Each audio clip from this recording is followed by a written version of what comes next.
Ayandaba, ayandaba, ayandaba, ayandaba.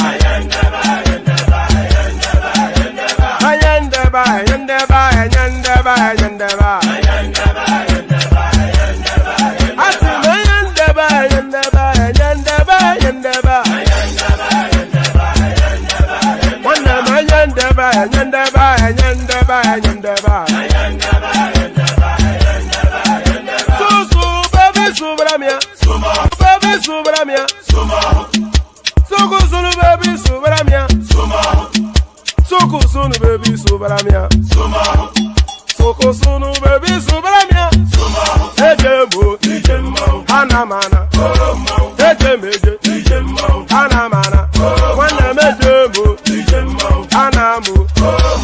Para tuba jodiri tukuma tuku tuba jodiri ndimo eguma wego. Para tuba jodiri tukuma tuku tuba jodiri ndimo eguma wego. Obodo jisike nubo seruna. Oyibo. It is everyone. Befere. Ayandaba, ayandaba, ayandaba, ayandaba. Ayandaba, ayandaba, ayandaba, ayandaba. Atima ayandaba, ayandaba, ayandaba, ayandaba. Wanama ayandaba, ayandaba, ayandaba, ayandaba. Susu baby subramia. Suku sunu baby subramia. Suku sunu baby subramia. Suku sunu baby subramia. Ladies and gentlemen, sometimes you just have to act like you are drunk, like you are crazy. Confuse your enemies. Confuse them. Oboda say yeah we mo.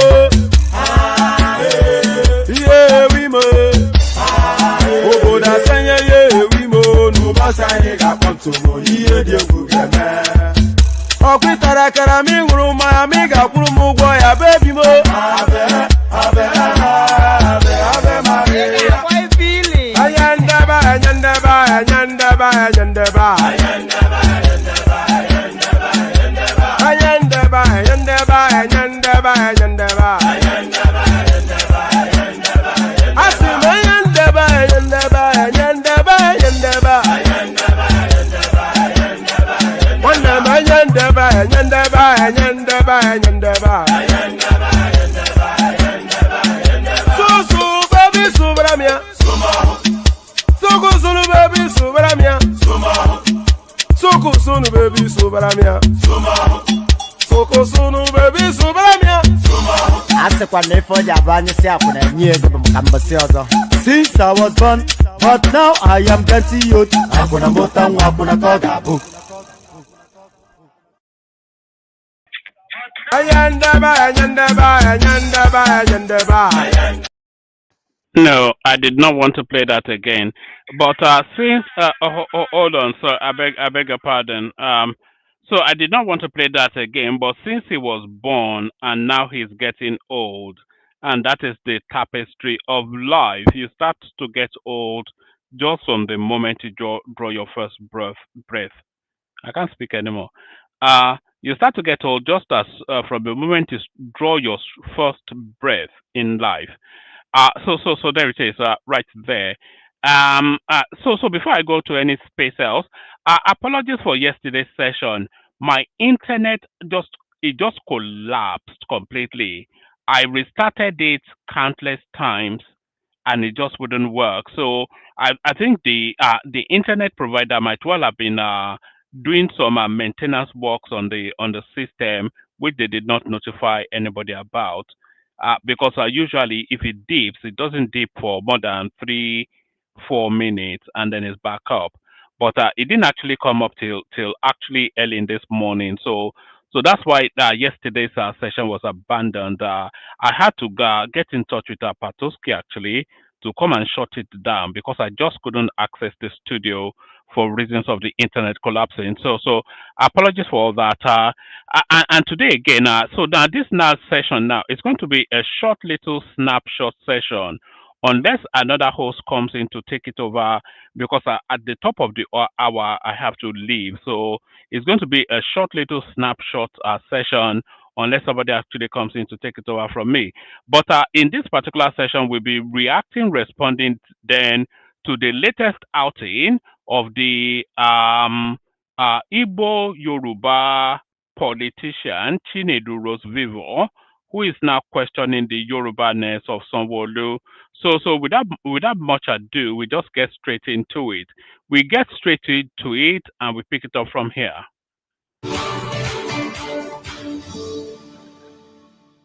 Confusion and outrage enveloped the Oronshoki community in Lagos after more than 70 residential buildings were demolished at Ajineru, Oshosa Extension, and Toluwalashe streets. And by the way, £100, and anybody watching this in this live stream now, or anybody watching it in watch back, anybody watching this, or anybody watching this in watch back, £100, and I place my personal pledge on that, £100 to anybody that can spot Peter Obi protesting that all of these Yoruba houses were demolished in Lagos. So anybody that can spot Peter Obi protesting that all of these Yoruba houses in Oworonshoki were demolished in Lagos, if you can spot Peter Obi in the protest crowd, just snapshot it, screen grab it, send it to me, and I'll send you £100.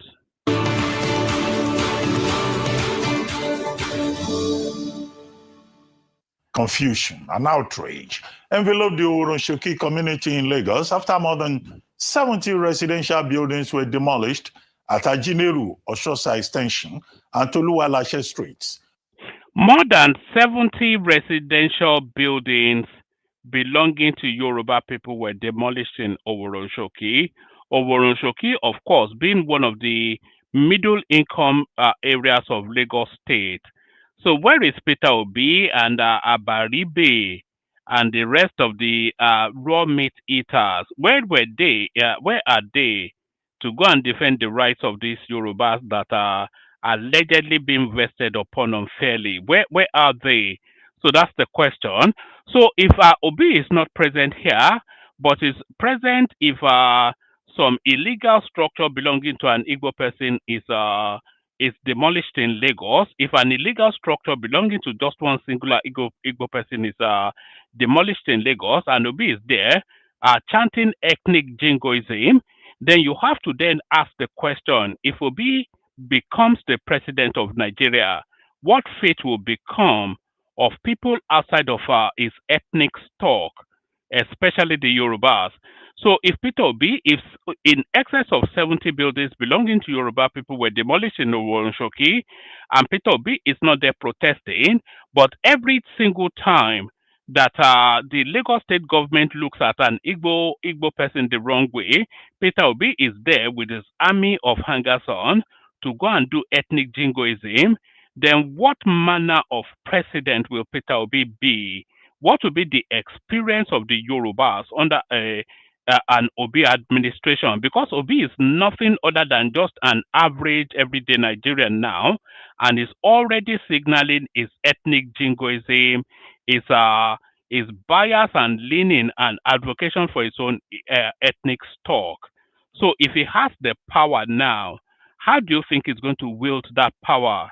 Because his political narrative now is very much ethno-led. It's very much an ethno-jingo, an Igbo supremacist, for want of a better word. That might well be an oxymoron, because the Igbos are at the bottom of the Nigerian pyramid, but to all intents and purposes, Peter Obi's political journey is Igbo ethnic supremacist jingoism.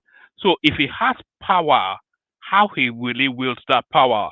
So all these houses now, 70 in excess, Ruben Abati tells us, have been demolished. 99% of those houses belonging to Yorubas. Where is Peter Obi protesting and defending their rights?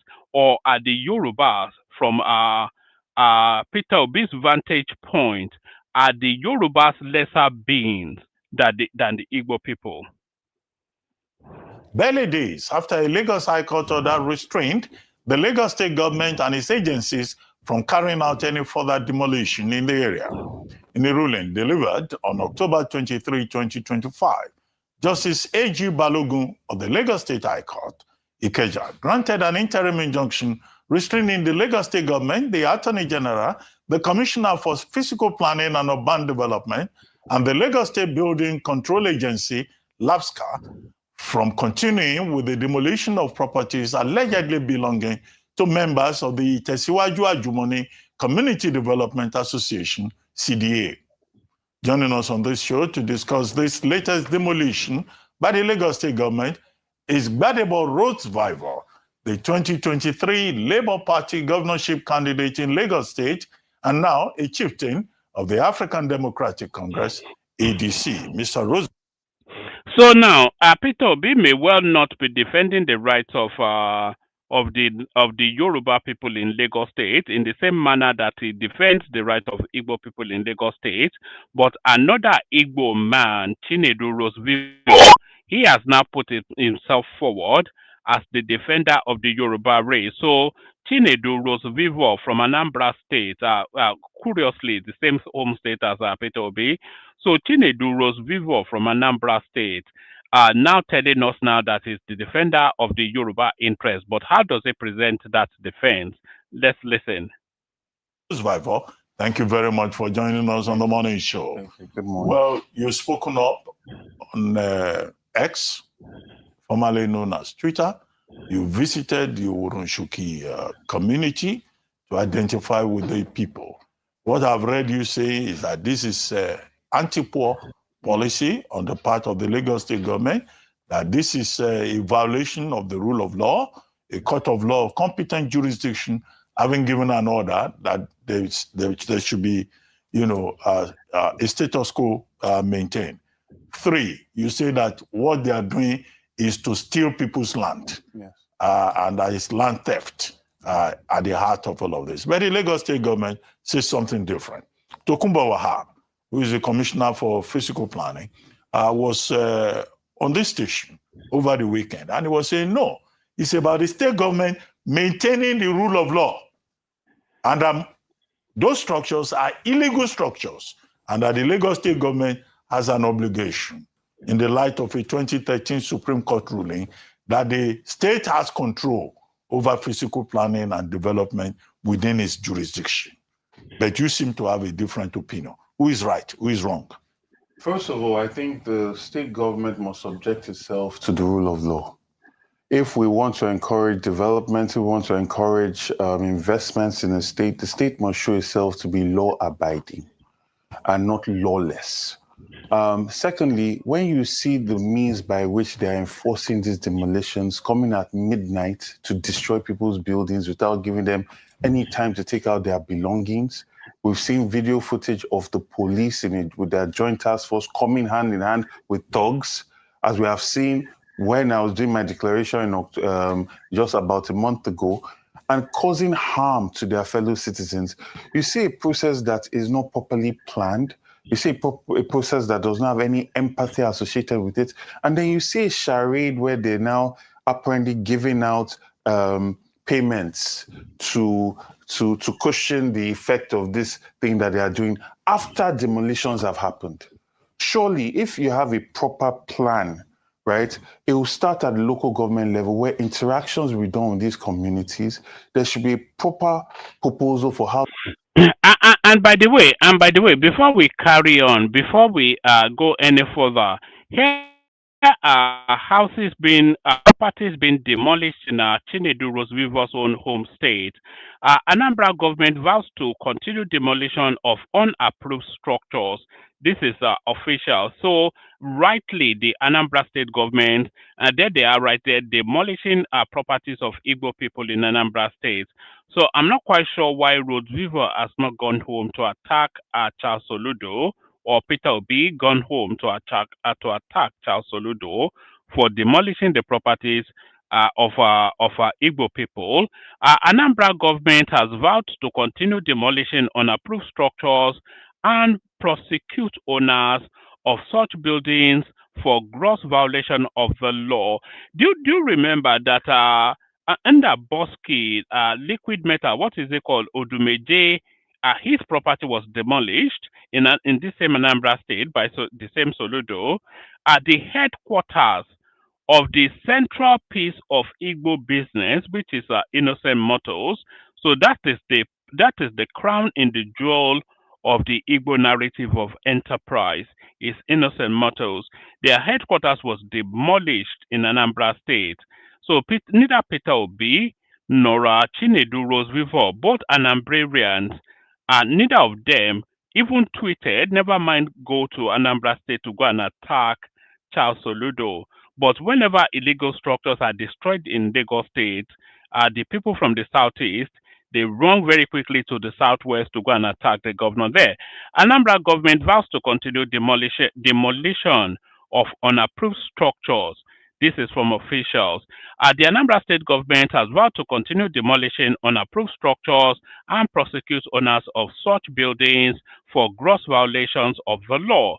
Chike Mbaduike, the managing director of Anambra State Fiscal Planning Board, said this at the continued demolition exercise in Inkisi layout Onitsha on Thursday. So there it is right there. I wonder then where their sense of fight for injustice was when these things and also demolitions going on in the whole of the north. By the way, in Kano State, I can give you examples. Why is Peter Obi not going to Kano State to attack them? I wonder if he'll come out of that alive. How they will move these people? Where are they being moved to? Where are these people that have lived here for so long going to be relocated to? All these will be done with conversations, payments made before these demolitions start to happen. What you see with this charade of this payment, these checks that are given out, and we've. So why will people that are occupying on unapproved and illegal structures be compensated and relocated? So you just answer that question. So it's tantamount to saying that you recover a stolen vehicle from an armed robber, and then because the armed robber has had that stolen vehicle for a year, then you then pay him the value of that stolen vehicle for reasons that he will lose the enterprise of that vehicle. That is the argument that Chinedu Rhodes Vivour is making. That an armed robber who has been caught having ownership of a stolen vehicle for a year is then compensated for the value of that vehicle, because he will lose the enterprise of that vehicle if they take that vehicle from him and return it to his rightful and lawful owner. That's the argument that Chinedu Rhodes Vivour is making.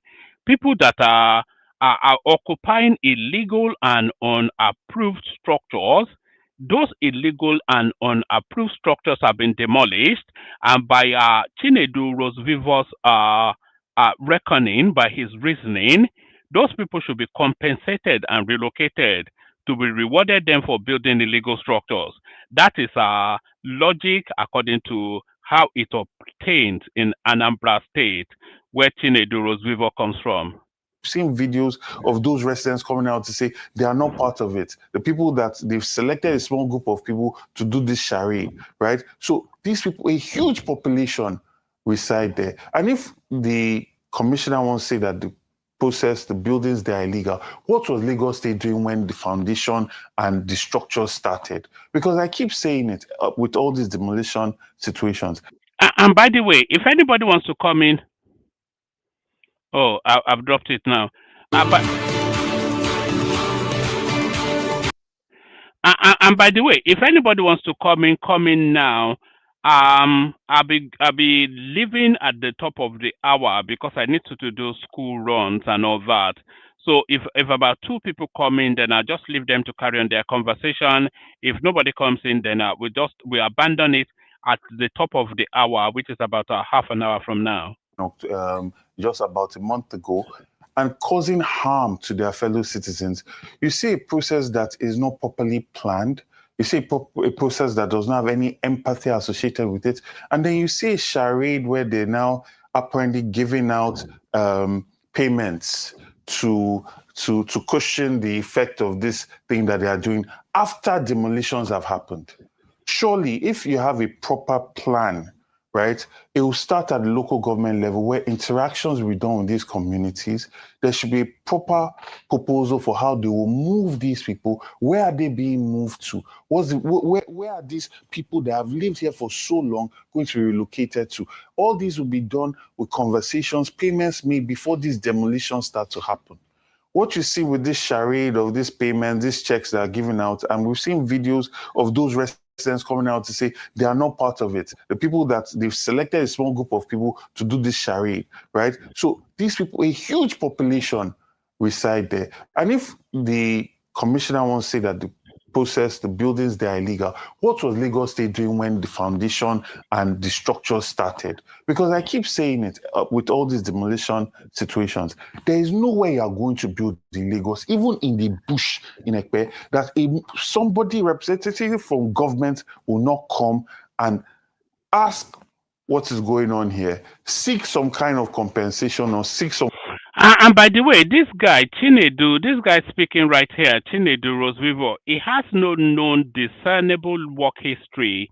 By the way, if you look at his CV, it says Gbadebo Rhodes Vivour's work history includes roles as an architect, urban planner, and politician. He founded his own architectural firm, focused on affordable housing through innovative construction methods. He also has experience working with various architectural firms in Nigeria and the United Kingdom, sitting on several companies' boards and chairing the Rhodes Vivour Foundation. So all that are just words, but what is the actual practicality of those words? It says architectural practice founded the firm Spital techno something, which focuses on unconventional affordable constructions. International experience, works for Franklin Ellis Architecture in the United Kingdom, and was involved in a post-Hurricane Katrina rebuilding effort in New Orleans and the Beijing Olympics. And Nigerian firms worked with other Nigerian firms, etc., etc. They say will not work with, but work for. Project examples: his work on high-profile projects in Lagos includes the redesign of the Lagos Island waterfront and the revitalization of the National Art Theatre. So that's a lie, of course. His name has no attribution to the national. So this guy has no CV. He has no actual work experience, but he's telling us how things should be done in a normal climb. Or this is a semi. It's not a semi-illiterate, or because he claims to have gone to MIT, but he has no practical working experience of anything. But he wants to administer a state as complex as Lagos. Some kind of tip or whatever, right? So the government is constantly aware of building structures that are happening. So how come is when it has gotten to the roof, people have lived there for over 10 years, you want to now come and destroy it? So for me, I feel that we must harp on the fact that we need affordable housing, right? Because what we see around Lagos is an intentionality for housing for the rich. But then some 5% of the people that live in Lagos are poor. We cannot constantly be. You know, I hate that there are certain little buzzwords that I feel that they are subterfugal in their nature, and they grate on my nerves. An example of those words is this thing that this guy just said now, an intentionality of building for the rich. That word intentionality, it has no basis in any description. So if it says that you can say focus. What's the meaning of intentionality other than to appear woke and to see to hint that you are Gen Z? And even how old is this guy, by the way? Let's even check his age. He's not a Gen Z. He's not a Gen anything. He's probably around about my age, I suspect. How old is how old is Chinedu Rhodes Vivour? It's a 42-year-old man and he's still using words like intentionality and all this newfangled woke language. Pushing people aside for development, pushing people aside for development. Where is the intentionality to house the poor that cannot afford to live in 150 million naira flats or townhouses, which make up the majority of Lagos and which serve most of the staffing requirements, power this economy, right? They cannot all be forced to live under bridges and be paying rent. All right, okay. Let me talk about that, because the reason that has been given for this particular demolition, amongst the others, is that it's to make room. Is this girl Yoruba, by the way? It's my suspicion that she's not. I think she has a Yoruba first name, but as ever with those people from the creeks, they always try to hide under some Yoruba first name. But I suspect that she's from the creeks. Maybe she's from. It's all of my betting that this girl is from Bendel State. For environmental or just to demolish illegal buildings, but there's a bigger agenda, isn't there? Is it urbanization? So what is going to be done with that land? Is it going to be left fallow so that it can be free? That's number one. The second part is around compensation. So the DG of the Lagos State Building Control Agency had said that they'd begun to pay compensation. About 80 people have been compensated between 3 million to 5 million naira. Is this sufficient enough? What is the long-term impact? And how do we prevent demolitions like this that happen at midnight from occurring again? Again, let's start from your last question. This is absolute lawlessness because there's a judgment. If the state wants its citizenry to respect the rule of law, they must show that example that they also subject themselves to the rule of law. Second of all, from my sources on the ground and people that are in that community, they say that land has already been shared. This is potentially going to be prime water-facing development that none of the people there are going to be able to afford to live there. And development can be inclusive. So beyond the legal structures, there's actually a plan for the land. There's significant plans for the land. So there's an interest on that land. Oh, certainly. And it's going to be extremely valuable land. But that's according to Chinedu, by the way. So I'm not quite sure that there's an official position on the status of that land. And I'm not even sure what the legality of the ownership of the people whose houses were demolished are. But according to Chinedu Rhodes Vivour, who is trying to put a political slant and put his own inflection on it, the lands have been shared. He'll probably say that Sheyi Tinubu, he will probably meet on Sheyi Tinubu now. In the near future. But this is the thing, right? You can have inclusive development. Nobody is against development, but people should also have a pride of place. On the most expensive streets in London, Mayfair, there's council housing, there's council apartments in those buildings, right? In those buildings. So even if you are living next door to the richest man in England, you also have access. So how has he progressed the conversation to that space that you should have a demographic mix in even in posh areas? So the story started with illegal and unapproved structures being demolished, and I'm not even sure that the most ardent obedient will argue too strongly that illegal and unapproved structures be demolished.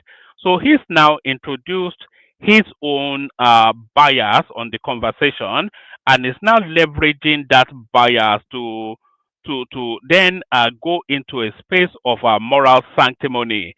So he's told us now that they are going to share the house amongst the rich, which is not an official position of anybody or anything documented. Now, having now told us that the houses are going to be shared amongst the rich, is now leveraging that moral outrage to be sanctimonious. Can you see? It's just wild. Yes, because it's about inclusive development. It's not anti-poor. Yes, it might not be the entire building, but a percentage is kept for you to even have planning approval. And this is what we are talking about. When I was campaigning, I talked about an idea of a luxury development tax. Those funds are supposed to be used directly to fund low-cost housing, right? So that if there's a pari passu where you are not just taking care of the rich, you're also taking care of the people that cannot afford it. Rents in Nigeria are extremely expensive. Rents in Lagos, especially, are extremely expensive. When you are giving somebody... Look, look at where the conversation has landed now. From unapproved and illegal structures being demolished, is now talking about rent in Lagos. So, what is the correlation? He has made some obscure, personalized narrative, some obfuscating narrative that has no substance, and is leveraging that as the solid ground to then take a morally sanctimonious stance.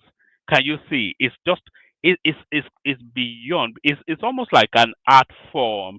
The capacity of these people to obfuscate, to divert, to misdirect, and then to lie. Well, 2 million, 3 million. How long did that last for rent in Lagos State? If You can't even pay electricity bills. exactly, you go and get a self-contained now. Even in places like Amuodofin, your agent fees and everything comes to almost 500,000. Your rent is almost 500,000. You have already gone 1 million. Yeah. 1 million, and then say we're looking at November. See how fast this year has gone. So what would compensation look like? It was because the Lagos State government, I don't think they can afford to give people 20 million. So why exactly? What is the underpinning rationale behind compensating people that have built illegal and unapproved structures, and the government then goes in to demolish them? What would be the basis for that compensation? Million naira each. The issue is the cost that they are going to sell this land eventually. The cost that they're going to sell properties on this eventually can take care of people being compensated properly. You look at the plans that they had for Makoko, the sand filling that was going to happen there. Townhouses and flats were selling for 150 million. That's what they priced their feasibility of that project on.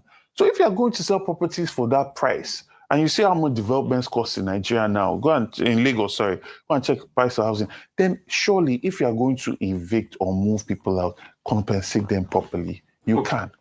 Okay, you've talked about this. Let's go straight to, you said they have shared.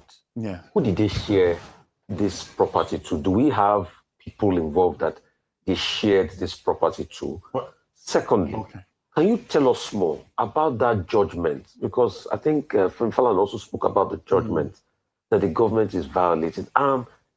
Has anybody tried to file a contempt? Because this is a violation of court judgment. Yes. Or they are going to use their power to possible. But who did they share this property for? Because I've also seen this pattern. I remember how some people came to tell me about the police barracks in Ikoyi. That was how they uprooted people to, and they pay about 2 million thereabout to some people. That's all gone. I mean, we don't know what they're going to do with that place. That place is all open land now. So increasingly, all these prime positions, because Oworoshoki is actually a prime position with water from about 15 minutes to the island, and it's got a good return on investment. So who did they share this property to? And tell us about that conjoinment. So to be honest with you, information I have about sharing properties from people that live there, I cannot speak. You see? So there it is right there. To be honest with you, I just made it up. So he's not now able to defend that position, but he has based all of his, for the last 5 minutes, he has based all of his moral sanctimony on the fact that they shared those lands. They shared those lands. So now, having now been pushed a little bit, then who were those lands shared to? He suddenly then makes the admission that he just made it all up, that it's all a lie. And that, of course, from the Anambra Yoruba man, Chinedu Rhodes Vivour. People, that's all gone. I mean, we don't know what they're going to do with that place. That place is all open land now. So increasingly, all these prime positions, because Oworoshoki is actually a prime position with water from about 15 minutes to the island, and it's got a good return on investment. So who did they share this property to? And tell us about that conjoinment. So to be honest with you, information I have about sharing properties from people that live there, I cannot speak factually about it. I was there by those meetings. People that live there have said that the ballet. So exactly. I was never part of any understanding. It's just some random something that somebody told me, which in itself is a lie, and he has based a whole essay around this very shaky grounds of something that never happened, a total lie that he made up just to leverage it as a launching pad to launch a series of lies. Has taken some, the ruler of that community has taken some land, government has taken some, more people in government, and then other private stakeholders. And ultimately, it's like pregnancy, you can only hide it for so long. We are going to eventually see and understand who has taken these lands. But aside that, your second question was the court judgment. The court judgment, yes. Tell us more about that court That judgment. court judgment What was did you supposed say? to restrain government, like you said when you introduced it, from carrying on these demolitions. Now, the issue with these demolitions, first of all, it started over almost 2 weeks. So now you have to be a bit reticent whenever you hear the word court judgment in Nigeria. You have to be very reticent and take it with a pinch of salt.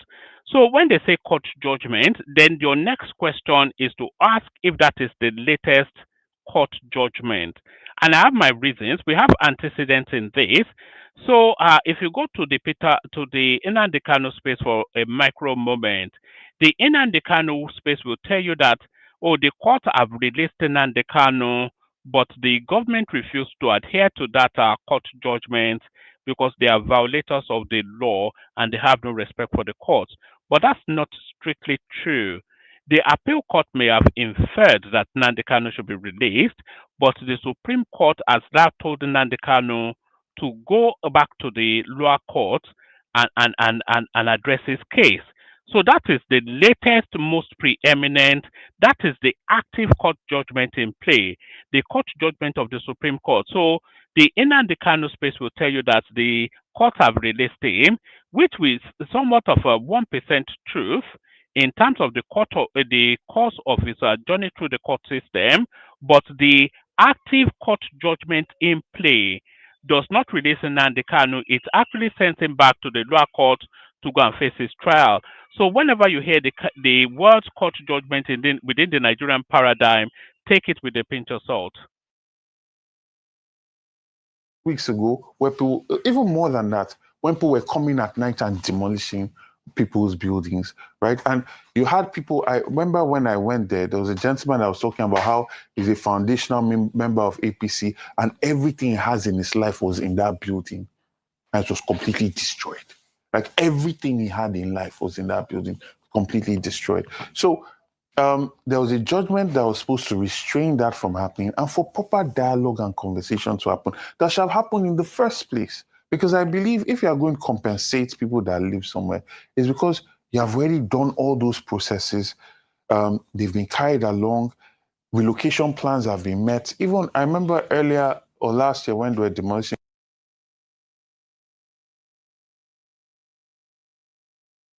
All right. I think we've had sufficient enough of that. I will be leaving at the top of the hour, which is another 10 minutes thereabout. But we've got Kenny in the house. So unless Ola is there, Ola, if you are listening, if you want to come in and take it over, you can, or Patoski or whoever. But in the absence of that, we'll be ending it at the top of the hour. So we have Kenny joining us. So Kenny, what are you making of this Igbo man picking his bidding nose into Lagos politics? Well, man, give me 1 second. 1 second. All right. I think Kenny is out and about. So let's just watch a little bit more, and then when Kenny is ready, he'll let us know. Same thing. I said, if you want to do this thing, there is no reason why you don't have a positive process where even in their moving of their things, the state can actually support that, right? Because you have actually consulted and you have handled things properly. When you come like a thief in the night. Proven that those people don't own the land, they didn't get the approval. And because if you are saying the state should support them, and you're also talking about a court judgment restricting the demolition. Yes. So is that there's a fair complaint that the people already know they don't want it, that they will still demolish anyway? No, I mean, if there is a court judgment against demolition, then, and if the government is paying compensation, then that means people have rights to that land. Now, unfortunately, think about what it takes to even get planning approval in Lagos State, the process of it. Think about what it takes to formalize your land titling. Right? There's lots of people that own land that has been bought directly from the Bale or directly from families that own that land. They might not have officially gotten the C of O for that place. But the issue here is this: government is supposed to be considerate of the welfare of its people. It cannot just be focused on greed. The real residents that were paid compensation or phantom residents. So that's the issue. The people that live there have come out to say that they have not received any compensation. That the people that I Well, how would you compensate somebody that is building something that is unapproved and illegal? What was so sorry about last night, John. My internet collapsed and I couldn't retrieve it until this morning, until when I woke up. So I was halfway through introducing last night's session and the internet just collapsed. Never happened before. Sometimes it will dip and come back within 3-5 minutes, but yesterday it just wiped out. So that was what happened. But we got Prince Daddy in the house. So Prince Daddy, what are you making of the raw meat eating Igbo man weighing heavily on Lagos politics? Prince Daddy. Hello, one man. Good morning. Chinedu is Yoruba man. Good morning. Chinedu is Yoruba man. What about Abubakar? Abubakar Musa, is he? It's an ethnic man. Now, I just got the conversation in the middle here. What is this gripe now? What is he complaining about? No, there were houses demolished in Oworonshoki, which is a predominantly Yoruba area of Lagos State. Even it's quite a thing saying one part of Lagos is Yoruba and one part is not. The entirety of Lagos is Yoruba, of course, but it's a predominantly Yoruba resident area. So we were just querying now why Peter Obi has not led his posse to go and attack Lagos State for demolishing Yoruba houses. But anytime that anybody looks at an Igbo man the wrong way in Lagos, is there with an army threatening to burn Lagos down. So we started with that. But then he has put forward now this Chinedu to go and attack that space. But what is the narrative of Chinedu? So these are illegal structures. They are unapproved and illegal, and they've been demolished by the state government. Well, he's insisting then that they should be compensated. So why would you compensate somebody? And I was drawing the analogy then that an armed robber steals a car, uses it for 1 year, the authorities get him and get the car off him. Do they then compensate him for loss of that car, which is essentially the analogy that our man from Anambra State is putting forward? So as ever talking gibberish, our Brazilian Igbo man that purports to be a Yoruba man. Yeah, I think it even said that an APC member that his house was maybe demolished complained also. So it's not I guess not an issue of a party line or ethnicity or tribe. It's what the Lagos state government has deemed fit to do. Okay. And as considering Lagos population and the growth and all these things going on, I think we should expect more demolitions coming along the way, quite frankly. It's just a matter course of things. I mean, the place is too congested. Sorry, Prince. Olato, I'm being saying, Mufelogbo Morning School, Joe. Remember about 20 minutes, but carry on. Ola will coordinate. So Ola comparable. Sorry, just carry on the conversation. But yeah, carry on. Greeting one man before you leave. Greeting. Yes. Greetings to you. I just want to do a quick school run and then I'll be back. But Ola is here, but Prince Daddy, your friend, is here. Kenny, so just carry on as you normally do. I'm here too. Right. Okay. Yes, please carry on without any fight. Please go ahead. Well, no fight from me. No fight. What's going on in Lagos? I said we should expect more demolition along the way coming up. The place is too congested. A lot of things have been done so in a wrong way for a long time. And it's only a decent government, responsible government would do the right thing eventually. They can't continue on that path.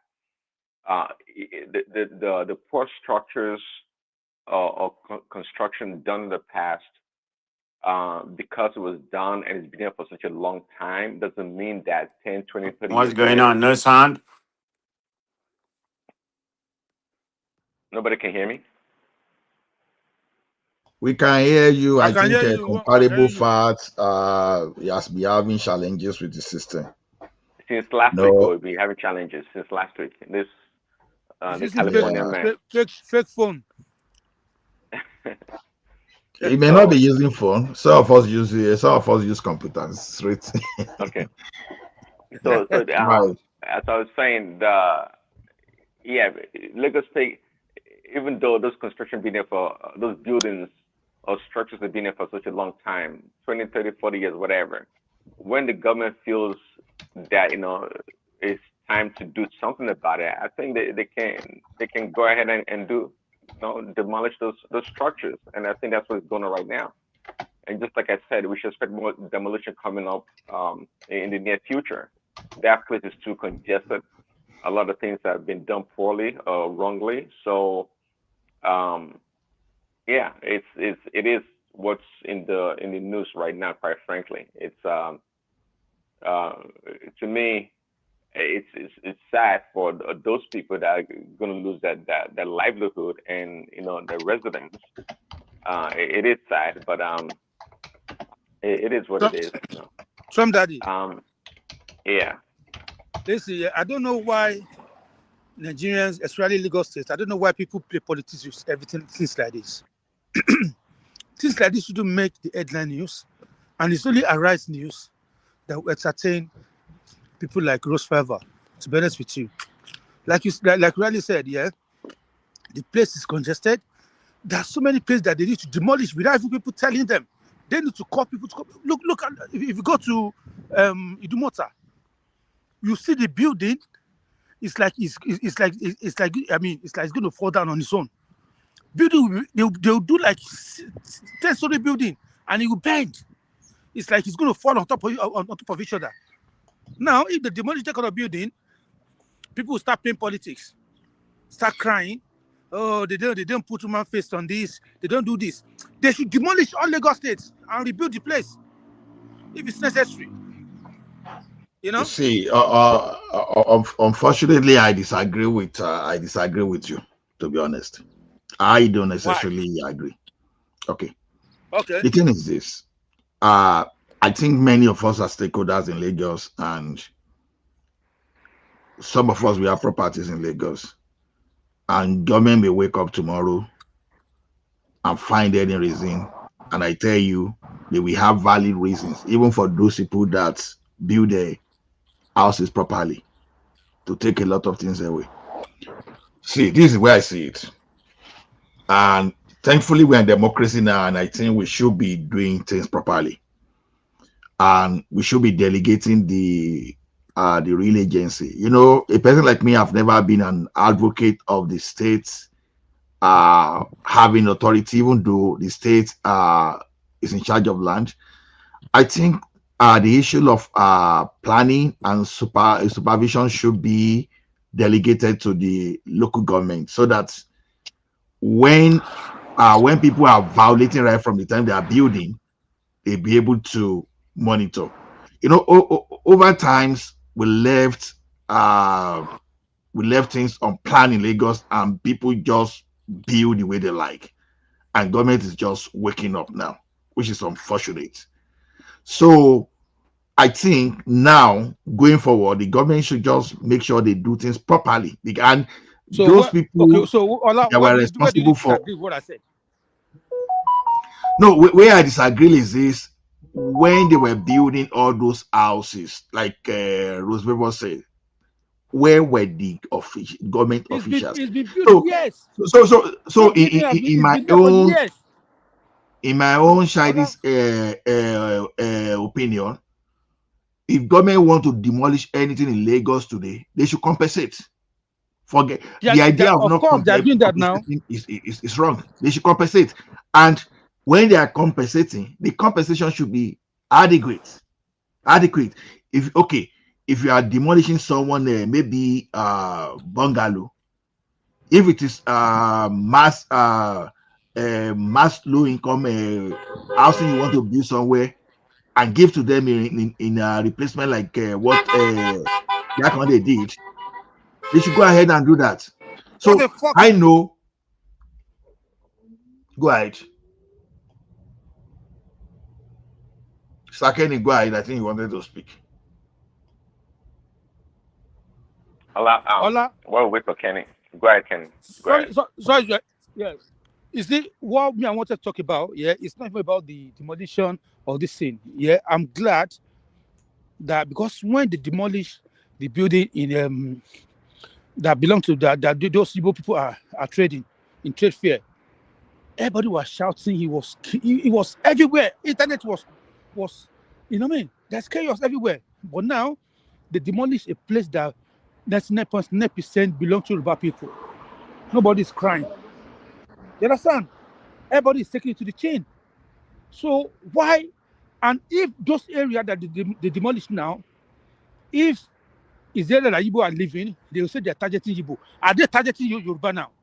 It's a shame on those Igbo people that come out on any platform because Lagos State is trying to develop its own space, and they're trying to condemn it, make it become turn it to ethnic stuff, right?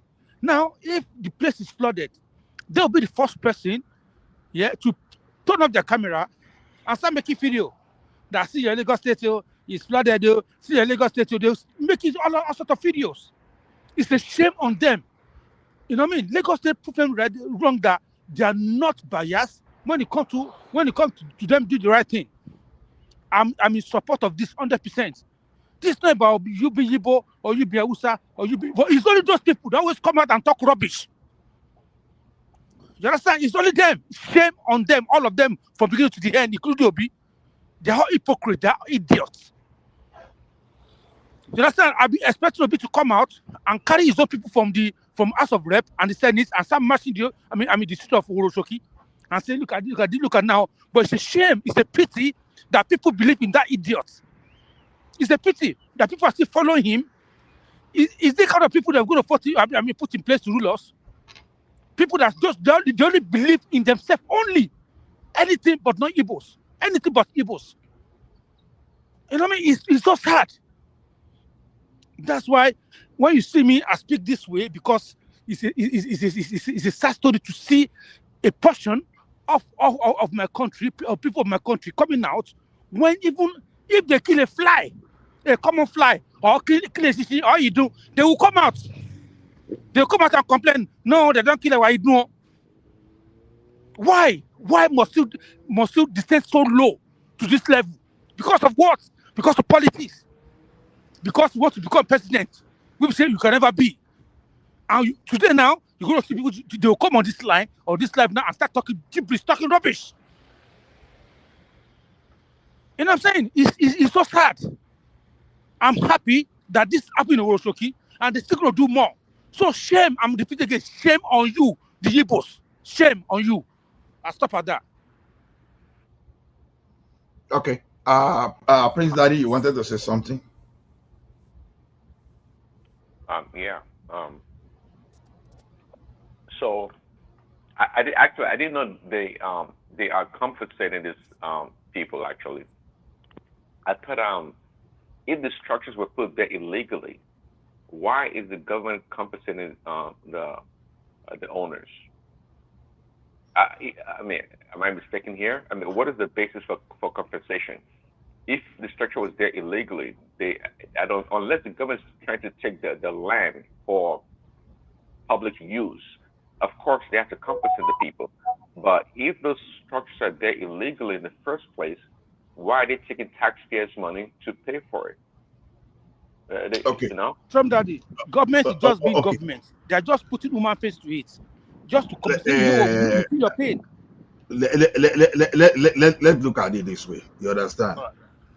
Armed robber came to your neighborhood and you decided to pay that armed robber. And someone now arrived and told you that, okay, why didn't you just arrest? You shouldn't have paid the person. You understand? Government now came later where government was now saying, okay, you shouldn't have paid. When government on their own fail to perform their own duty. You see, part of what government should do is just to provide you affordable housing, right? Government failed. And people start using their own money to build some kind of chalet they live. And that's how they survive. Sorry, you will continue. Just hold on. Those, Funny those those analogy. those those land that you think they build illegally, all those things we are talking about. The fact remains that people owns the land, and the owners of the No, no, land no. sold the land. The argument you make is that, are you saying, allow me please, are you saying that when those structures were put there illegally, they actually got a permission, fraudulently or otherwise, from the government officials to build those structures? Is that what you're saying? See, the thing in No, no, our is that what you're environment is saying? this. Wait, the thing in our environment is this. One thing is for government to grant permission. Another thing is for government to send the agencies, their agents to go and supervise. We don't have that thing in Nigeria. We hardly have all those things in that country, Well, especially but during that the doesn't give military. you the right to violate the law or commit crime because the government is not there. I mean, it's still Yeah, not a complete justification. I got what you are saying. I totally got what you are saying. But let me tell you one thing. Even you know that even in a very organized job, if you do not even supervise, you understand. It's just like we are constructing road in Nigeria today. If your money is not on ground, and if it's not sending some quality control people, you understand. If the construction company itself are not putting some quality control people on ground, just to make sure that the quality conform, you will find some kind of things that will just wait away from the design quality. That is the same way in town planning. In this environment we I have, know you and I are here. you're acknowledging, so you're supporting disobedience, you're supporting illegality. No. That's what This I'm one is seeing not here. a matter. This one is not a matter You know, for obedience or see, whatever. even in hold on, in the West where I'm you live, talking like a sometimes, property owner myself. See, sometimes, no. Is your See, house demolished, Ola? Is your house demolished? it doesn't matter. Government can wake up and come to anybody's house tomorrow. Forget that story. no, no, See, no. let, They can, O- but let, they O- will let, still Ola, let, protect let, you okay. let, because they let, need let- the What land, is not your because. point? What is your point? Let us ask him, Prince. What is your point, Ola? the thing is this. The thing is this. Going forward, whenever government want to demolish any structure, we were not there before to enforce the law. You are supposed to enforce. When you want things to make law, and another thing is for you to enforce. Enforcement is a key component of any law you make. I agree with you. If you fail to perform your duty, you too should not be like a saint. Whenever you want to do something, Ola, accept Ola, your responsibilities. let me ask you this. Let me ask you this. I think you are also aware that so many times you see people starting construction of a building, and you see they come and put that cross, that red color cross, stop work or stop construction. Yes, And you see yes, people, they will just go and plaster it or they will put paint on it and they will continue whatever they are doing. We all know the yes. nature You are of correct. Nigeria. We know the nature of our people. Just today, I read about Amotekun, this Amotekun people now being spy for bandits, and they were paying them 150,000 naira every month for spying for bandits. Can you imagine that? You know, if you know that this thing that you are doing is illegal, but you have people that are supposed to enforce it, they come to you, you bribe them, and they go. Don't you know that you are postponing the evil day? You understand? A lot of You it know, doesn't grab. so Anola, you cannot tell me that you are not aware that that is the way an average Nigerian behave. Um, I've given you an example of let me see. I've given you an example. I think I've said it several times on this platform where I'm using for my fish farming in Lorry. The land belongs to government, but some people sold that land to us. We bought it, they collected money from us. I did the survey. When I went to register the survey, that was when they told me that the land that I wanted to register is actually for government. So I didn't put any permanent structure on it. But some people are still using that land today. They are putting structure on it. And government and they know. Everybody know and they are still continue putting structure on it. So eventually, when it now happens, you not tell me that, oh, what is government looking at? Why did they allow them to be doing all this? We cannot be using two wrongs to make two wrongs cannot be right in Nigeria. If you continue this Yeah. way, I don't even know the kind of country that we are doing. We are okay. Say what you want to say, Pinzadi. Just briefly. So, I mean, using a last analogy. So, someone knows it's illegal to rob people, to steal, right? So because the police doesn't come, or the police don't come to a certain neighborhood, it gives them the right to rob people and steal from people, and because the government is not enforcing the law, the police are not there. And do we accept that in society? Oh, that's okay. Police are not going to come here, or they don't come to this area, so it's okay to do criminality. I don't think When so. they are eventually caught, and now it's okay. They've been doing this for long now. What are they been looking at? Exactly. That's what Allah is saying, and that's when you want to destroy society. It doesn't work that way. See, let me tell you what you are missing out in all this. See, normally when you want to open a new community, the presence of the government is supposed to be there. You put your survey, you put water channel where there will be electricity. Ola, Normally in the don't street. talk within the limitation of our society. Talk within the Hey, now limitation. just wait. Now you've spoken your own. Let me speak my own. I'm telling you that our government is failing, and we are just pushing into people just because they move away. The thing is, this where my property is.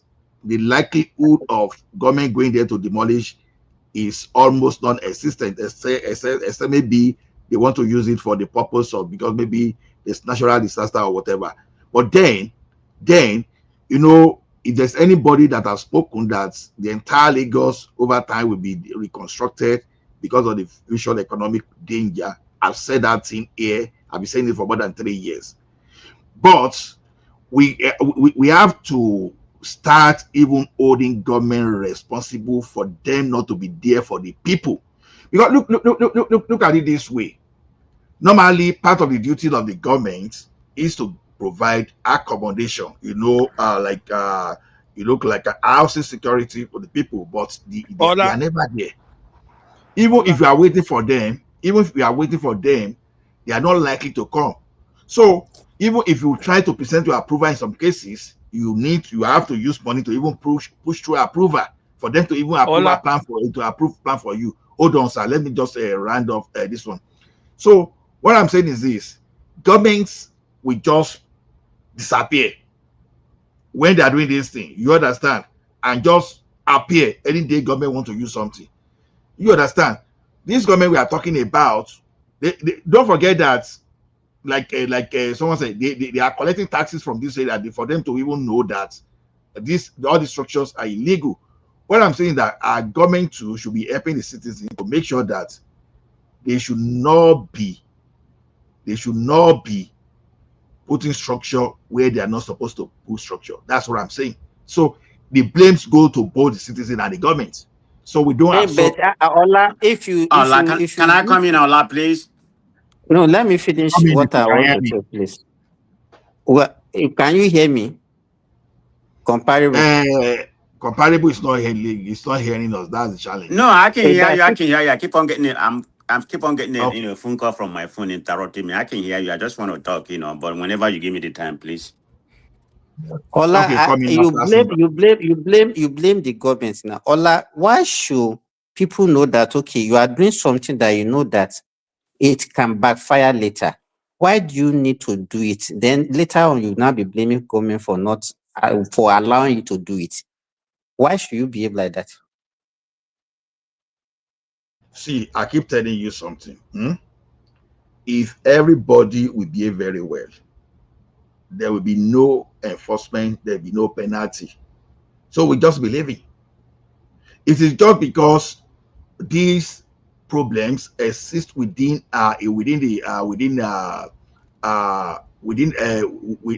socialization, within our communities. That is why you have all those rules and the enforcement to start with. You understand? If people will behave very well, for example, why will you spend money hiring police? If people will do things right, Why will you set up a regional and urban planning? Okay. Okay, Do you Ola. understand? Okay, So if you now misbehave, wait now, and the consequence now come, then why do you need to cry? Let's say you are not caught immediately, you are, but later the law now catches up with you. So why do you need to cry then? Because you let, knew let, let, that what you are let doing me is wrong. let me tell you one thing. This thing is easier said now, just because we are not even looking at the danger of the government not be on the street to enforce. If this is some kind of ecological disaster now that people built on water channel and there was a major disaster and people pie, you understand, along the line and including the big men, all those stuff, we won't be talking this way. You understand? The question is this: when you are doing this, the same energy that government will use to enforce this thing in area like Ikoyi, in area like VI and the news, you understand? They should as well go to all those areas and use the same energy. But don't ignore. Okay, If a lot. government cannot See, ignore those people we of don't Victoria live Island in and all those stuff and enforce hold properly, on, then go to all those localities and enforce properly. Don't just a lot. allow them to build. You collect Guys, can I contribute? go ahead, Yeah, hold on, Papa. Prestige. So even in the West that you live a lot, there's no 100% government how do you put it, accountability or enforcement in everything. Um, so you trying to hold Nigeria or Lagos State government to be there 100% for the people, especially in a densely populated area like Lagos that demands a lot of resources and this and that. You know what you're advocating is not the right way to go about it. And I would listen to your argument or your proposition if you were saying that, hey, is the government that dropped the ball in the first place. Why does food put up those illegal structure? And then I was like, oh yeah, that makes sense. The government should be responsible, compensate the people adequately, and do right by the people. But people deliberately breaking the law because they think, and most of these people they know better. They know better actually because before they erect a structure, they probably done some legwork and they've been told this and that. But just like Simba said, we know ourselves. A lot of times you pretend like you're a white man. We know ourselves and that we know right from wrong, but we choose to do what's always expedient for us, you know, to always want to break the law and do mago mago here and there. So let's just keep it real. Let's keep it real. Praise Um, Daddy, praise Daddy. I will come to you. I don't think you understand what is happening in Lagos State anyway. Comparable facts. Please go ahead. I will come back to your this thing, Prince Daddy. All right, greetings everybody. Sorry for that. Keep on going on. So let me begin. I'm going to come to this subject in two parts, but before I begin, I just want to make a statement.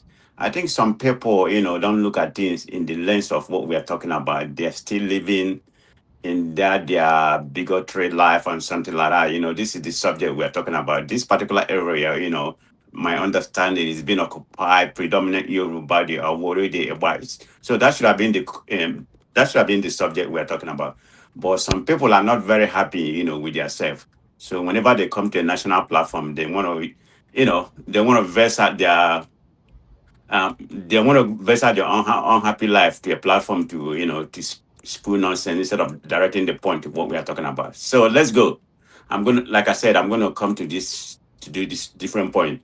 I'm gonna come from the government point of view, from what I have read, then I'm gonna come from the resident point of view. Then I'm gonna give my own opinion.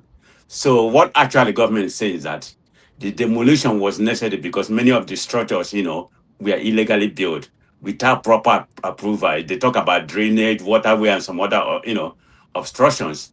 They say they need to, regenerate all this urban area, and they have given them warning many, many years in advance. You know, they also claim that they have started compensation began. But that has not been verified. That it could be true. The fact is in between. And the government claim that they follow due process. And they cannot be blamed. Because of the structure were indeed illegal. So the question when it comes to that, no, the question who gave them the permit to begin with.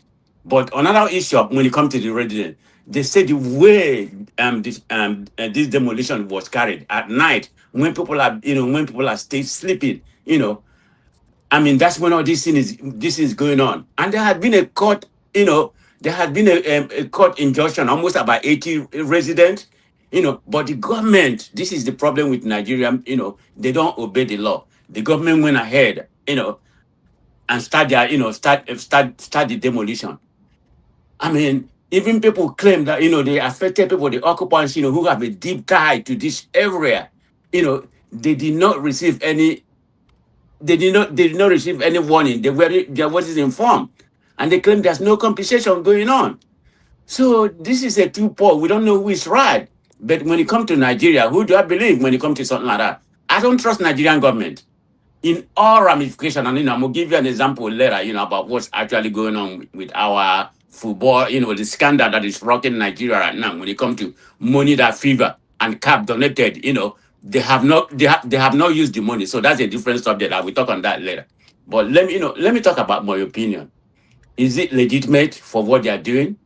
Well, this is my strictly opinion, okay? If the structure were built illegally, without no approval, maybe they're in the waterway, the drainage, maybe post rate, flooding, collapsing. Yeah, government has, has a good, they have a good point in trying to demolish this area for safety and infrastructure purpose, But, procedure and fairness. I mean, is it fair the way they are doing it? Is it lawful? I don't know, because there's 2.2. They said they gave them warning long time ago, and nothing has happened. So nobody actually know, because the truth is in between when it comes to Nigeria. You don't know who to you don't know who to believe. Everything about Nigeria is kind of half baked. If there's a fairness and the document and government can come out and say, okay, we have won them years ago because of, like I said, government has right to do what they're doing. If it actually everything was illegal and they need to develop that area, certain part of Lagos need development, and it's a welcome thing. But there has to be a balance. People need to be compensated. I think it's easier for us because we are living in diaphragm. Do you know care? It's easier for us to come here and say, oh no, they need to demolish it. But we are not in Nigeria. I mean, people build houses according to what I heard. Like I said, I don't have the fact.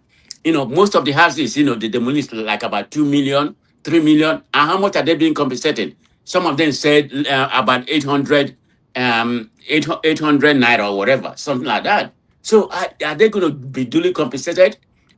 This is that's where I'm having a problem. We need to think if this is actually affecting us. I don't have any problem. If government wants to develop that area, they want to demolish it, but do it properly, do it structurally, and compensate the people. Believe me, you can't tell me that if somebody has. Hold on, let me land. Hold on, you can't tell me somebody has. Let me finish. You can't tell me somebody has what, 1 million, right? And you compensate them, maybe 2 million or 1.5 million. Are you going to tell me do it in a right way, find a place for them to stay, temporary? Are you going to tell me they're going to be complaining? Come on now. Let's be factual. Let's think about it if this is us. So go ahead, Simbad. Okay, the question I want to ask you is, okay, you said that there was a court injunction, but the government was saying that, okay, there was no court injunction. Two, you are saying that, okay, they should be compensated. Why do you need to compensate somebody that have an illegal building? Do you have a proof to say that they have a? How did they? Okay. How did they build it? No, Remember? wait. Wait a If I minute. build a house, This is wait not even now. somebody from another state that went and reside there. And I give you the history of that place. Being occupied. These are people who own the land. Wait. It's not this thing. Don't put emotion into this. And I'm don't not putting make emotion. somebody. I'm going by this. The people that own that place are the Iwori and the Ewa people. Wait, they've been living before you was born. Wait now. Whether it was constructed 40 or 50 years ago doesn't really matter. It doesn't change whether it is legal or illegal. Duration does not mean anything.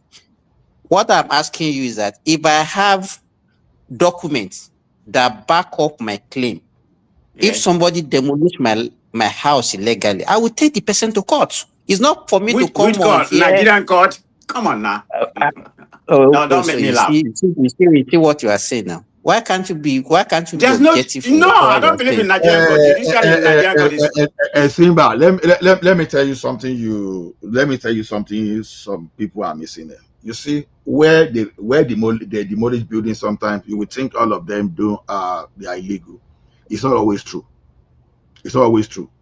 This is the way it is. Now, if Ola, government I'm want not to saying what you get my point. just hold What on, I'm saying is this. What just I'm hold on, saying is this.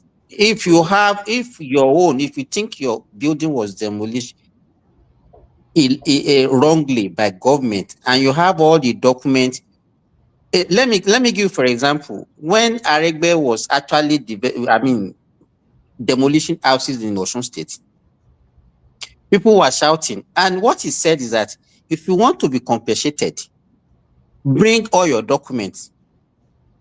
Most people could not even present their documents. They don't have. you see that you see that as a problem. Let me say that's the problem. Let's see, you see what they call government here. Let me tell you something. If this one were to happen in Canada, for example, I'm giving an example. You wanted to go to reserve area where because here we have something you call convention, then they have different terminology you use.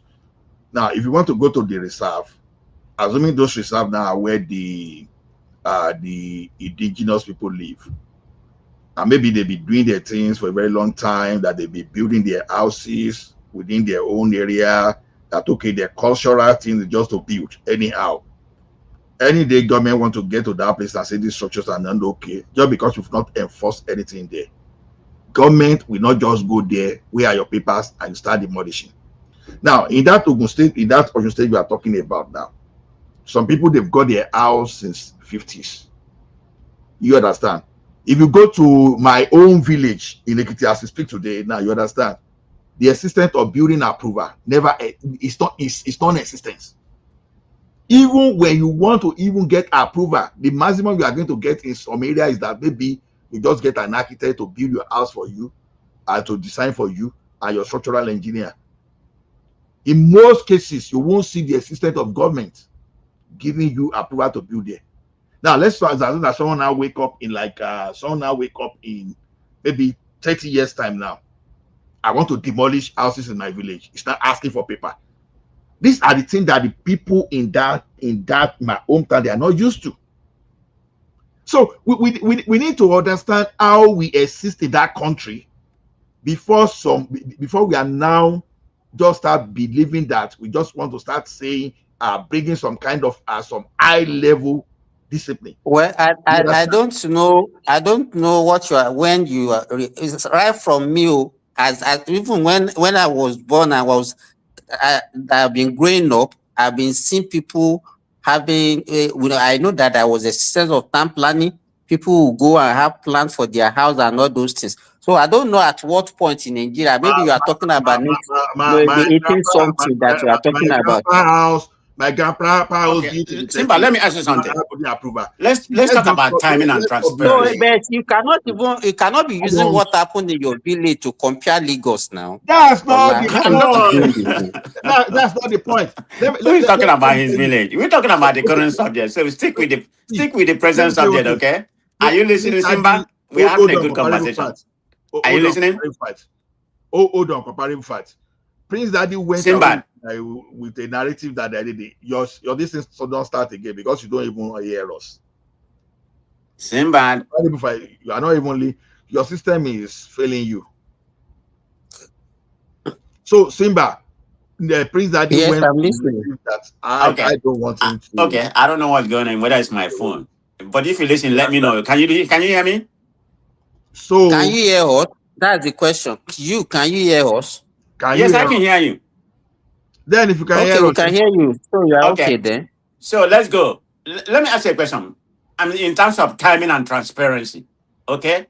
I mean, the point I'm trying to make, were they giving, enough notice, for this demolition?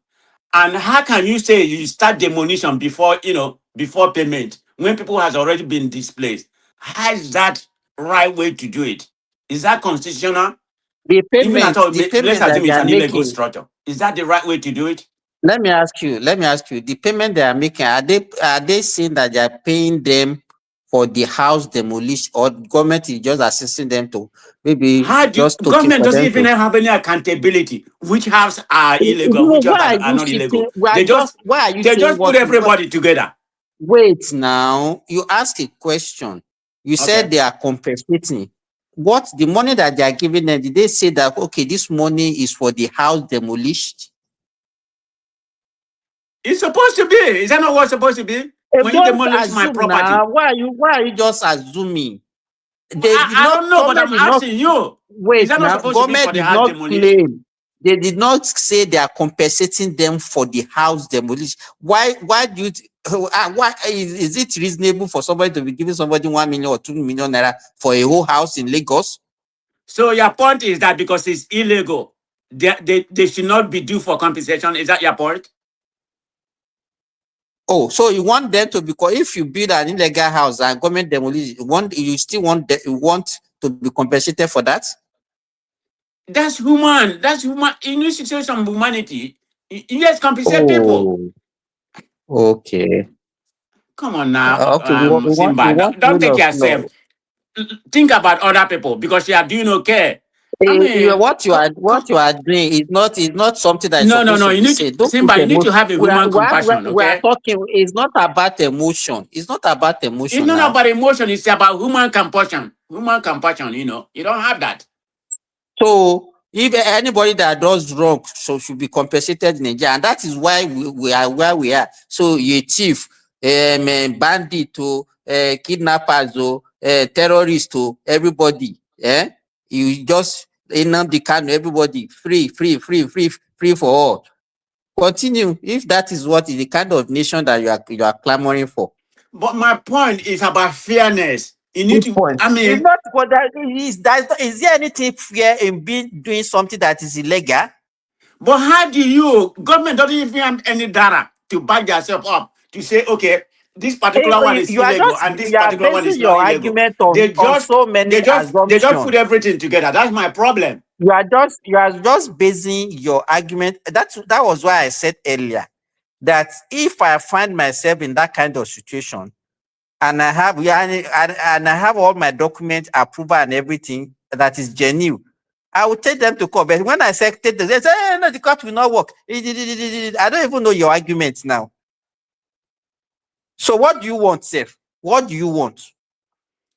People, what I want is transparency.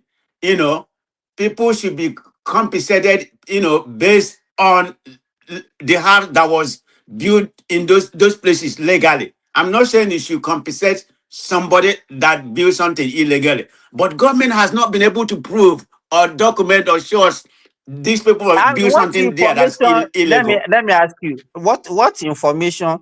The only thing that we are discussing here, all of us, we don't have the real information. We don't even know one quarter of what happened. We are just basing our argument on the few things that we hear in the news. Then how? So why are Do you you talking believe as if you government? have all the facts? Do you believe the government? So do you believe the people? If I have to take one part, I will take the people rather than the You government. can take a side now. Take a side. Take your own side, and let me take my own side. So don't now label me as a bad person because you are taking a side. Let me take my own side also. But I'm just saying, have a human compassion. If this is you, Don't say that. Don't say that. Don't say that. Because as Ola said earlier, if all these things that maybe they have constructed this house illegally, they have blocked the channels, flood channels and everything, some people have lost their life. Are you sure is this rubbish that you are going to be talking about also? okay, let's take it. Let's take it from your own point of view.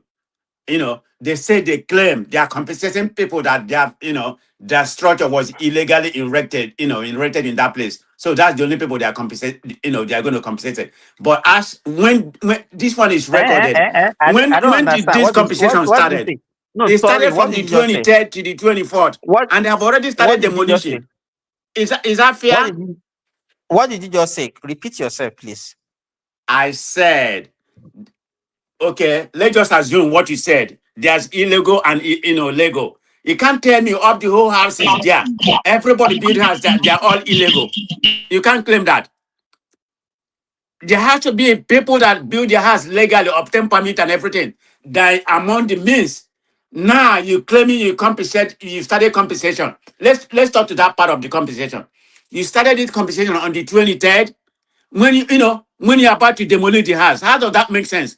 You have not been able to find a resident for where people can relocate and start compensating them maybe about 6 months ago. And now you just claim what I don't even believe that people have received have received the money due, and they're not compensating them enough. How are you going to compensate somebody about Wait, 200,000 wait. I naira don't for know a where. house that I worth don't about know 3 where, million? what you are Does that talking make about. sense? I don't know where you get your own information from. But from I have my what own me information. you always have your own now. You use AI, so I don't know. What do you mean? I use a proper fact check. You are using an artificial intelligence. Me, I'm using It's my not about natural artificial intelligence. intelligence. I use my own kind of fact So check. You have to fact check before you okay. come to a national platform and spoil what you don't know, Okay. or else you disgrace yourself. Even though you have been coming here with some wrong facts, and then so everybody knows you now. So what I'm saying is this: What did they know me what about Sinbad? you always come here with wrong facts now. And then All you right, try let to make it somebody right. speak. I will speak. I think somebody just came in. Who's that?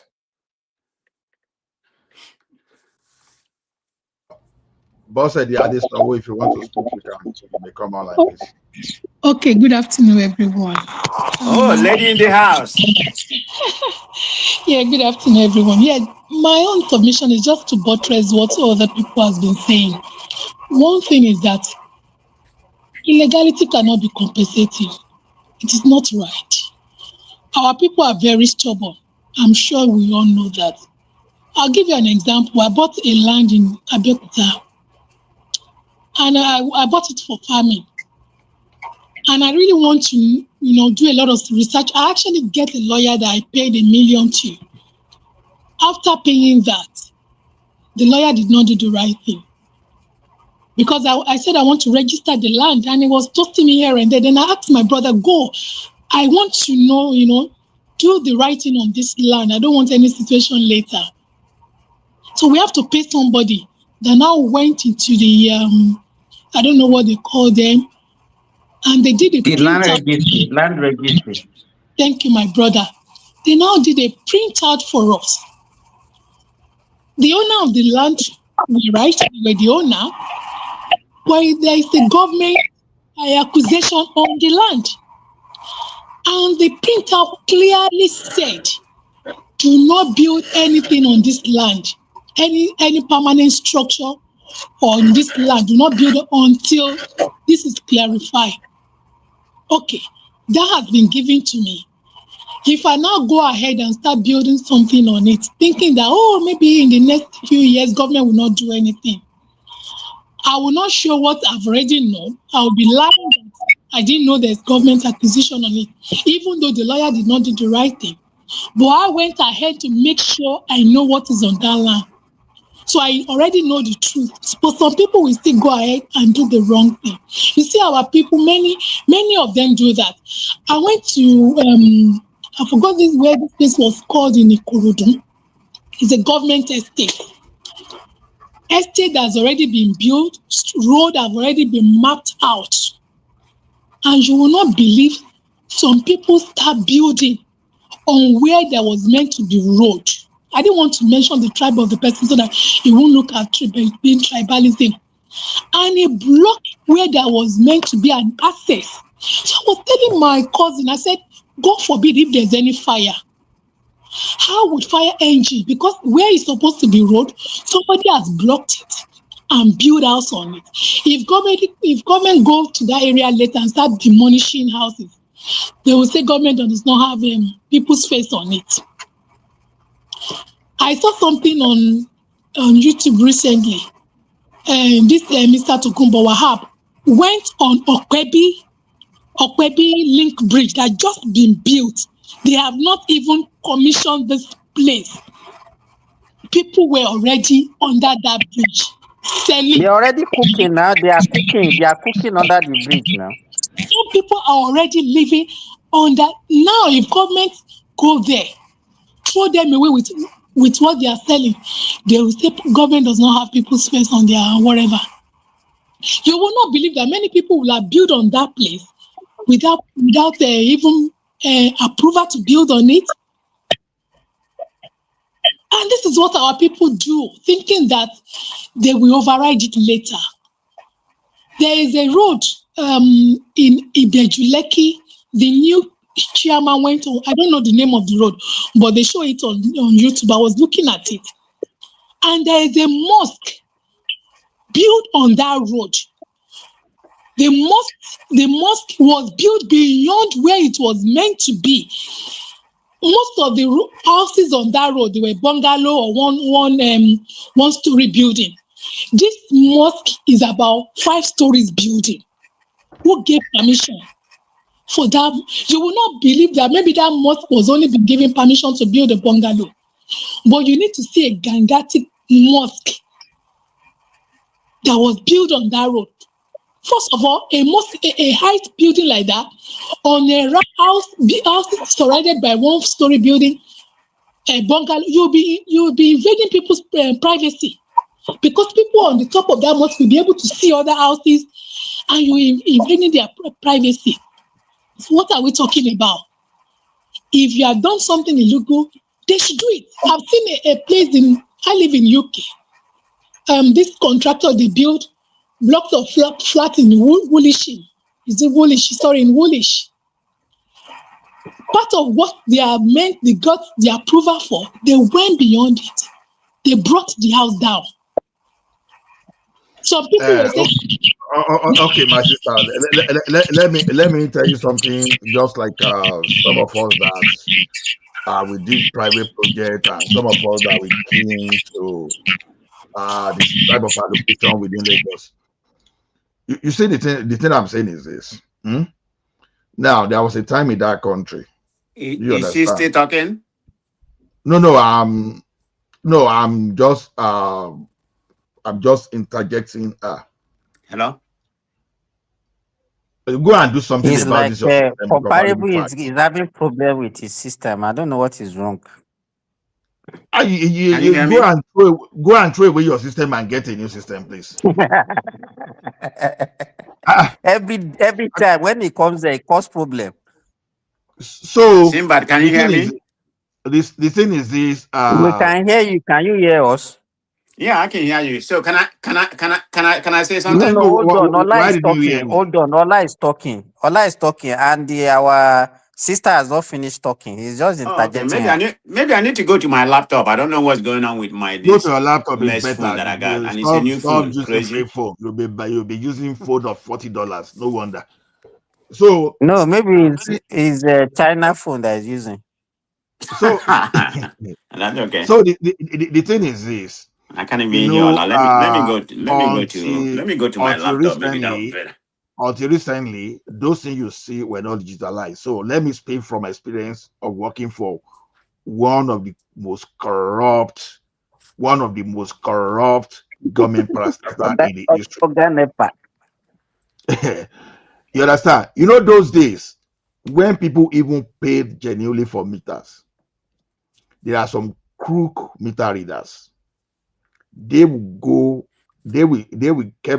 keep your money and fake everything for you. You understand?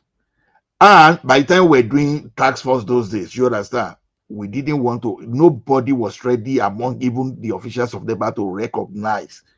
Yeah, we were aware that we're duped. Even when you did the right thing, it's not as if you were not trying to do the right thing, you were doing the right thing, but just become there were a lot of rogues that within the system. They would just do a lot of kind of manipulations. So you see this issue of land and this building approval in Lagos State. You see, even some people even did the right thing, and they still ended up getting wrong documents.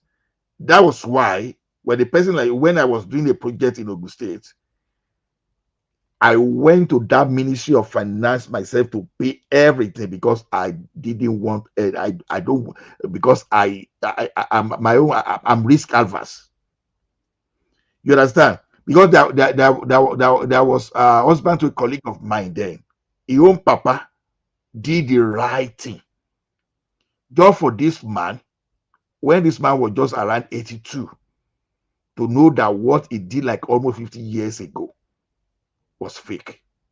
I was talking of something as far back as 2009 or 2010. You know, something that he did like almost 50 years ago, old man. He carried that paper. He was boastful. He was happy that he did the right thing. Fake. If there could be fake, just look at 50 years to 2010.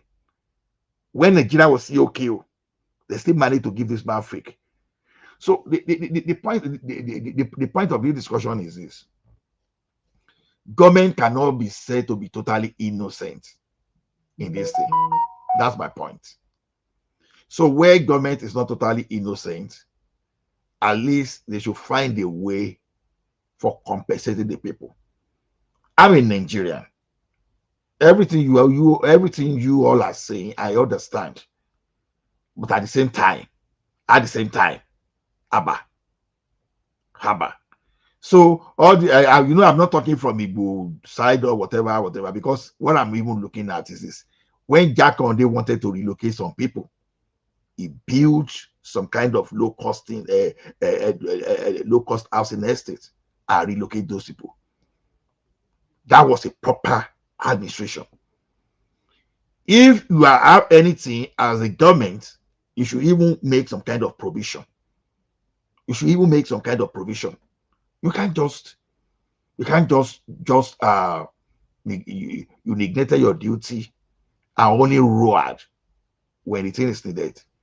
And the annoying thing is this: the corrupt officials that got involved in some kind of manipulations, they will go scot-free.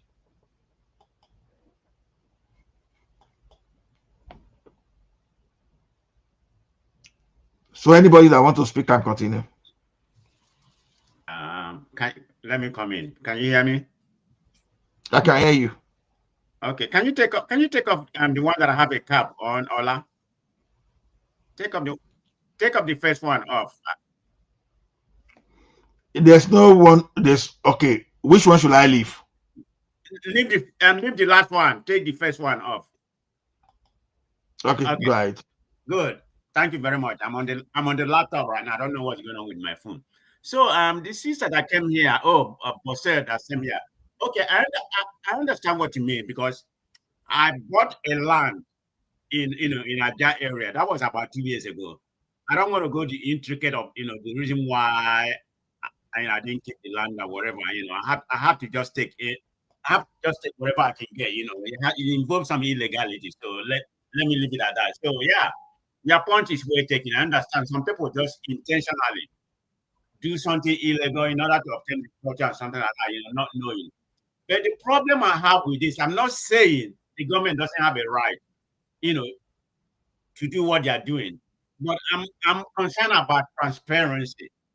At least if there's people that that bought the land legally, because from what I'm reading, these people have been living in this area. This is the access in this land, they've been living in this land for many, many years. So how come it is right now that you begin to figure that most of them are, I think they say the Awori and the Ipa people. That shows you that this is their residence. They've been living in this area. We're not talking about somebody who came about 10 years ago, or like I was trying to buy, like I bought a land about 2 or 3 years ago. There has to be transparency. Don't just put everybody in the same box. Everybody's illegal. That's the point I have. And they say there's a court injunction about not demolition about 80 houses, but they included all of them. If people can be compensated, the legal one. I'm not saying you should compensate illegality. I'm not for that. No. See. Even my brother.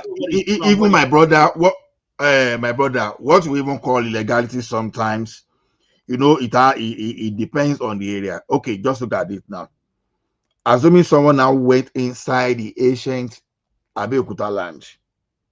Ancient one, no. Ancient one, no. Or someone went inside ancient Ibadan settlement.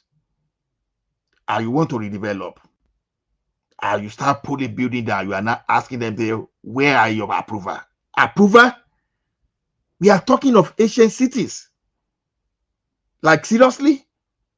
So those are the kind of things. See, that's why when you are doing some kind of demolition, you have to be, whether illegal, I understand the word illegal and all those stories we are talking about. But it is not always the case sometimes. Like I said, I don't have stake in this thing we are talking about. I don't have stake there. But you just have to think beyond, because we already know that even having structures that were not approved on its own is a kind of social security or ecological insecurity, security issues. We know, no doubt about that. Even like I said before, the entire of like Agbado, Jaye, all those some part of Agege. If you want peace in Lagos in the nearest future, you understand, so many of those settlements will be cleared to plan properly.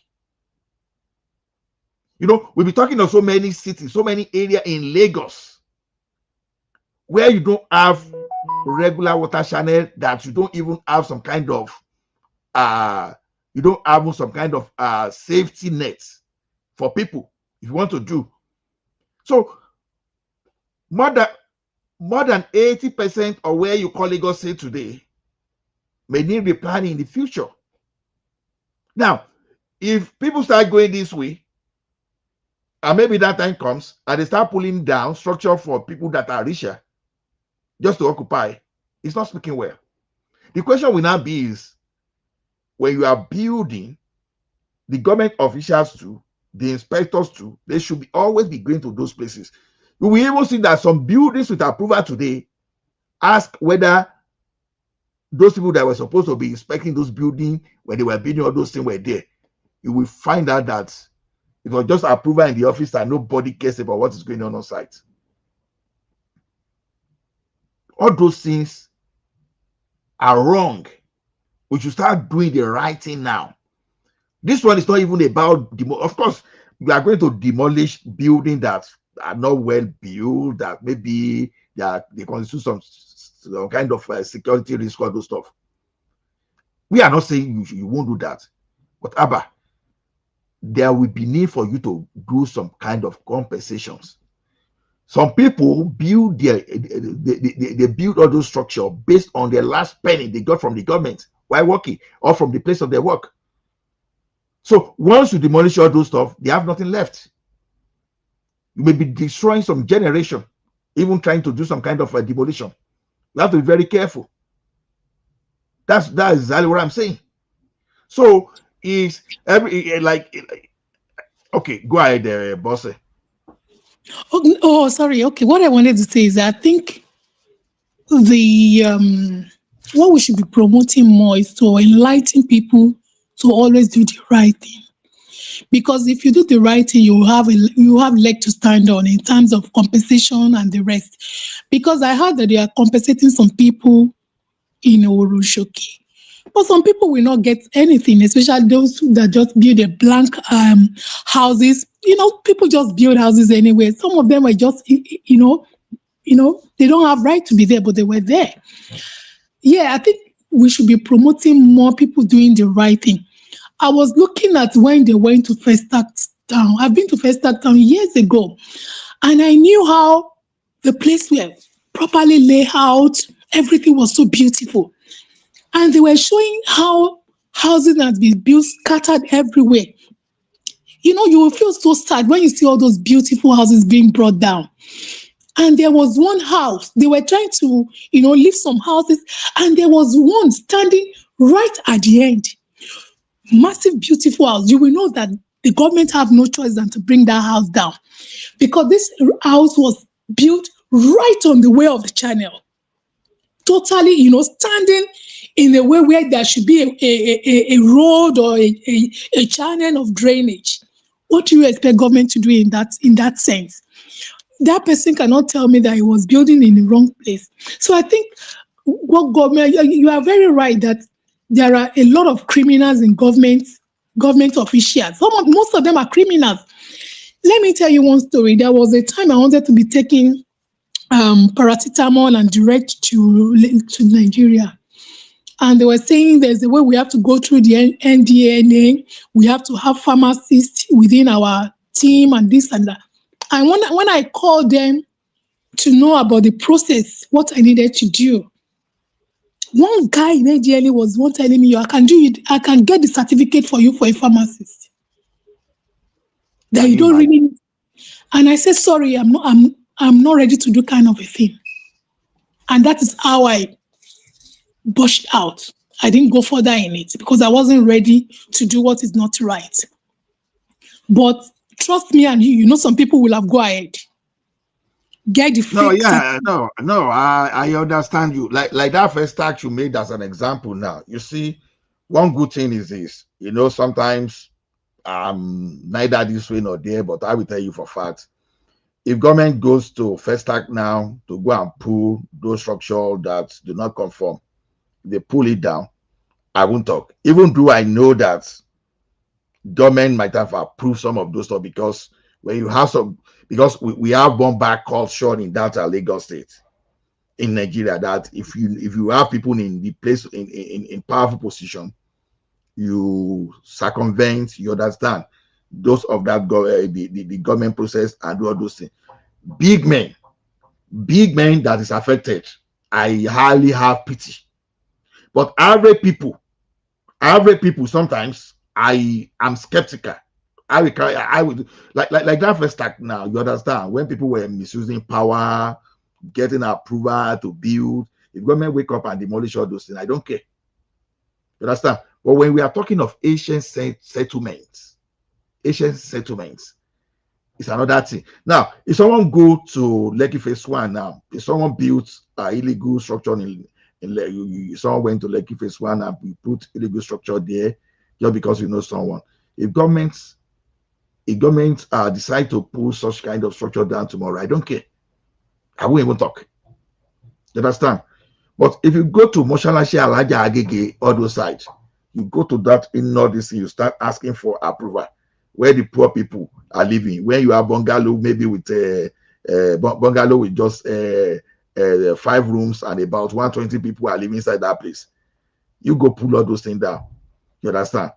I be tempted to talk that government should put some kind of human face, because I know that we have government that usually ignore all those areas.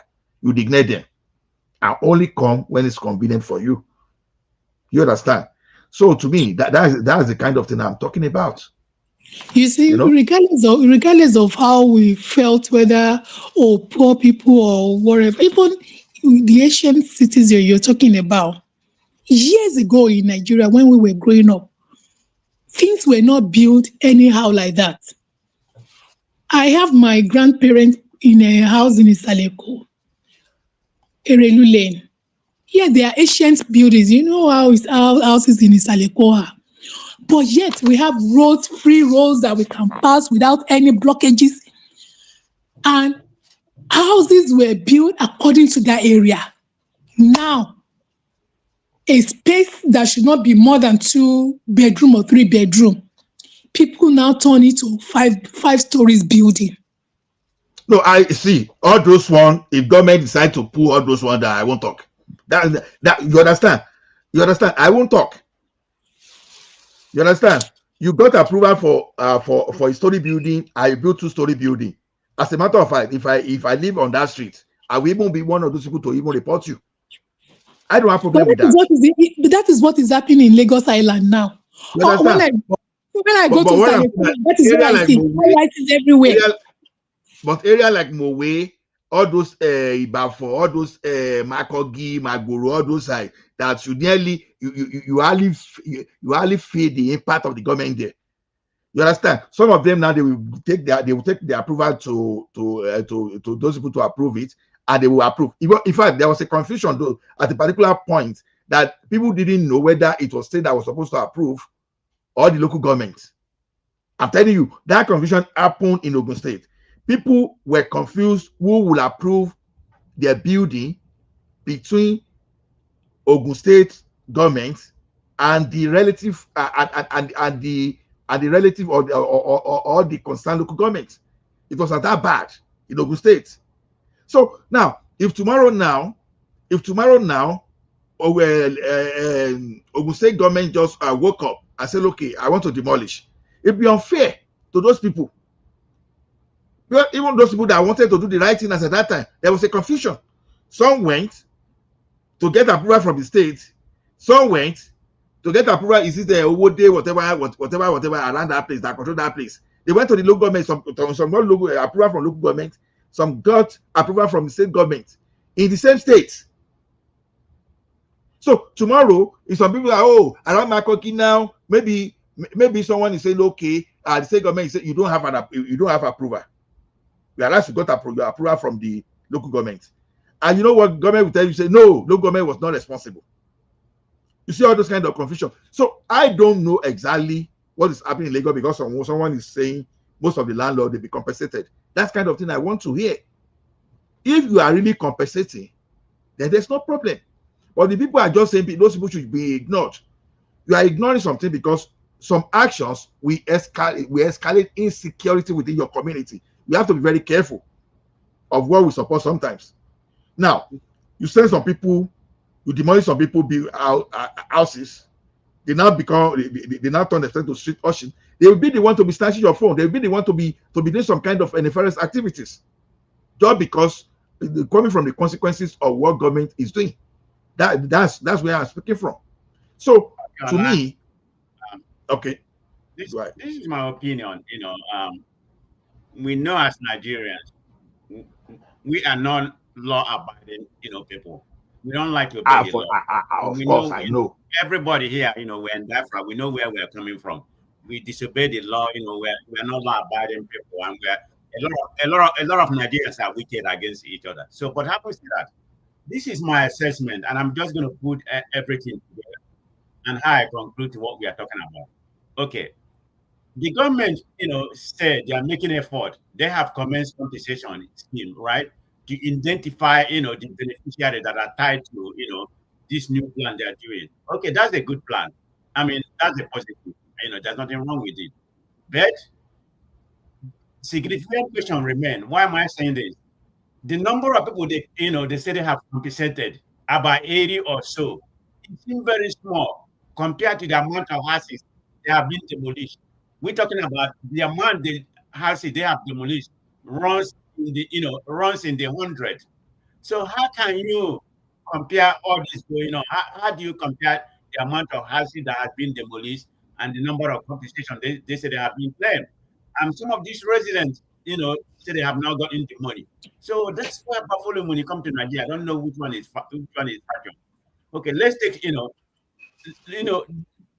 excluding the payment, let's be transparent. That's the point I'm having, because there was, my understanding, there was a court injunction not to demolish some of the houses, but the government went ahead and do without due process.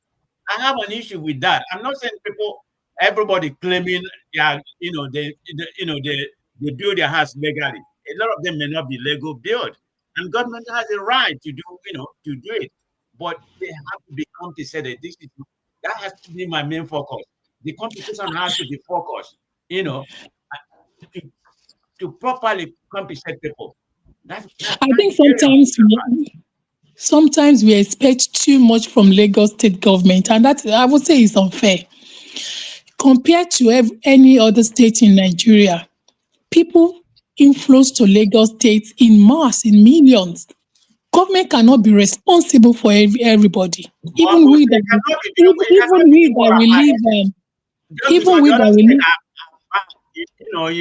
to comparing Lagos. Just what about it? Let's talk about what is right. That is what I'm saying. Lagos state cannot be responsible for everybody. People live No, to their I totally agree with Boss idea on this one. we cannot I've said that. expect, because people leave their state and flows into Lagos State in millions, and we're now saying when they are living in a place they shouldn't be living in the first instance, and when government asks them to leave, government should be responsible for their allocation. Even we that we live abroad, we have homeless people, so that means government cannot be responsible for everybody. You that you want to go to Lagos, you must have enough to rent a place to live. You can't live in a place where you shouldn't live, and when they are now asked you to leave, it now turn to being the victim. No, some people make themselves victim, and we should not be expecting Lagos. Sometimes it surprises me when they ask people to leave. Like people, look how many people were already living under our Okwebi Bridge, and they say, "Oh, government should find a place." Did government ask them to go and live there in the first instance? And people leave their state in mass. Is their state government compensating Lagos State to be able to cater for everybody? No, Lagos State cannot be responsible for everybody. What we should be shouting at is that every state should be doing more so that the concentration of people in Lagos will be reduced. If every other state are developing, people can be living in Ogun State and be working in Lagos. People can be living in Badon and be working in Ogun State. But because the concentration is so much in Lagos, everybody believes that they have to come to Lagos before they can live. And I don't blame them. If other states are developing the way Lagos State is developing, people will not be suffering themselves. Because yes, sometimes you see those people and you feel so sorry for them. You see some children, you feel like you wish that you have a house that you can place them. But this is impossible. We have to say the truth. We have to say whether we like it or not. We cannot be expecting, Lagos State should find them a place, or Lagos State should go and build them a shop. People are selling on the walkway, and when they ask them to leave, we are expecting Lagos State to go and find them a shop. No. We have become a nation that we think people can just behave anyhow. Set up a market where you shouldn't set up a market, and when they ask you, you become the victim. Government become the faulty one. No, there's some things that they need to put a thorough ban on it. And they are the same people. Lagos is smelling, Lagos is dirty, Lagos is unorganized. There's some fire. Look at a Lagos Island. Look at what happened recently, where many souls were lost. Even for them to get fire engine to that area was chaos. They have built anyhow, anywhere. You see, my problem with that is that there should always be consequences on for the responsible government workers in charge. Look at that Lagos Island you are talking about now, all those Idumota market, all those. Oh my goodness. You don't want to get yourself around that place if there's any major inferno. It will not speak very well. So my brother, when they went to this market in Festa, what is it called? Trade fair. Do you hear what some of the government officials says? That they went there last year and they were chased out. They asked them to stop building. They chased them out and they continue building. Should we now blame Lagos State for going there to demolish what they asked them not to build? Sometimes we just have to be sincere with ourselves. Yes, I know there are criminals within the Lagos officials, but some people, as well as somebody said, some people, because they think they have money, they will go away with, they will be able to get away with certain things. I think that we just have to call it spade a spade. Sorry. You see why I said that there should be consequences is this. Even building alone where you are not even supposed to build, especially in that area of that market, where you are supposed to have maybe a story building, you're having a two-story building, it's a risk. That means that for people to even be building there, let's assume that we have irresponsible people that decide to build, right? The fact that government that is supposed to protect properties and life, someone ignored that duty, probably collected some kind of bribe, allow that. You understand? When things like this happen, you understand, those people should face the consequences as well. That's my point.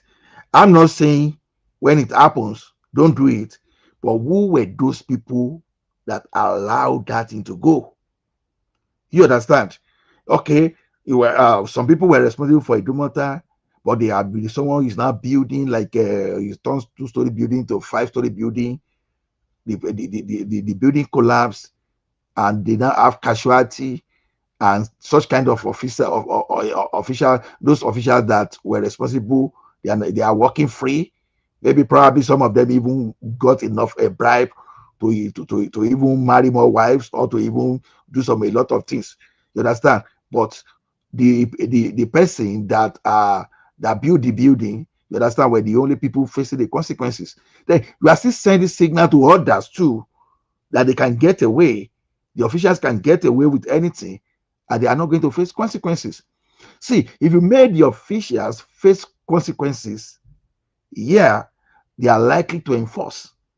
You understand? But if they don't face those consequences, you understand, they will collect bribe. You understand? It's just like a situation where we got police giving their rifle to the robbery gang. You understand? Until they started facing consequences. You You know, understand? I wrote something under Tokumba Wahab.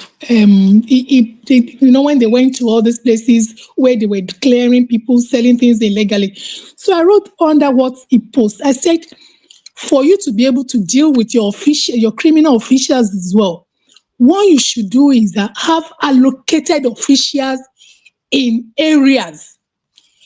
If you have certain allocations of officials that these people have been designated to certain areas, so that when the what should not happen happens there, you will know exactly who to sack. But if you are just posting here and there, you don't know. No, it will never work.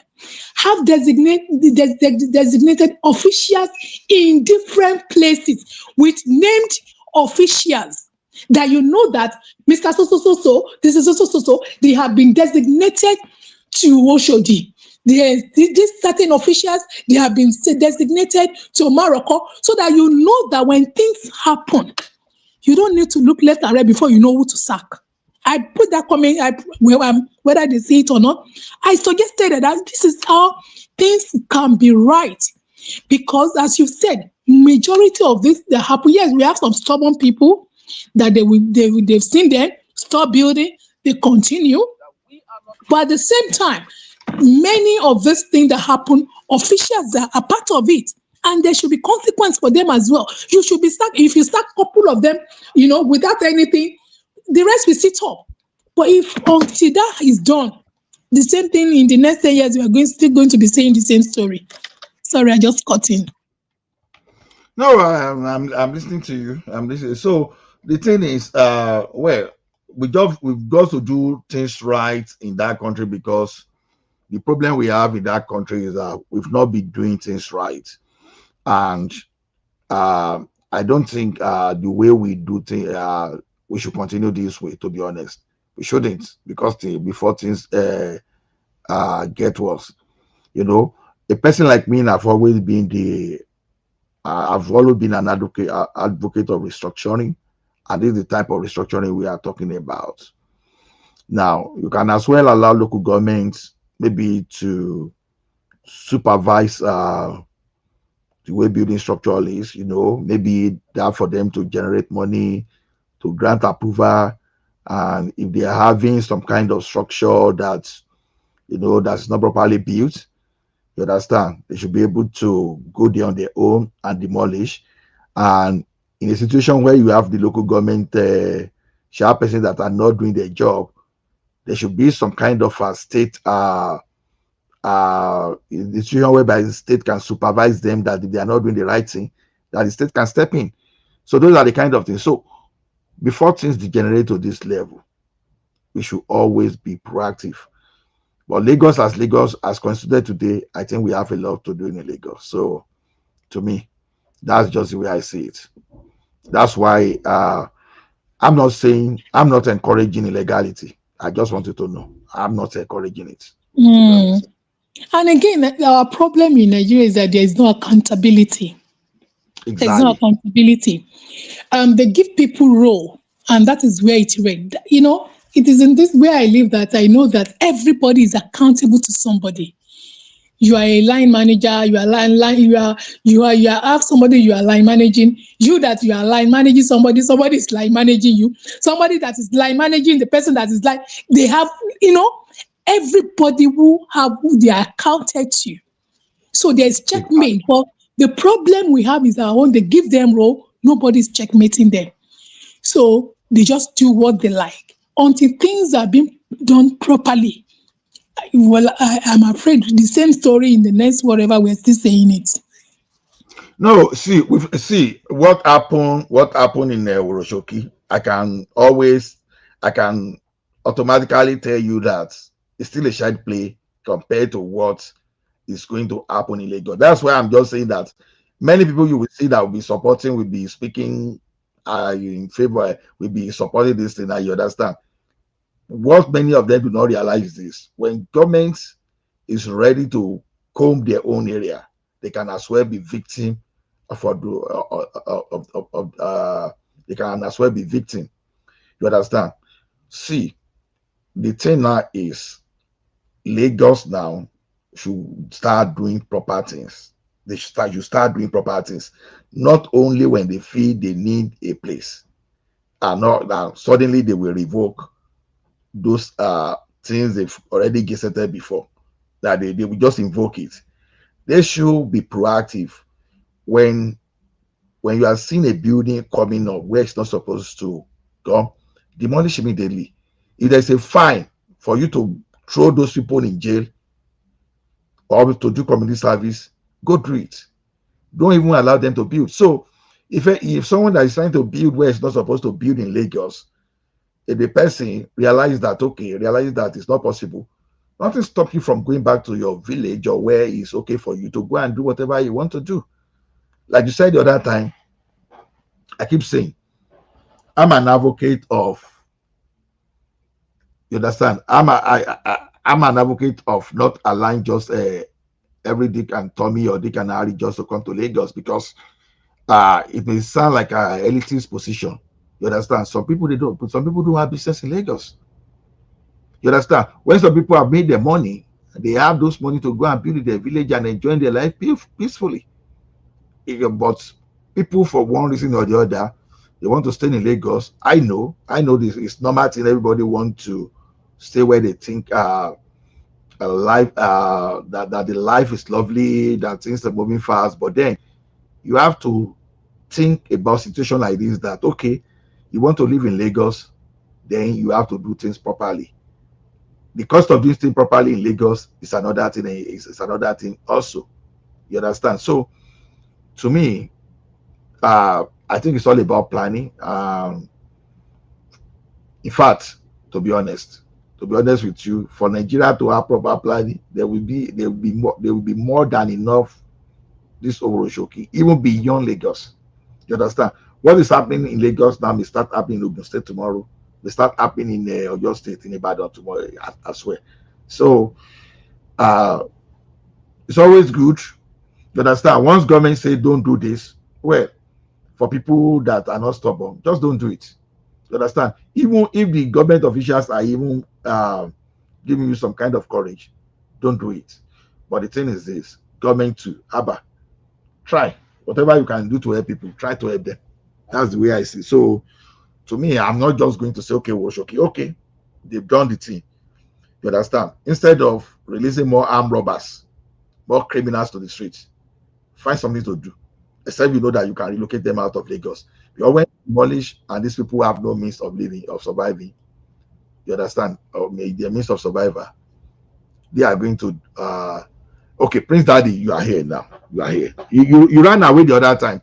What I was about to say the other time is this. In Canada, if you're an electrician, if you make mistake of not following the guidelines, your license will be suspended. You understand? If they suspend you like 1 or 2, 3 times, your career may be gone. That you may just go and find another career. That's after you might have spent maybe like 6 years to train yourself. You were doing your apprenticeships, you were attending schools, we're getting different kind of trade certificates. A simple mistake can take everything away. If you are a builder as a building engineer, or you're a civil engineer, and you just go made a rubbish mistake and you are not doing the right thing, you will lose your license. Because as you are even building, you will see the regulatory authority. They will be coming to see whether you are doing compliance. You understand? Before they will move from one state to another, you understand? There are some people that will come there and appraise whether you are following. If you are not following immediately, they will advise you to demolish. So there's no basis for comparison between what is happening in Canada. I don't know how it is done in the United States of America and what is happening in Nigeria.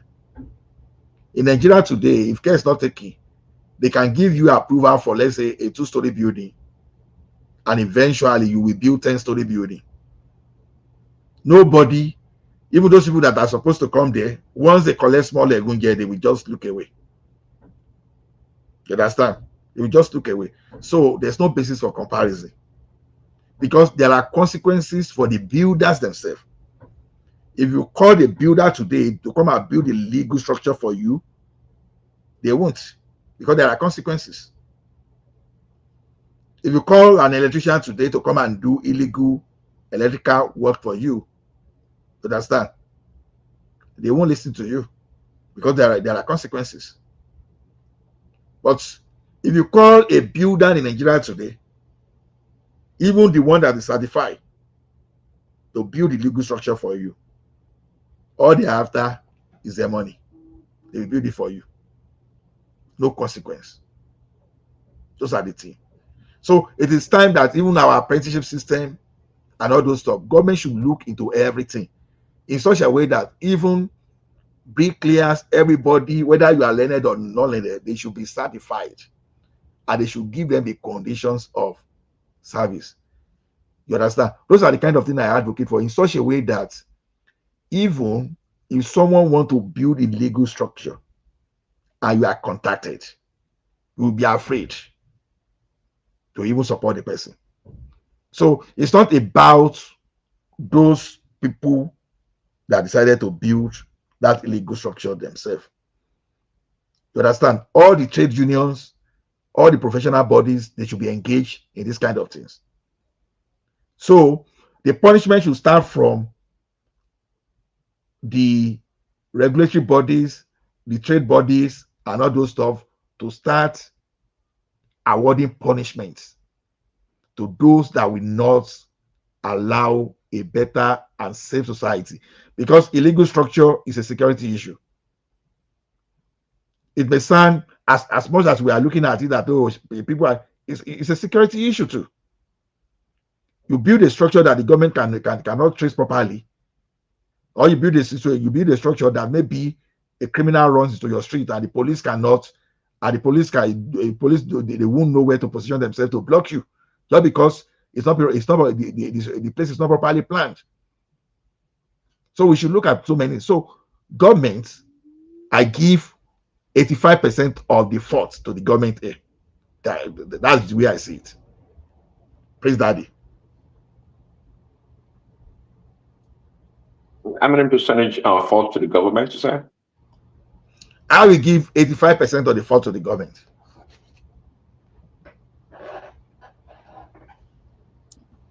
See, I don't think I'm against what you're saying in regards to government accountability. I don't think I am, but you know, I think where we differ is that you think the government should be responsible for people's bad deeds. That's where we differ, really. Of course, the government isn't. By the way, you are comparing Canada and Nigeria, an advanced society, to Nigerian society, in a place where responsibility is shared across the spectrum. Just like you said, from the inspector to the builder to the engineers and all the way to the top there, everyone is maybe certified. They have certification. They have code of ethics and whatnot to abide to, and if they misstep, they know the consequence of losing their license or being, go find a different job, just like you said. That's a well-structured defense society. We don't have that yet in Nigeria. We don't, even though you can make an argument that we have the laws. I bet you have the laws and all those things, but the enforcement of the law is what matters. I'm not going to see by the way, the people at the top are not going to suffer. It's usually at the people at the bottom, just like in the war. So we could have had bad governance for many, many years. So if a new government comes in that's reasonable and it's a good government, they got to start from somewhere. They're not going to turn a blind eye. So you guys have built your structure for there for like 30, 40 years. Therefore, we can't do nothing about it. We have to compensate you. The fact that the Lagos State government is compensating people with illegal structure, to me, it's really, really good, actually. It's a good thing. I'm not about making people destitute or taking their livelihood or displacing people. I'm not all for that, not at all. But the fact they're doing is great. But my point still stands that, look, if the structure was there illegally, the fact that they didn't get approval from a local government or the government to do so, the government can come in and do what is right. If they have to demolish the structures and put codes or whatever in the area, I think they should be allowed to do that.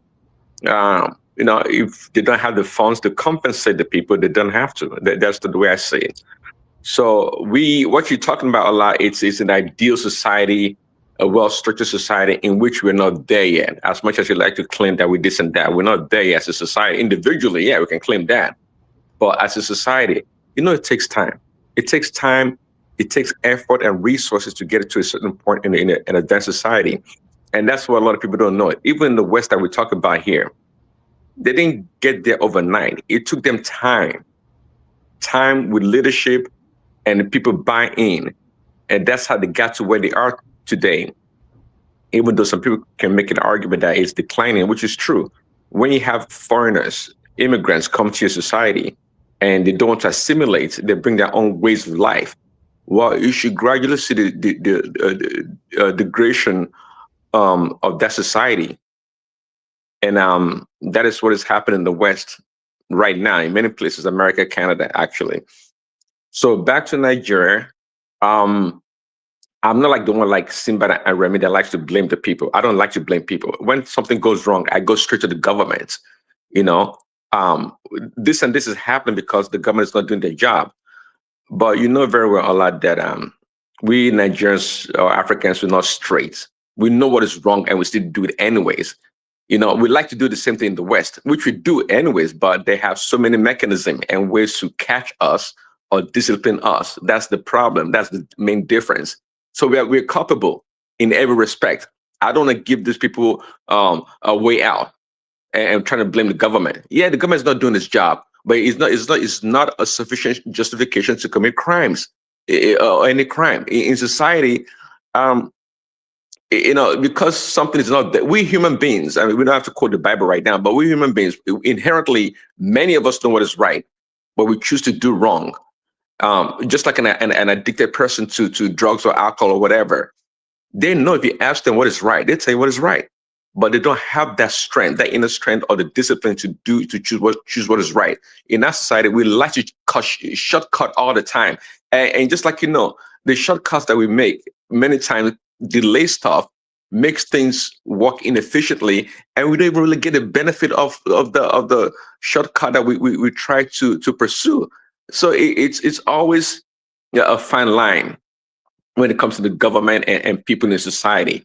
We have a responsibility in our society to make things right. There's in some certain neighborhoods, for example, they don't have police, they don't have security, but the people have chosen to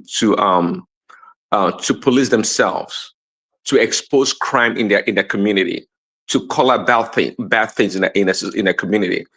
That's a community that's trying to be responsible and not harbor criminals because we don't have police in our community that there should be crimes everywhere. Not at all. No. So back to this demolition stuff again, because the government was not there to tell them don't do this and that.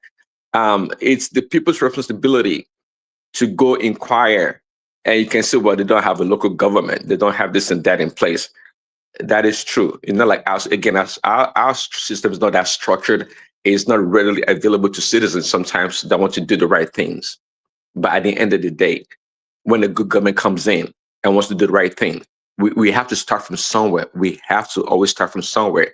And in life, there is not always a zero sum game. Some people win and some people lose. And some people losing in this case may be a sacrifice they have to make for the rest of us to have a better Lagos, where there's no flooding every time it rains, and there's no structural collapse and killing people. It's got to start from somewhere. It is never a straight line where everybody wins. It's in this world, very well, not everybody wins. Some people win, some people lose. We gotta move on. Yeah, I understand you. That's why I said even in legal structure itself, from day one they are putting that it's already a security risk. It's only that it's for people to be able to know that it's a risk. The fact that the risk is not coming immediately, you understand, it does not mean that it's not a risk. It's a risk to the society.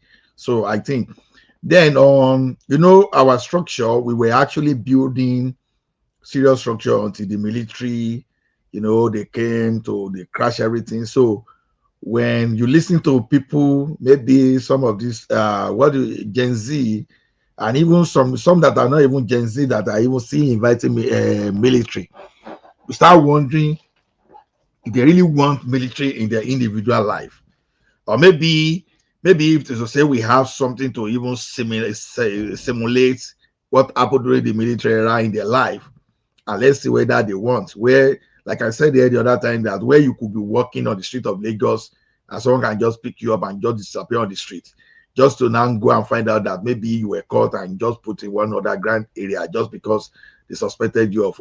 So people, so a lot of this atrocity that you see today in that country, you understand, they were the consequences of the military. As bad as this civilian regime is, because we are shouting corruption, it's just because you can speak. The type of corruption that was going on under the military. You understand? You can't. One thing is a corruption that came through what we're trying to develop. Okay, you have a project, you are building something, and you now through that corruptly enrich yourself. Is one thing. Another thing is to dip money or your hand into that pot already without doing anything, and you just see that money, right? That was why some people were saying the other time, funny people were saying that Abacha was saving for Nigeria. That Abacha was saving for Nigeria. It got to a state that the military, you printed money to go and stack away all those stuff. So to me, is we just have a lot to do in that country, to be honest, and I won't really blame some people if they cannot really understand how country should be run. They cannot see that Tinubu is really working to reset that country, and it's unfortunate that even when you see these people we are saying, they are playing to the hand of the like of politicians that like kiosk. You understand? They like kiosk to thrive. They like to maneuver people for them to be in power. So I think, like I keep campaigning, I keep encouraging people. If you want to stop this type of nonsense, you see that you think is happening in Lagos today, if you think it's not going to happen in your village tomorrow, better wake up and start holding your state government and local government responsible. And that's the way for us to go. Many people in Lagos, they don't have business in Lagos. I have to be honest with you. They don't have.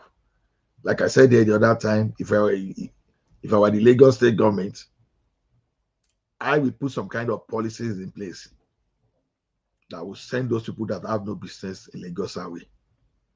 You understand? How do you determine they don't have business in Lagos? Okay. Now, you that you have business in Lagos, you must be taxpayers, right? Now, I know some people, maybe the young one that are not the age of paying tax. You understand? We know that. Then, when you do that, you have to know the house owners in the entire Lagos.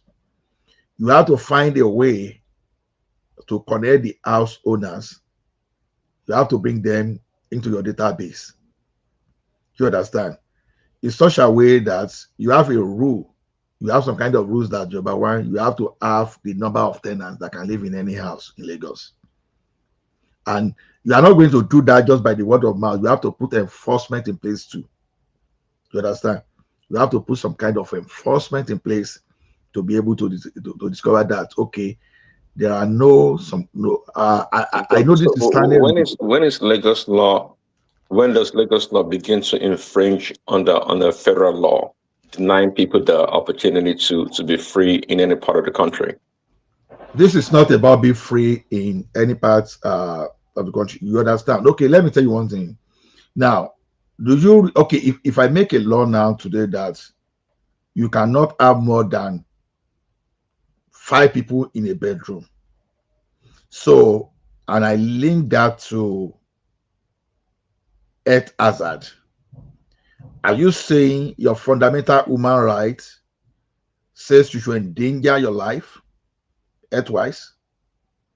So you have fundamental human right now. Does that mean you can pie yourself or you can jump into the lagoon? No. So what I'm saying is this. There are some kind of unhealthy living, unhealthy style of living in Lagos, and some kind of repression in Lagos that if you are not a taxpayer, and when I say taxpayers, then you are not going to be within the Lagos State health insurance scheme.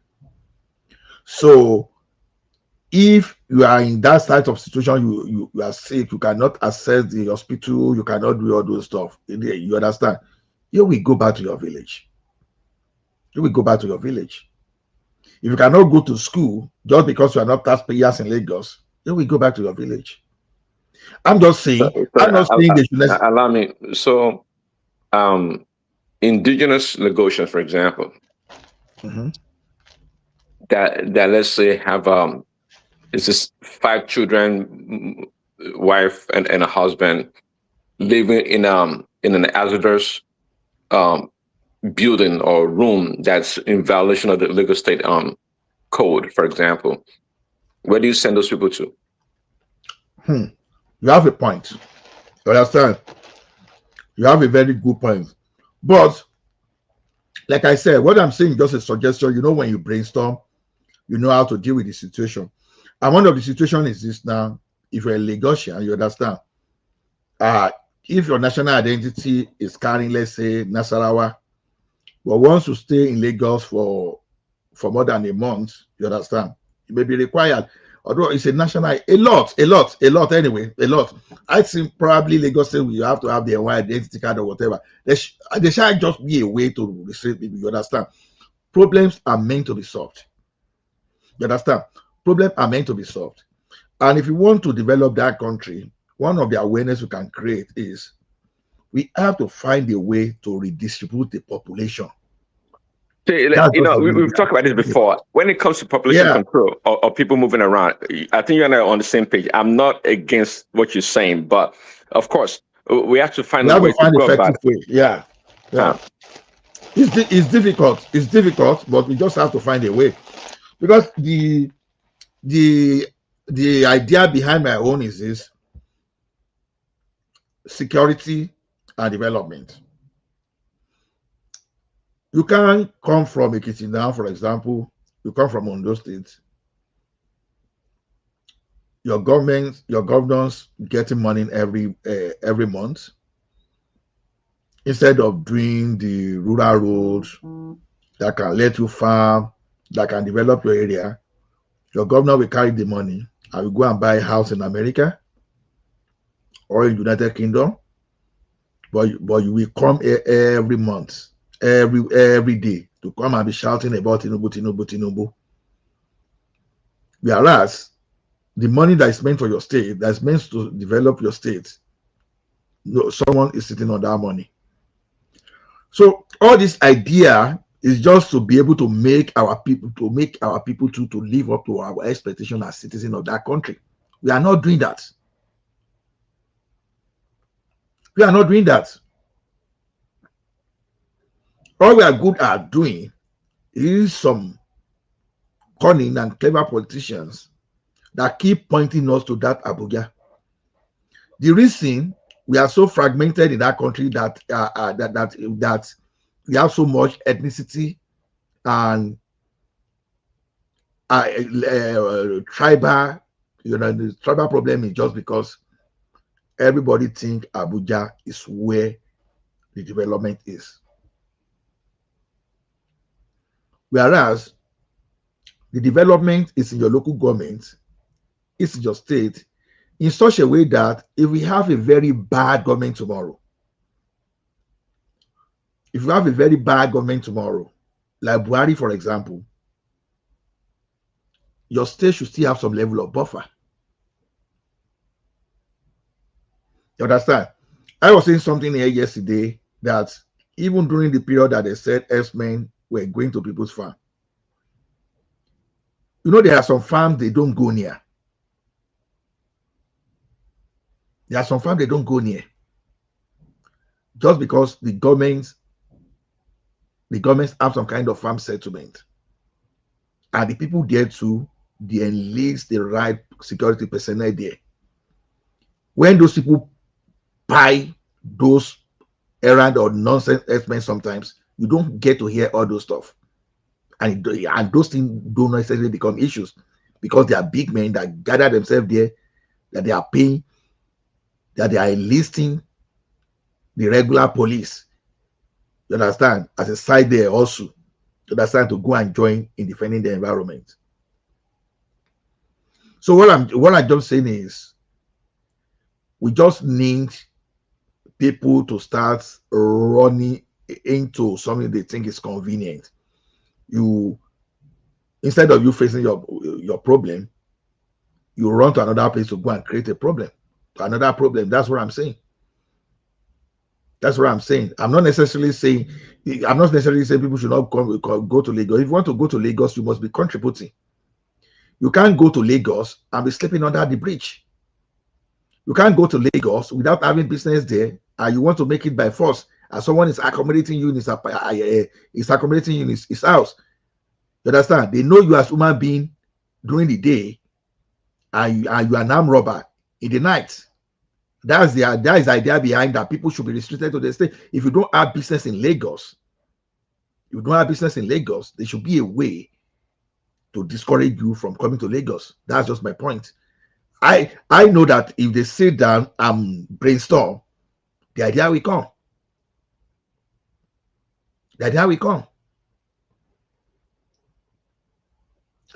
just my point.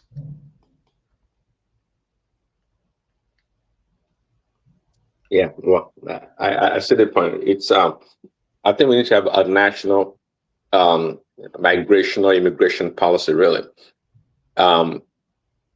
Just like I said before, we give a lot of the way everything is structured right now, we make other governors or other regions lazy, really, because they're not accountable to their own people. They don't have to do anything.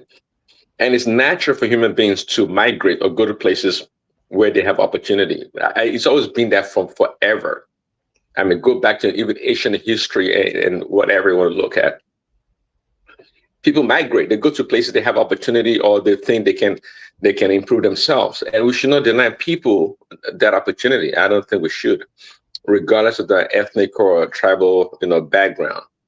But again, I'm for holding your leaders accountable.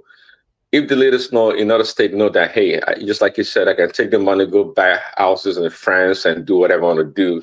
I don't have to report to anybody. They will continue to do that. They won't build new schools, new roads, and hospitals or whatnot. They're not going to do the basic things that people require because they're not held accountable. So that's the dilemma in this whole equation, quite frankly. Because trust me, people will not want to leave their space if they have opportunities. They wouldn't want to. Yes, Not that is all of very them though. important. Not everybody, I would say. Some people. I've heard of some people I've watched YouTube videos where an Easterner making video of the brand new market in Aba, beautiful market, but it's unoccupied to even half the capacity.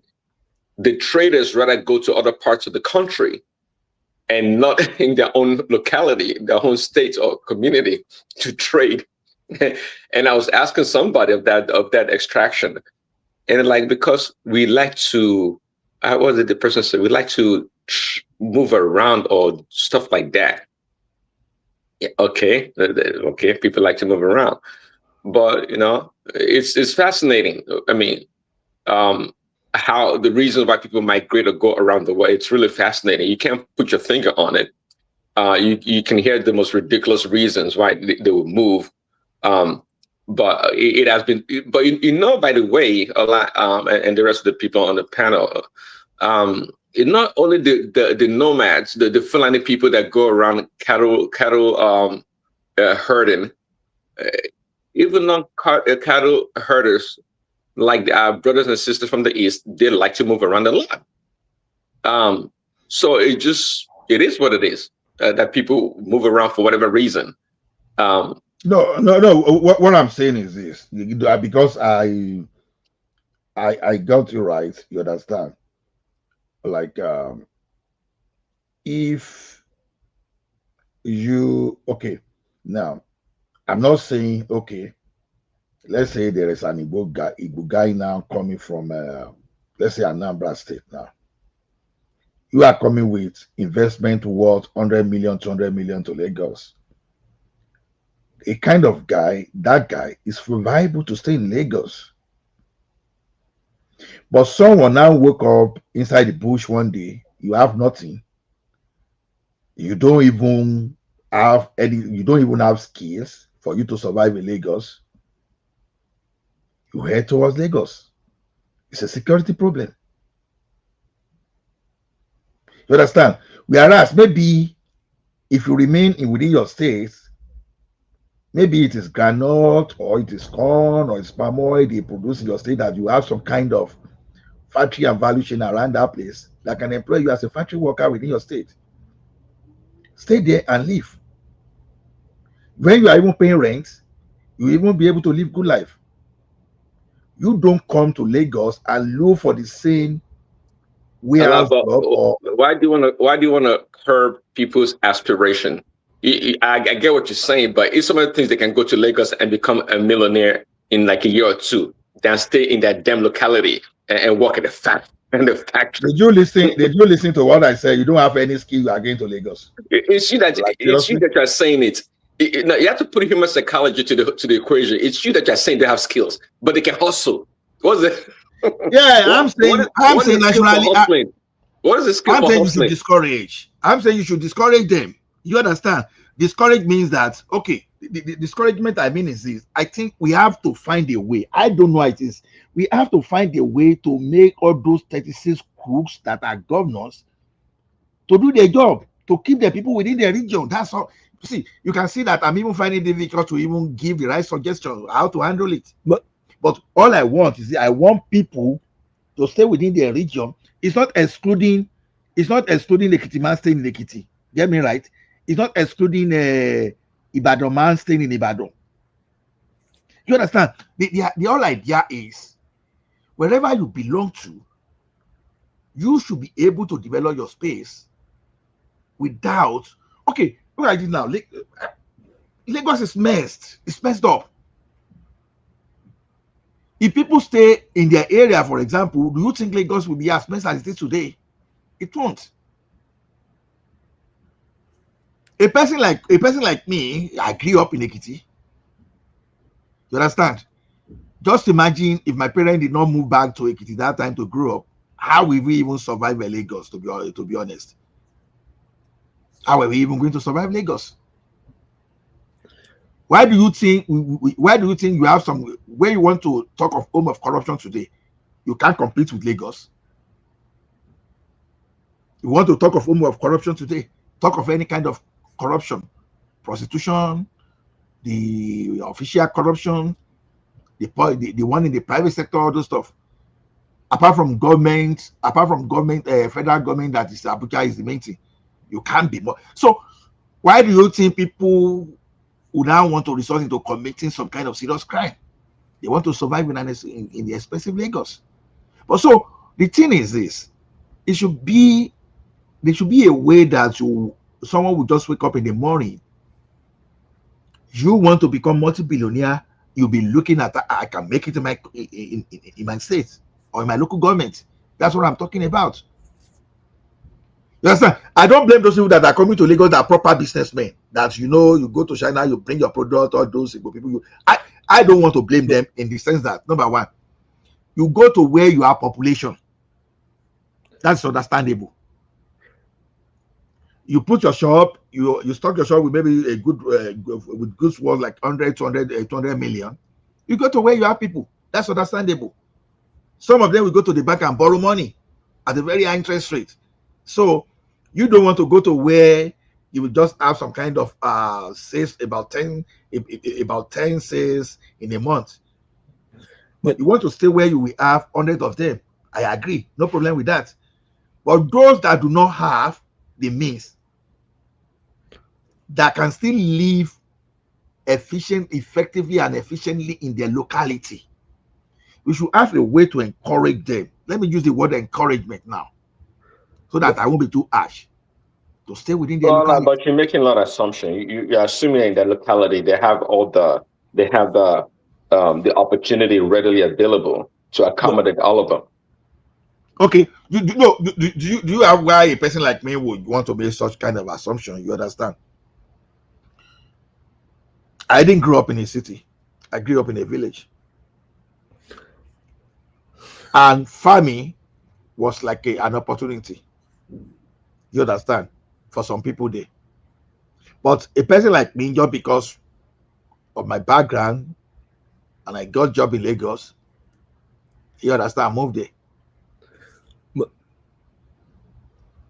Mind you, the other part of the story is this: I was born in Lagos actually, but we moved to Ekiti. I grew up in Ekiti. But when I went back to Lagos, I went back to Lagos on opportunity. There are some people from Niger Republic today. They're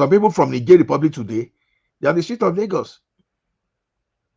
Either they are doing megad, or they are moving wheelbarrow around to sell some stuff, or they are riding Okada. All those people that you've seen in Lagos, there are so many people that are not from Nigeria that are on the street of Lagos there. That even where they sleep, where some of them sleep in the night, you dare not pass through those places. I get what you're saying, but here's the problem. All this demolishing is one. This is why it's one. It is because Nigerians about don't want to invest in Nigeria. It's because want to invest. You invest more in Nigeria and demolish the house. What's the point of investing in Nigeria? It scares people where to invest. I'm sorry. It scares people where to invest in Nigeria.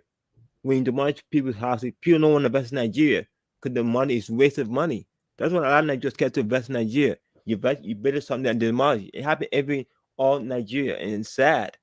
How you can invest your money in something, but they're gonna demolish? What's the point of investing money in Nigeria if they're doing this? That's what people discourage to invest in Nigeria. I don't blame them. Okay. Let's have a deal. Let's have a deal. This later. Now you have Innocent Motor in where is that city in Anambra, right? Yes. The question is this: the Nigerian military, they buy from Innocent, and some government agencies, they buy from Innocent. Probably Innocent is exporting now. I don't know. You understand? The thing is, you can still do some kind of investment within your locality, but who are those people that we encourage such investments? They are your governors. Now, look at Dangote refinery. It was supposed to be in Ondo State. When Ondo State, when they were still struggling with everybody started thinking of what they were going to. I know it's not that easy for people to give up their land. I know. But someone could have quickly stepped in and tried to look at the danger of just or just allowing that thing to linger so long. Because they never saw Lagos coming. Otherwise, they should have moved faster. They should have moved very fast to make sure that Dangote refinery stays in Ondo State. Just imagine $55 billion investment in Ondo State. Do you think Ondo State will remain the same? No. $55 billion in Ondo State. You guys, your leaders dropped that ball big time. Exactly. So the thing is, that is exactly what I'm saying. Okay, look at the garment industry in Ogun State now. Do you think that if Ondo State government, for example, is proactive, or someone is proactive in the southeast or in the north central region, and the government is saying, okay, I will do PPP with you, so that to give you some kind of guarantee, that factory is planned to employ 150,000 people. Just imagine having such kind of factory in the north central or in the northwest, giving people money. They are going to protect it if the government is in support. Let's look back at the old days of hide and skins. Let's assume that Kano State government now found some kind of, instead of using money to give money to do the burial, to be saying, okay, we are going to give you money to marry, and maybe be giving some people some kind of mandate to get married, all those stuff, be sponsoring all those stuff. Let's assume the government stop that. I put that money. I look at, maybe you start negotiating with the federal government. Let us ban all this importation of leathers, like shoes and all those stuff. I will invite a company from somewhere outside the country. I said, okay, as Ogun State is having a garment factory that we employ about 150,000 people, we say we want to have hide and skin industry here that is capable of employing like 200,000, 300,000 people. If government start doing all those stuff, many of those people from Kano, from all those areas that are riding Okada, do you think they want to stay away from their home? People will always prefer to stay within their environment if the environment is conducive.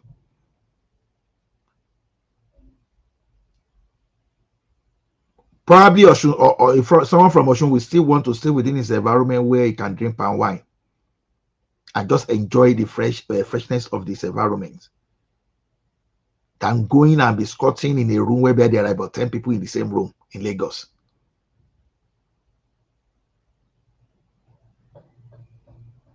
So that's just the way I see it. So to me, we have a lot to do.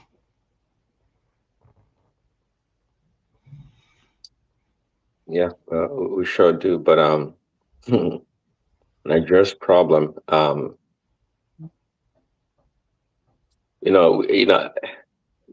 nationally, our immigration. Do you even have immigration? Obviously, we do have immigration policy, but not enforced in the northern part. I mean, people just crisscross the borders whenever they want. So, and I tell you, enforcing immigration, it costs a lot of money. In fact, everything costs a lot of money. That's what people don't know. Everything costs a lot of money. So when people make fun of Lagos that Lagos smells or stinks, well, only if they know what it takes to manage 20 million plus people in such a space, they wouldn't complain that Lagos smells. It costs a lot of money. Sanitation costs a lot of money. Everything for a big population is, is exponential when you have to spend to do the right thing, to make ends meet. So immigration, it's a big deal. But again, people would always migrate to places that can have opportunity. Yes, even people that are well off would migrate or go to places that just to change environment or because they can. But I agree with you though that most people will stay in their locality if they have opportunity. They would. I think people like to be close to home, close to where they're familiar with. They'll go on vacation and come back. I think naturally, I think most of us would do that actually, than to just jackpot and be gone or disappear from our own community. Again, if you have opportunity there, so that's human nature. But yeah, people would move. I mean, Lagos it's totally something else now. It's totally something else, and more people keep coming. You like wonder, wow. I give a lot of credit to a city like Lagos. Actually, I do. If you go to most places, even if that big old Canada that you are, there are so many scanty populated places in that place. The land is so big, but people still have one challenge or another. So imagine a place like Lagos having to deal with the millions and millions of people every day with the limited resources that they have, and the space, the physical space that they have to deal with. You got to give credit to the leadership. You got to give credit. Yeah. And one funny thing about Lagos State is some people are actually angry that Lagos State will be getting more money, and that you start wondering if we are serious in that country. And the more reason I want people to put pressure on their leaders. Just imagine people fighting the allocation that will be going to Lagos. They are the leaders from the north that they be earning money from. They build so many local government for themselves to allocate resources, to get more resources. They got all those stuff. Why they were contributing? Why some of them were contributing almost zero into the federal purse? They were the one that were talking about the money that is going to Lagos, but none of them is talking about what Lagos generates. None of them is talking that their citizens, when they are unable to handle them, they run away to Lagos to pollute Lagos. Many of them that are talking, they have a citizen in Lagos. They are not contributing to Lagos economy. What I mean is that in terms of tax, you understand, they are not contributing. They may be riding Okada, they may be fetching water for people, they may be all those say, okay, I understand, I recognize that. People must survive. You understand? But I want all these rogue leaders to feel the pressure and the anger of their people rather than directing everything to the central. You understand? That's the idea. I want them to feel the pressure so that when you are going to become the governor of your state, you are not going there just because you think you can build your empire. You become wealthier. They're not going to feel no pressure. We talk about you. I guess specifically talk about it all the time that people should look towards their local government for help. But again, it all goes back to our understanding and of how governance works and how the people are synthesized to their local government or even to their governor on the state level. See, you'll be surprised. I wish there's a survey, just a generic survey that asks people how they feel about a local government or rather that maybe their states, and see how much responsibility they put on the shoulders of their governors. I would like to see that because people don't know that their governors or their local government holds them anything. And you wonder why everybody points their nose towards Abuja or the federal government, because that's all they know. Things is not working out on my streets, in my state. The federal government is not doing their job. That's all they know. So there's no way people will hold their local government or forget about the governor of a state. Who can get close to the governor of a state? Those people are so powerful, and so remote from the people. It doesn't exist. So, in other words, to get back to people holding their leaders locally responsible, which is the subsidiary, responsible. It comes down to people. It comes down to education. Education, number one. Then it comes down to synthesizing the people and a really massive campaign of reorientation of people's way of looking at leadership or governance. It has to get to that point. People don't know a lot. As much as you say it, people don't know, and they don't. The media tells. Prince Daddy, do you know why I appreciate people that come say, I've never hide this, I joined this forum, I think was immediately after COVID. I can't even remember that I started coming. Now, the point is, the little thing you are doing now, I think I have an idea of the impact it may be having on people. You understand? I have an idea, the idea of what it may be having on the people. So, because it's different from when we allow some people to run away with, if we were to be those days without social media, some of the people that are running all this wrong narrative today will have gone far. But today, if they run it, we run our own. This local government and state we are talking about, watch out in the next 2 years. You'll be shocked that you would think people are not listening. It's just because you and I are the ones saying it. Maybe we don't move a needle. But those people that will move more than needles, by the time they pick it up, you will start seeing things changing.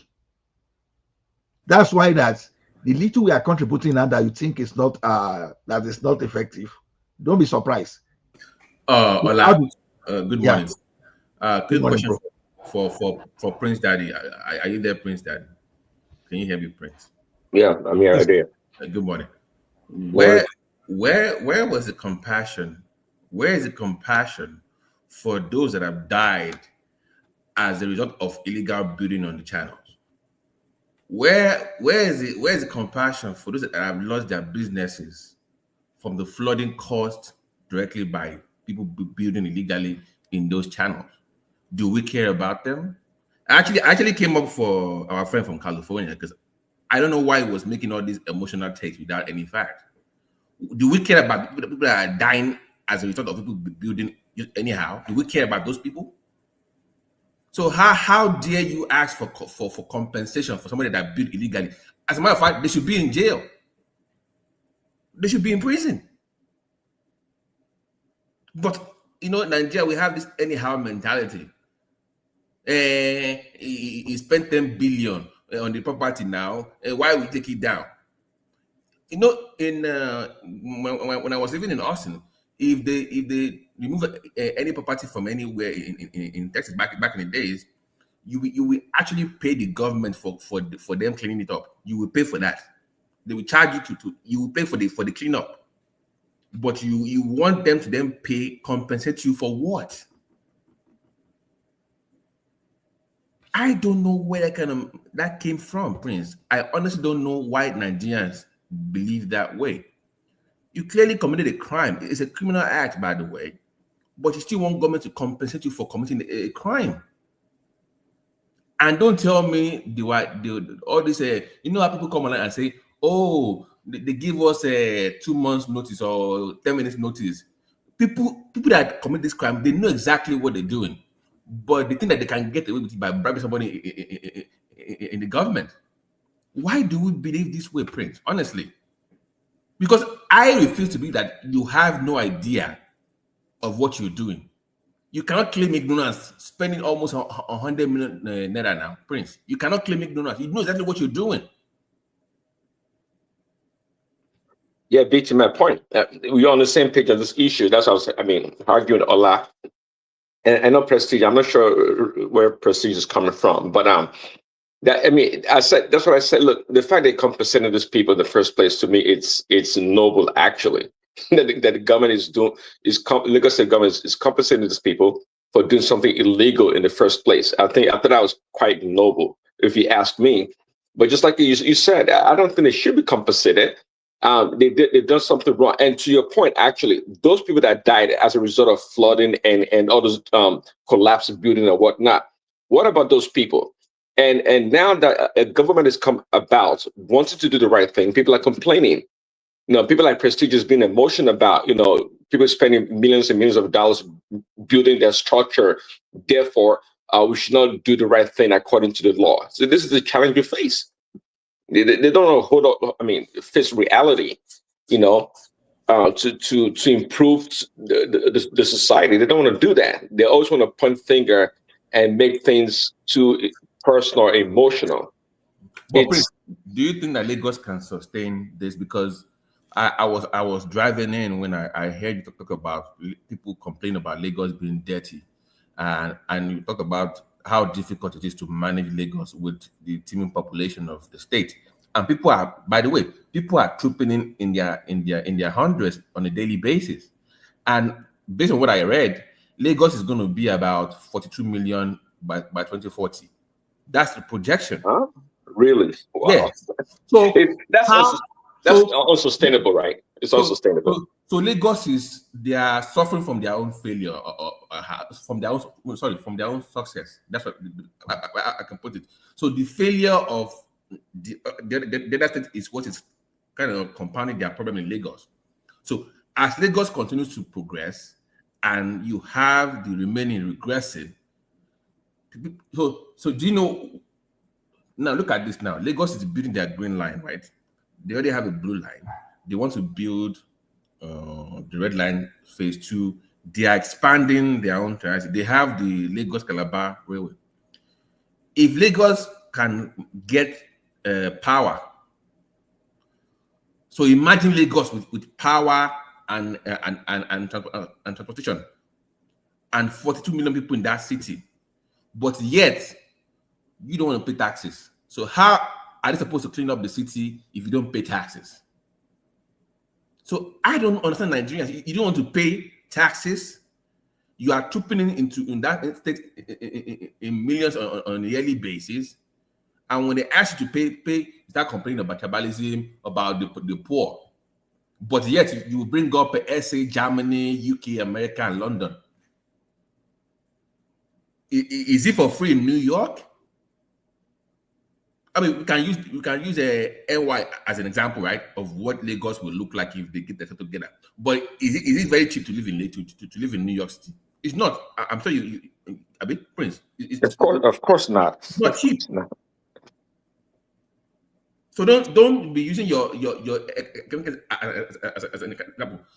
If you cannot pay in Lagos, you move where you can afford to live. It's that simple. And Rhodes Vivour was bringing up that in London, they have accommodation for poor people in all these expensive buildings. It's all BS. We know that. Example, they have the same thing in Manhattan, where they have all these so-called small poor housing for poor people. Guess what? They can't live there. Do you know why? Because even if you get that apartment for discount, the cost of living in that area is too expensive for you. Anyways, you have all this expensive stuff around you. How are you going to live? It never works. Having all this council building in rich areas never works because there's more to living in that area than just the rent. You can't pay. They have higher costs for maintenance, for power, for water. Even the food is expensive in those areas. So I don't know where this clown Rhodes Vivour is coming from. I don't even know what he's saying. I don't understand them. So, Prince, in the next 15 years, right? Lagos will have 42 million people. How do you think they're going to handle that, Prince? I mean, looking at it right now, it's unsustainable, even making that projection. And unless we're going to have a lot of skyscrapers in Lagos, because the land space is constrained, we have to start making buildings that are like 100 stories, really, to accommodate such a population. We all know that there's no space for that amount of that number of people. We don't have that space. And people again complain about Lagos things. I mean, you can only imagine when people move to a place and they don't have any plan, they don't have the resources. Sorry, Prince. It's not 40, it's 30 million people by 2040. Even at that, it's a lot of people still. It's just a lot of people. So, how many people do you call it, Babati? 30 million. 30 million. In the next 15 years, we will be living in 30 million. What do you think the legal population is like as I speak? About 20 right now. 20 to 25 range, I've heard. Yeah, right now. So if Lagos is about 25 million now, you can be rest assured by 2030 that 30 million. That is the official now. That's the official score, but we know that you can add maybe an extra 5 billion to it. Yes, because that's my problem. We have to decongest that Lagos. Not even for security reasons. Ola, you cannot force that if Ogun or Yo and Anambra are not doing their job. You can't blame them for wanting to live in Lagos now. Automatically people will. You can't the population will automatically spill over to I'm saying that something is bringing them to Lagos, right? And to Prince's point, if you don't have opportunities in your own area, you will relocate. And in Nigeria, the top three will be Lagos, PH, and Abuja. They will attract the very best in your state to them. So if they keep progressing and you keep failing, the demand on Lagos will keep increasing. You can't blame it for moving, is my point. But you know that is why I've suggested that there should be a policy that favors the indigene of a locality.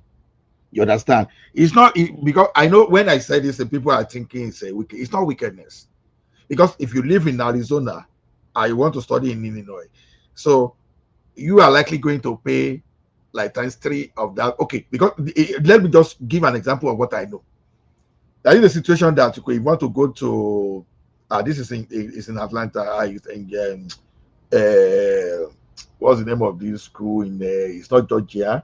They call it Kennesaw State University, for example. You are studying there. If you are from that place at that time, you will pay, I think, around 800.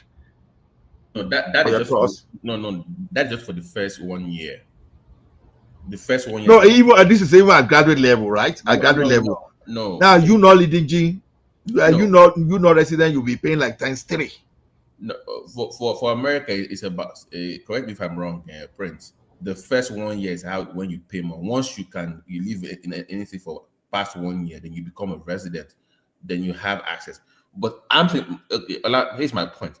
Even with that, people will still move if they cannot get something that is even close to what is in Lagos. They will pay more than Lagos because they can make more money. They have more. Look at P Square. P Square came from Jos. Nobody knew about them. They came to Lagos. They blew up. So if you don't have all those things in your own area, the people will keep moving. So Lagos does not have a choice. And say, guys, I am open to having a rail service in my state that links to your state. Go and live in Ekiti and come work in the morning and leave in the evening. Lagos has to then, please, guys, I can't handle this crowd. But if those guys in Ekiti or Ogun don't handle their business, Lagos has no choice. You can't turn people away. How? So I honestly don't know what kind of policy that will not sound discriminatory that Lagos can come up with, Prince. Maybe you have an idea, Prince. I honestly don't know, because they can't stop this. It's inevitable.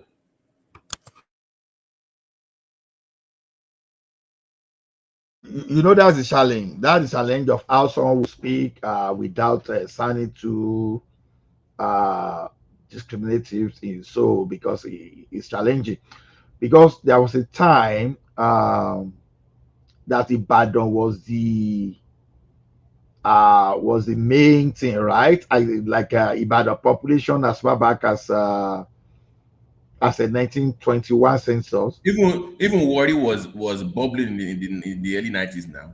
Wari was Yeah, moved to Wari. Ibadan was more than Lagos according to 1921 census, even 1931. Ibadan was more than Lagos. Although I would like to assume maybe the Lagos they were talking about maybe federal territory. I don't know, but based on what I have in front of me. But fast forward to 1963, Lagos caught up with Ibadan, and from there onward, it has led to population explosion. So, and this is one of the reasons I still believe in all this regional integration, because if you have regional integration, that maybe the government start focusing some kind of railway line. You have some strategy of building some kind of a housing scheme. You are now building massively in an area that have land like Ibadan. Like maybe you put some in Ondo State. You have a way of linking, or you have a way of decentralizing businesses that people will have no business in Lagos. Oh my goodness, Lagos like it is today. Lagos should be building high-rising, to be honest, to accommodate people, not all those two-bedroom boys quarter and all those stuff. Lagos need to be properly managed because of ecological security. There's a problem in Lagos already. There is a problem. We don't pray for any major flooding because look at Lekki Phase 1. Anytime that place is flooded, oh my goodness, it's crazy. I don't know. Maybe Prince Daddy or Boss a day or maybe have a better solution because it's a. Well, see, Lagos State has a physical constraint in terms of its ability to expand or accommodate people. Just like you said, Lagos has started looking at building upward. That's the only way out, unless they're going to keep claiming land from the sea or something, and that is environmentally not advisable in terms of the ecological issues in the future. But I tell you, Lagos is constrained. And I think that they're forward thinking in so many ways, right? I understand they have a land or some kind of an agricultural program in Kebbi or some other northern states for their food supply. That's a good way to look at it. Now, when it comes to physical accommodation of people living there, they have to build upward. That's the only way to go. Places like China, maybe you guys know. Do you guys know any state or any region that has started a new city from scratch like they do in China? You know, China just started a new city from scratch and built it from literally from scratch and put everything there for people to migrate there or go live there. We don't have such a concept in Nigeria. We don't. But Prince Daddy, do you know that the land belongs to the government in China? So that is one of our drawback, because the land belongs to the people. But I think if I were Lagos State, I have to force some people to some nearby satellite town or nearby city like Ikorodu and the rest, and try to develop those areas. Because when you demolish, you are wrong at that point. The land belongs to the Nigerian state. I know. You only have say of occupancy, not ownership. Yeah, I know, but in China, the land, people don't have occupancy. The land belongs to the government. So no matter what happens, you have to buy the property or the building from estate valuers or estate developer and the rest. But what I'm trying to say is that for people that build their house on the canal or whatever, so like example of China, like what Prince Daddy said, they build an entirely new city, and then you now force them to these places. Instead, that they give them 2 houses and also give them a little compensation. So when those places start to develop, the value of the property they force you to, maybe in Korodu or wherever in Lagos State, the value also increases with time. But you know, in Nigeria, we practice constitutional democracies, and sometimes things got slowed down because of court cases and this and that. So sometimes, and you know, the Lagos State is not, it's, although some area were well planned, but majority were not well planned because of our Nigerian. We don't follow the rules and regulations. We buy land, we don't get the right documents or something like that. But I think I like what Lagos State is doing. They shouldn't bother about people that complain. If this thing is against the city development, just demolish it. If you can compensate, then compensate. So, or maybe build another property in another very far away from Lagos Island or wherever. Why don't they prosecute them? Because on paper, that is a crime. But the reason why they won't be able to prosecute them is because at the end of the day, when you start digging, if you are conniving with, they connive with the state officials. So you have to force. Then that one in the office and the one that is paying bribe, they should both be prosecuted. Is my point. Yeah, you are right.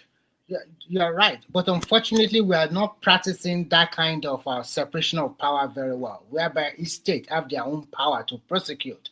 When you do something like that in Nigeria, it comes down to tribalism or something like that, which is not supposed to be. A lot of Lagosians that are Yoruba people, their property were demolished and they don't cry foul because they know what they have done too. So I remember when I was helping an uncle to build a house, the house is very close to the canal. At the end of the day, we have to leave the canal alone. We spend a lot of money, but when the state government came, they said we cannot build it because so they have to give us a kind of we have to leave a kind of space. So that really eats deep into the land the guy bought. So that, and if he has not followed the advice, maybe today they would have demolished his house too. So my opinion, Lagos should do the Nairobi mark. That's what I like what Nairobi skyscrapers. Lagos should do the Nairobi mark, be too many skyscrapers. That's not the problem. Nairobi is a good example what Lagos is supposed to be like. Nairobi is a good example. There've been so many skyscrapers because it's a plan for the future. That's what Lagos should be doing.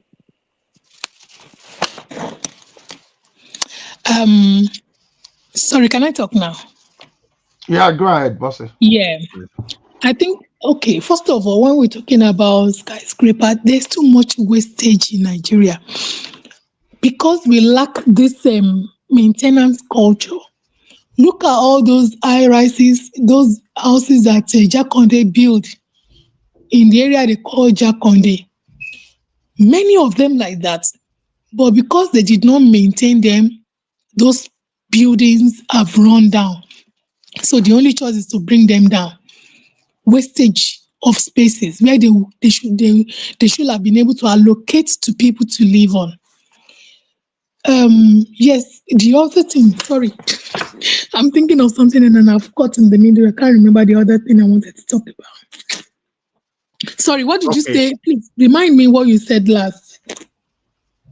Something are you talking of Shuku? You are talking of Shaz. Shaz. Yes. What did you say? Boss, I want to know what you said. I'm saying Lagos supposed to do like the Nairobi mark, basically plan for the future, big skyscraper, plan for the future. That's why Nairobi's always been a skyscraper, they've been an expressway. Working the plan for the future. That was Nigeria should use Nairobi model to solve the population problem. Thank you. I remember what I wanted to say now. One thing that can help Lagos State is to have a blueprint whereby everything has been, regularized. That at a click, I don't even need to go on officials. If I go on Lagos State website, I'll be able to read everything what I need. I'll be able to read the information that I need. The laws and the rules and the regulation will have been put there to say these are even these areas are lands that have government. What do they normally call it when you can't build on government something? A government acquisition. Acquisition, yeah. Exactly. Everything is online. Everything you go online, every information you need at one click. You can easily see it. Areas that they are meant to be green areas, that they are just meant to be live alone, just to be green, that no building should go on. I've lived in this country. There's an area in my area that the years I've been living on it, no, nothing. The only thing they do there occasionally is car boot sale.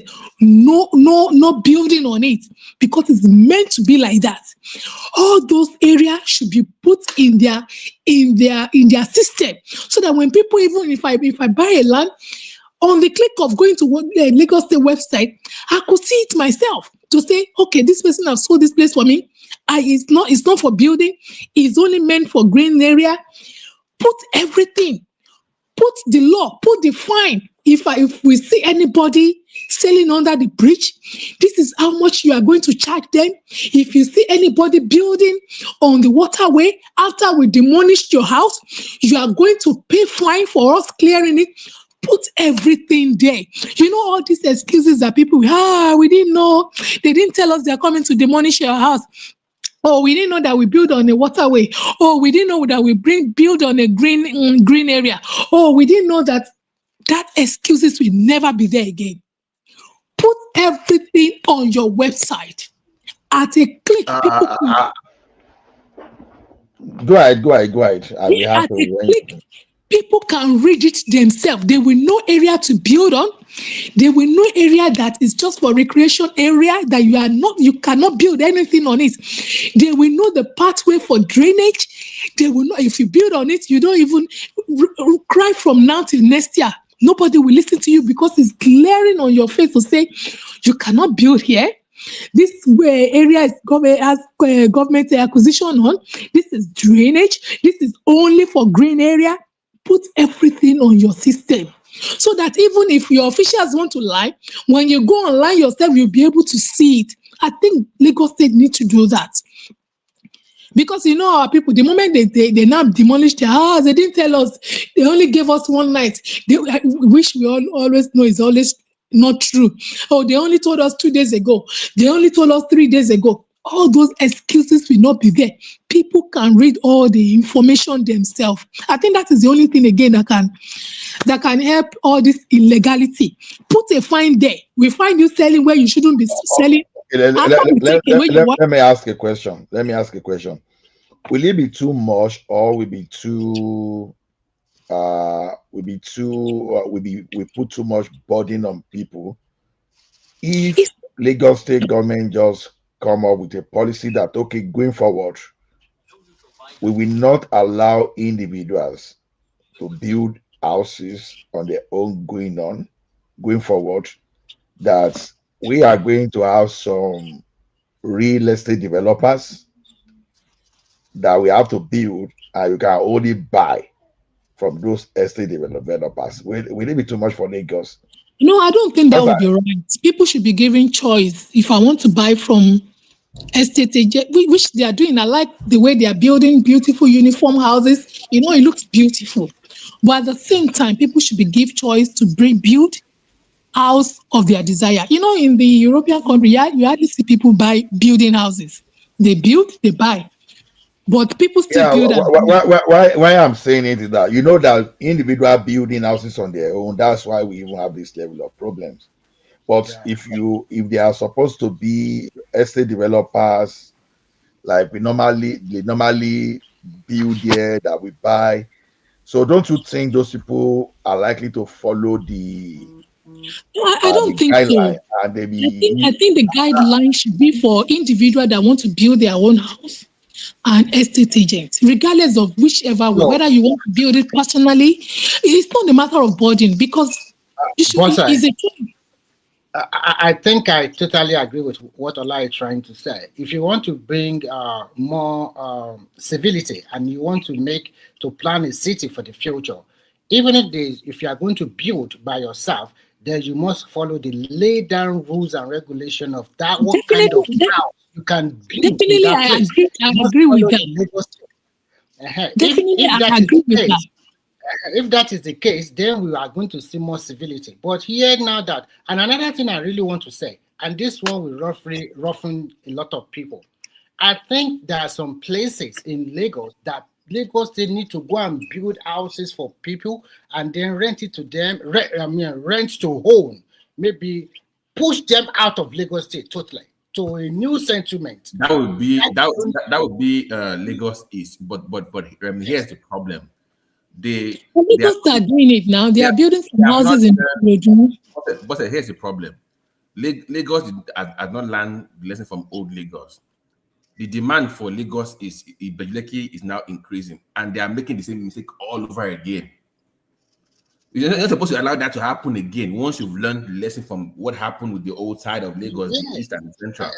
For example, look at Lagos to Calabar Highway now. There's some stretch of swampy road on both sides of the road. Why not Lagos to invest in conjunction in partnership with a lot of well-established estate valuers or estate developers, so that they can move people to that place, and then you can Yeah, develop that you know, that my area. own vision for that area. When I look at that area, oh my God, you know, sometimes we waste a lot of investment in Nigeria Don't mind a because, lot of people that will because it's close to seashore. That area should not even be residential area. I'm telling you, that area should not be resident. That area should be holiday resorts. That area should be companies, factories. You know, when I went to Texas, I went out with my sister, and we were going out, and I keep saying companies.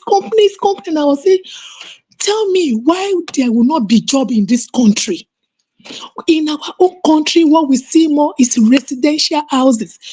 You know, like our seashore, when I went to Egypt, and I know and I see what they use their sea line to do. They use that sea line to build resorts, hotels, a resort that you will be there for 7 days. You will not even believe that you are inside it. Different like that along that seashore. They didn't waste it for just residential area. They use it to build holiday resorts. When I went there, come and see people in a day that fly to Cairo to Egypt in a day. You see, all those areas should not even be residential area. It should be for holiday resorts, not just crack holiday resorts. Massive one that will be generating income into Lagos State. In fact, when I look at that place, that's the vision. If I have money or if I have mouth, that is what I would tell Lagos State. Do not give it to individual to build residential house anymore. In fact, there was a time I went into Lagos State government. I'm sure whether they read it or not, there is message to say. I even tell him the example of Egypt to say, go to Egypt. I mentioned where is it? I forgot that. Is it Sheikh something? If you have been to Egypt before, I mentioned where I went, and I said, take your officials there. Maybe that will give you the vision of what I'm talking about. Take your officials to Egypt and see how they make even Egypt. You won't believe their water. Their water, you can't even drink it because their water, they call it Red Sea, very salty. But yet they build. Bossa, take this question along. Every day, just like Babati said, there are thousands of people all over the country flocking to Lagos State. How would you stop that?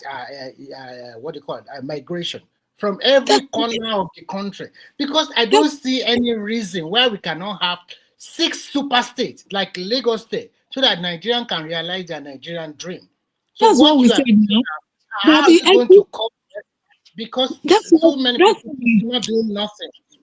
That's what we're saying, that if every state is building like Lagos is building, the pressure will not be so much on Lagos. Then the other guy that spoke said it really well.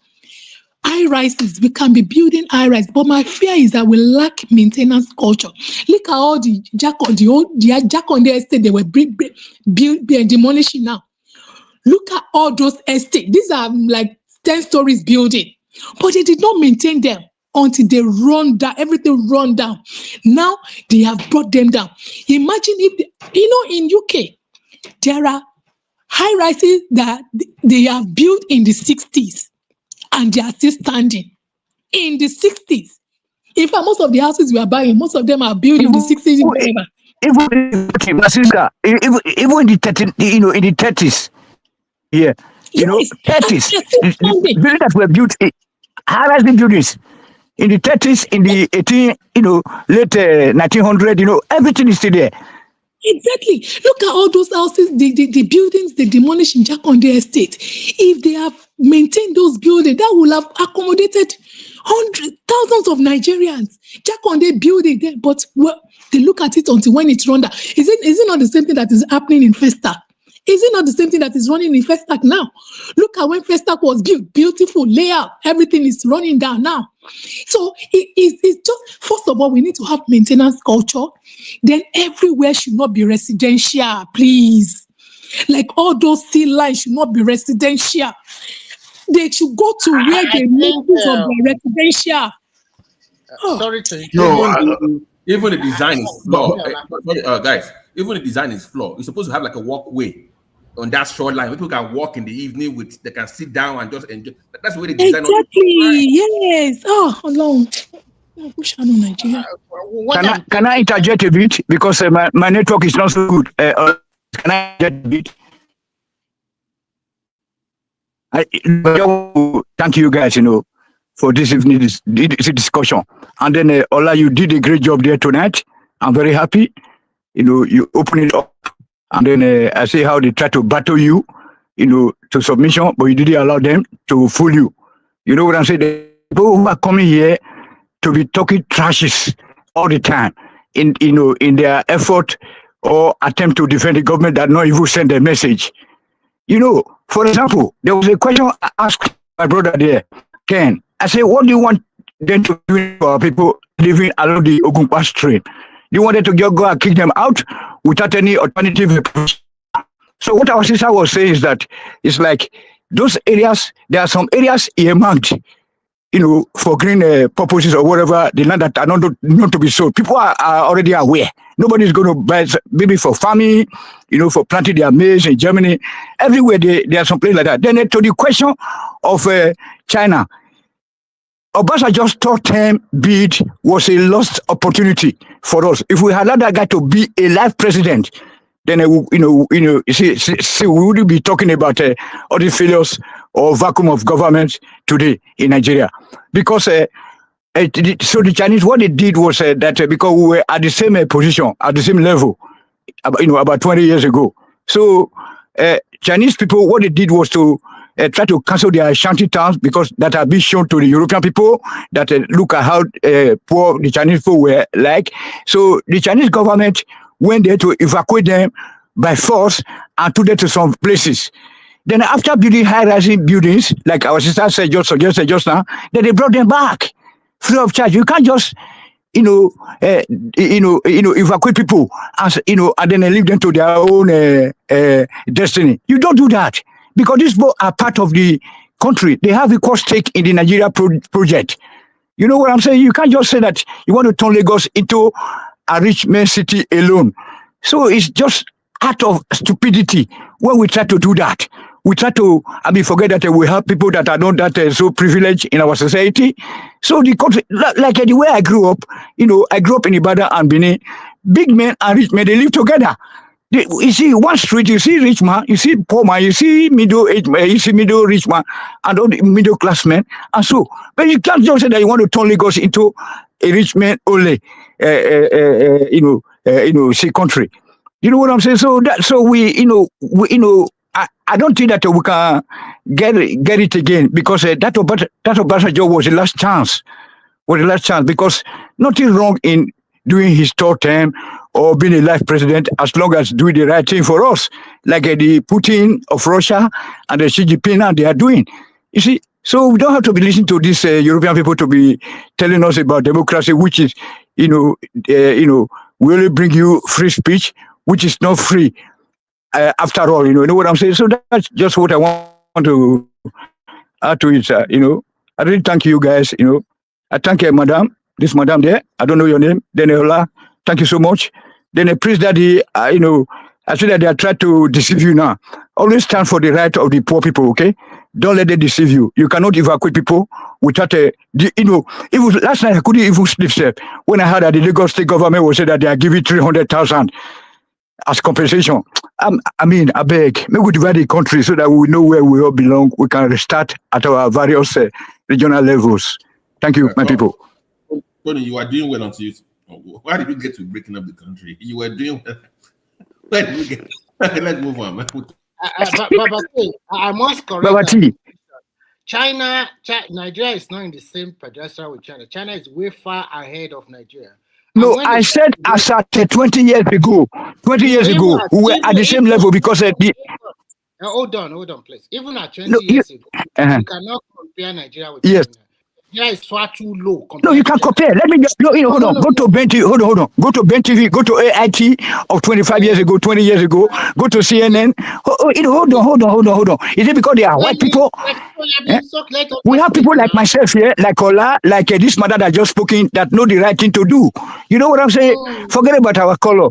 It seems like a black. You are just you are saying that you are having a piece of land in a Kwara state. You know what I'm saying? And which is at the end of the day, this Hausa people, they are pursuing you guys away there. What do I say? That let's not divide the country. We know exactly how to take the country forward. Our respective regional. At our respective regional level. What I want to say is very simple. What I want to say is very simple. We cannot compare ourselves with China. What the Chinese did. Why not? They get flat nose now. Is it because they are white color? You have been talking. Let other people speak. Okay. What they did was simple. Because they need to develop their country, they closed down their country and they moved people from the city to the interland. And they plan very well. They continue to build city using their population. They moved. I brought them back. No, relax. What they did was they continue to build this new city and then build ports and use their population to build their country. And it's like a sacrifice to the nation that everybody is working for this country to make our country better. That means an average Chinese is highly patriotic compared to Nigeria, which we are not, if we must tell ourselves the truth. And secondly, 90% of the people living in China are the same nationality. They call them the Han nationality. In Nigeria, we have over 350 ethnic groups. Everybody is jostling for power. Everybody. No. There's no need to the country, no need, but we can still work together. Okay, it's not until when they separate the country that the government will be doing the right thing. Why can't all those Lagos, all those governors of each state begin to do the right thing for their communities? Why are they waiting for the country to be divided before they do right thing? Why are people running away from other states to Lagos? If each governor are doing what we are saying about building high rises, why are other states are not doing the same thing for their people?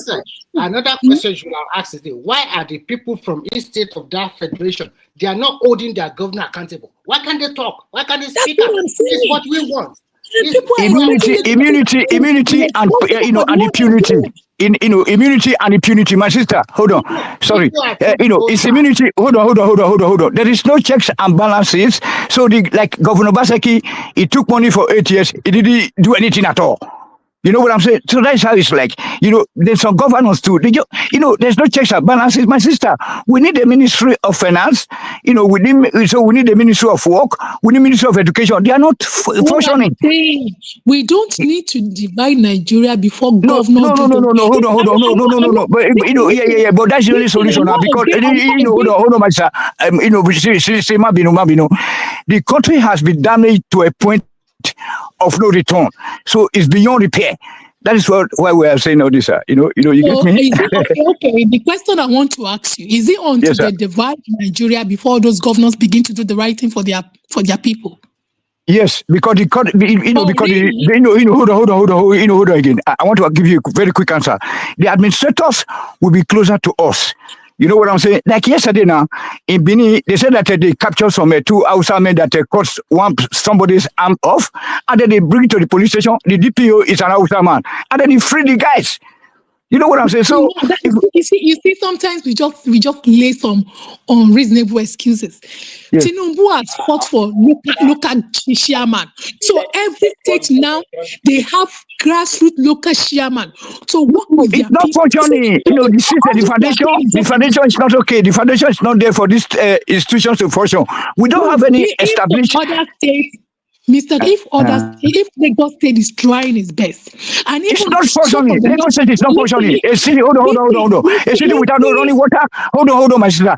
Look, the sister, Lagos is not functioning, please.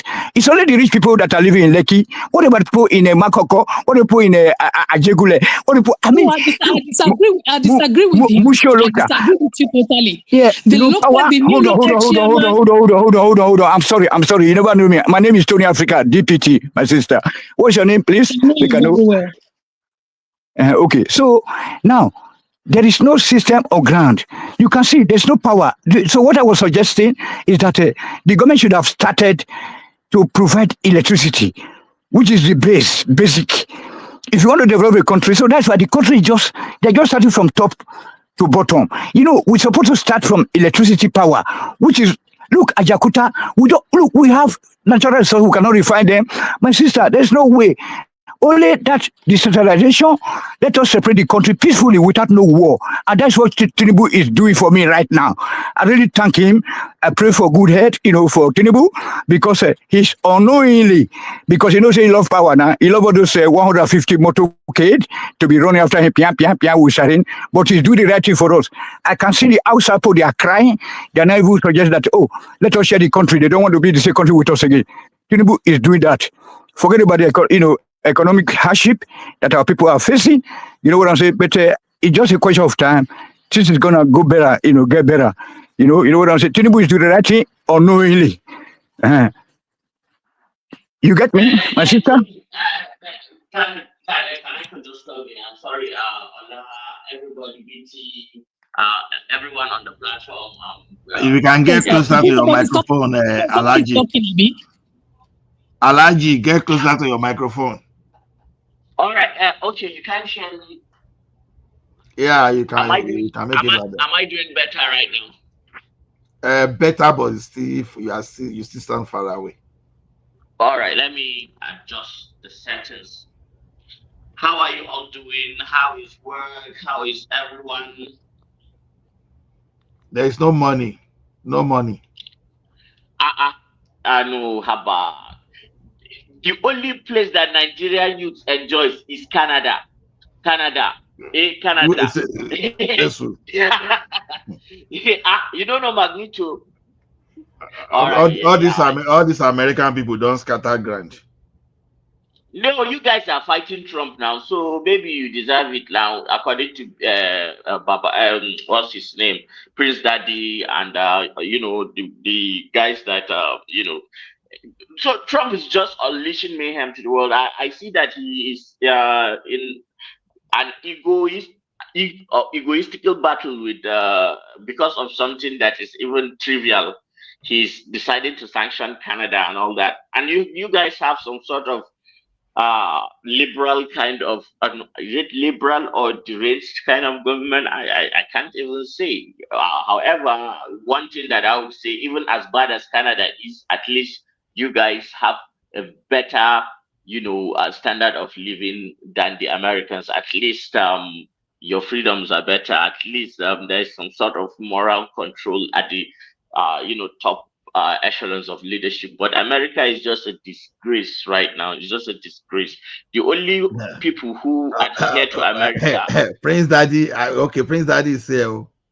I know. Well, yeah, Prince Daddy can do his sure, American English all he wants, but it doesn't dispute the reality. Like a fundamentalist is a fundamentalist. And an extremist is an extremist. I'm not saying Prince Daddy is an extremist, but he's borderline there because the way he defends, those, and there is no moderation. What the best kind of life and philosophy is the one that is done with stoicism and moderation, and that's at least the philosophical school of thought. And the simplest things in life are the most beautiful. Life is simple, just it's not that complicated. If you are willing to fall into that us versus them narrative too much, then you lose track of really understanding what life is all about and appreciating and seeing the reality as it is. You become hyper vigilant and hyper offended. That let me not just go too much into that, and let me start with Tony, the way he is talking about some two Hausa men in Edo State. Do you how do you get About Alaji, I know go fit separate your fight and Tony today, because no once no you no no go to that place, yeah yeah you are your own. I know he can shout. Yeah, I know I can handle myself, man. Put me on anywhere on God's green earth, I will triple my worth. That's what Jay-Z said. So I don't I don't care what he comes out with. As I know at the end of the day he will shout and ramble and interrupt and all that. But let me just tell him, for somebody who is from Edo State, who his people actually killed over 20 something Hausa people innocently because they were traveling and they are going over their road. They burnt them, hacked them They to were death. armed. They They have were armed. They have been terrorizing the environment. come on, They Ola, are don't say terrorists. that. No. Is it who is this? The usual suspect. All right. Just because all right. Yes. But your governor went and apologized. He paid compensation. If they were terrorists, An apisa. It's an apisa. It's an apisa. come on. Whatever it is, you that is an ordinary immigrant living in far away Germany, dealing with systemic second class living of you are not an equal citizen to the Germans. You are a subservient there. You Or due to the cannot quota system, the Igbo quota system of Amadu Bello, the Murtala Mohammed, the Babangida quota system drove us abroad. Continue. Let's stay on topic. Yeah, let's stay on topic. Okay, good. Now you see, Which kind of topic you want to stay? Where you know want to talk about quota system? That your evil quota system that is drawing the country backward? That you put a Hausa man that is Islamic school educated to be professors? Your shouting will not make your points valid. If you like, No, I'm not shouting. I'm not shouting. I want to address this quota system introduced by the Amadu Bello, Murtala Mohammed, the one that was buried headless. Yes, whatever it is you think. But if I start to do my own about you and your Go cancel your Sharia law before you can be part of our country. My friend, one get some. Stop marrying 12 years olds. Oh my God. Okay. No be ally again. Okay, guys, stop. Alaji, continue. I warned you already. So yeah, I know. I I already know that you will keep interrupting. But as far as I'm concerned, Tony is a malaprop. I don't know. Okay, I know. No. Just go to your point without referring to him, because I won't be able to separate the two of you. Please, I beg. Okay, he's a maladjusted. Adamu Aliyu from Edo State. Adjusted malaprop, and someone who is deep down into the holes of hate and conspiracies. Their governor Sunday Okwebolo went to Kanu, prostrated, crying, begged for forgiveness. So who are we to take? Some exiled some ignorant pretender of having some form of or their governor and their king who issued apologies on behalf of the crimes of their people. Some of them are even arrested right now. Now the claims that you guys are horrible, the way you treated the houses, and you still have the guts to come online and accuse the houses. Look, you are a minority. You have to be careful the way you talk about people like this. So there could be consequences for you. You think you are some form of freedom fighter, and you are channeling hate and ugly narratives. It will catch up on you. Don't think because you are you are living in Germany, and you are all greased up, patching, doing menial electric and factory job, draining yourself in sweat and grease and some grimy things, as if you are some sort of intellectual who understands how the world works. You do not understand how your state works. You do not understand how your local government works. You are detached from your culture. You are trying to be a wannabe German who will never be accepted, who is looked at as inferior, and then you come here and then you want to dehumanize the Hausas. How dare you? How dare you? In which, man, it's because there is distance between us. I swear, if you meet the real Hausa people and do this nonsense, one day you will regret them. I swear you will regret them. Well, the internet gives people the right.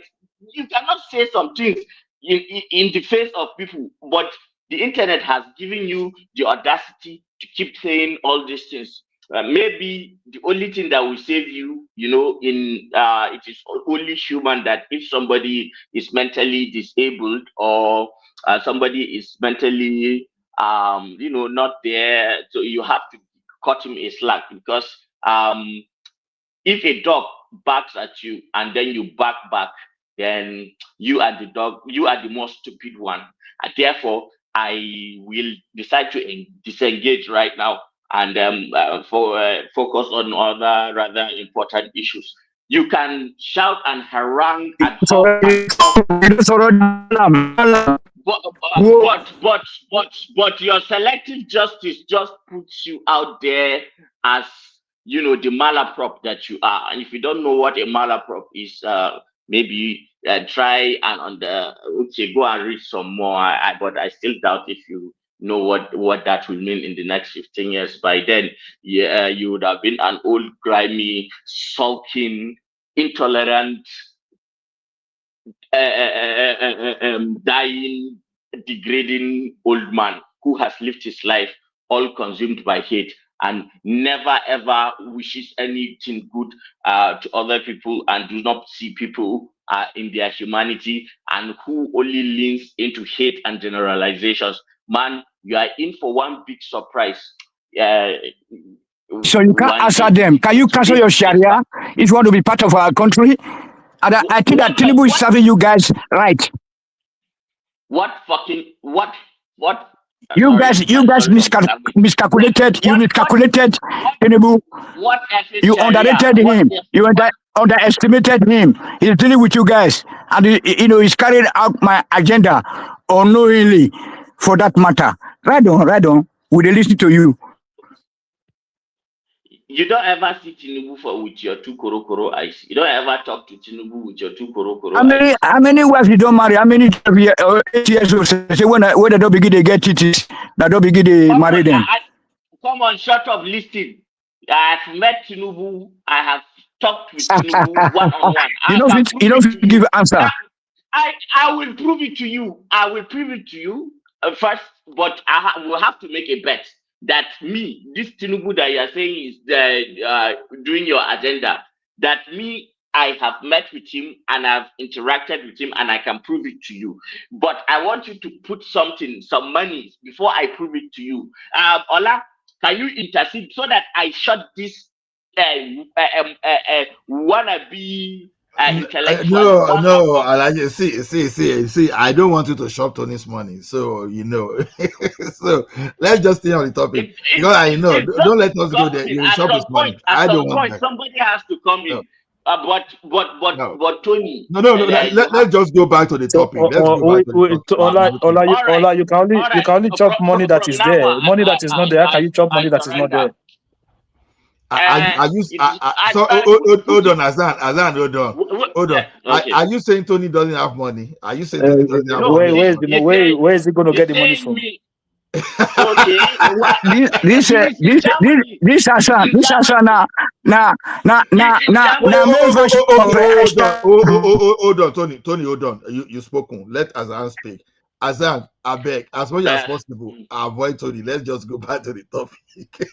but the guy did first world now. He's in Germany No, no, with the third yeah, prize.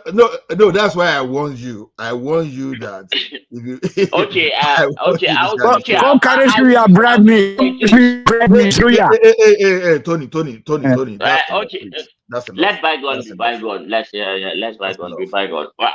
Let's go back to Lagos. And Vivo. Okay, Yes. let's go back to Lagos, Yeah. guys. Yes. And the problem with Lagos, there are a lot of problems. Let's admit it, right? There are a lot of problems, right? But Yeah, but Vivo's real problem is acceptance and the ability to penetrate. I have seen politicians who have come to fore and were not eventually voted, but they had the ideas to do good. They had the track record to do good, and they have the experience to have done wonderful things in their past. Now, yeah, even the whole logic of choosing the highest value, even in boardrooms and bidding process, like competitive bidding, there are a lot of things and variables that you consider. The experience, the diligence, the structure, the internal structure, the internal controls of the bidder, what they have done before, their integrity, their character, some indemnity, some guarantees, and all that, and all that. So in that sense, he falls short. He falls short, I'm not even trying to lean on his Igbo heritage and all that, but in the things that matter, he falls short, and that Igbo affiliation is actually hurting him. But I will not. That is secondary. The primary thing is just practically not prepared enough to handle the job. He rode on a wave, and that wave is practically gone right now. So, yeah, Rose Vivour. Sorry, I just can't see it happening. It can happen. But then I also want to caution our Yoruba brothers. Just because Lagos is has the had the highest GDP, has the highest level of people who migrate into your surroundings and all that, and even though you people are quite tolerable people along and all that, you please try to understand that Lagos is Nigeria, and Nigeria is also Lagos. And some things that you say, and that it's so much in the extremes, makes it feels as if and this is a Lagos you're trying to take to the next level, up to some level that it will rival all the global best hubs in investment, finance, business, fintech, technologies, arts, and all that. The things that just Lagos represents in Nigeria, all those things are important. So I think you guys need to tamper it down with the Lagos thing, and we know the people who actually are the real regulations are the minority. The whole of the other Yorubas that blab and blab around and are so much offended about non-indigenous coming into Lagos, blah blah blah blah blah. Especially now that you have a Yoruba president and all that.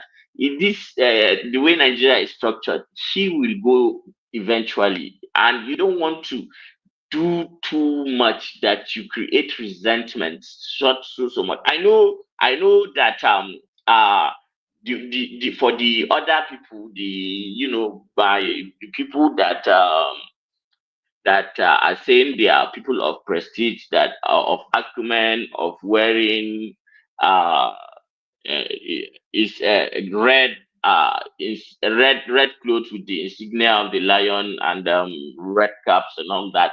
I know they are the main culprits that have pushed you to react in this manner. But then when you tend to react, you also order always order always expand and generalize to the point that it only seems as if um with only the Yorubas are important in Lagos, but then those who are causing trouble, uh they cause trouble to the whole other people, and then you begin to attack almost everyone that is not Lagosian, which technically, if it were to be applied, the real Lagosians, if you take the real census who are ancestrally Lagosians, Ola, you will not make the cut. Babati will not make the cut. What's his name?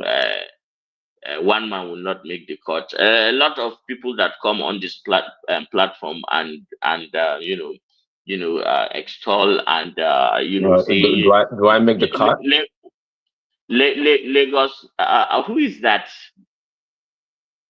Your nemesis. Do I make the cut? Who is my nemesis? I have no nemesis. I am Thor. Prince, I am Odin.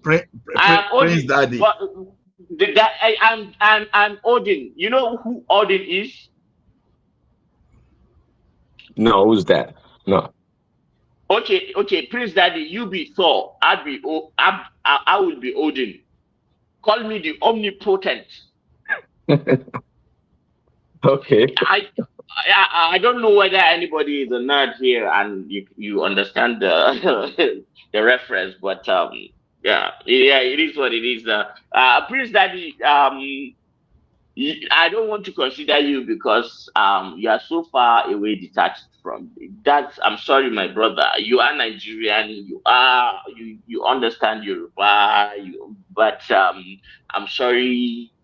You are so much.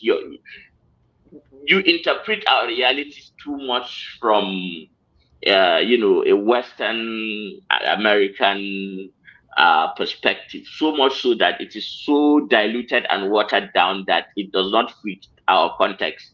And you have so much belief in what you are saying, which is good because you are a man of faith, and faith is what it is. The problem also with faith is that while it is good and it helps you keep your life at a balance and in accordance with spirituality, and gives you some form of peace. The problem, let me finish. The problem with faith, I just want to ask you. let me finish, then you ask. The problem with faith, Mr. Ola, because I somehow it is you most times Babati and Baba and some Arogidiba and two Niger and one man, if he chooses to understand me, actually does understand me. The problem with faith is that uh, the even definition is to believe something without evidence. Now, if you believe something without evidence, you are no longer liable to someone coming back at you and saying, hang on a minute, let me argue the case. You say, no, it's my faith, it's private, and you just have to accept it in some way. That is evil. But Hassan, look at allow me what 1 you. second. See, when you inject faith, you see, when you talk like that in reference to me, you're you're not making an assumption. Actually, it's a roundabout way in order to dislodge my argument. Are you saying I'm incapable of having an argument or a debate based on other issues than religion? Of course, you know that. But because of my position, hold on. Because of my position, I'm on not saying that Christianity, anyway. because Yes. well, you are in a roundabout way suggesting that. But because of my Oh my position God. on Christianity in reference to Islam or Muslim interaction in certain areas, that's why you're injecting that. No, I talk more on the on literally on levels other than Christianity. Of course, I can have a debate and strongly support my faith, but nonetheless, But you don't admit that your position on the Christianity thing is false and has been disputed debunked several over and over and over and over and over again. that is what faith does Because to you people. actually failed to listen to my argument. And I would like you to tell me, actually, have I ever in this debate ever invoked the word genocide? I never did. And I never one time claimed that more Christians were tied more than Muslim. I never did. But because you shape your narrative and you want to separate the argument based on religion, that's why you trying to corner me and say what you're saying. I never did. I never supported what they're saying in the West. But Yeah, but you hold on, never, hold on. you But my never, point, you hold on. never My did that. point though, But hold on, you're Sam. confusing the way Point is, that now. I still my Why point still stands. Hold on, my point still stands that there have been the word that I chose carefully and implied was that there have been targeted attack on Christians in Nigeria. And I still stand by that Christians have been attacked directly because of their religion in Nigeria. I still stand by that. If you can dispute it, but I do stand by that. I'm not claiming genocide or none of those things, but Christians have been attacked in Nigeria because of their religion. just the way Muslims have been attacked because of their religion in the same ways. Sometimes by Christians, sometimes by extremists. Okay, So now, and I agree with you. So now my point from the onset, now you agree with me. What I've always said for like almost 2 weeks or so, that Christians have been attacked. Now you said that like a couple of days ago also in Kaduna but when they nobody attack denied. Christians. What? Nobody denied that they attacked Christians. Did I ever deny to you that Yeah, Christians yes, were you not did. attacked? You never fessed up to it. You never agreed that it ever happened. You were, That yes. Well, that's and by the factually way, incorrect. not just you, people like Remy and Sinbad also were No, like, no. no, But I can only speak for myself now, Prince Daddy. Don't do me bad, don't do me dirty like that. I can only speak for myself, and I know what I have said. I have never for once claimed what you are just saying. And if you are bringing Remy and all that people, then you should actually engage with them on that and not me. But as far as I know, my position has always been that the victims are all people, Muslims, Christians, animists, traditional religions, and all that, and the balance of things. And if numbers and statistics are the basis of informed policy that deals with the problem, and then your insistence that to tag and give a narrative of prioritizing Christian death over overall, then it's not going to solve the problem. It's only going to exacerbate the problem. The problem with well, this yeah, but meeting, but I got you. all right, See, all right, hold on a all second. right. See, let me tell you, you grew up in, I don't know, you can correct me if I'm wrong. I grew up in Lagos. And the reason why I'm saying that is because I'm trying to showcase my diversity in terms of interacting with Nigerians, from Igbos, Yoruba, Hausa, and every culture, Calabar people. Then in the West, I've had the opportunity also to interact with all people from around the world. So you cannot corner me in terms of my worldview or how I understand matters or interpret issues. I'm actually quite versed on that. You may not like my position on matter. That is fine.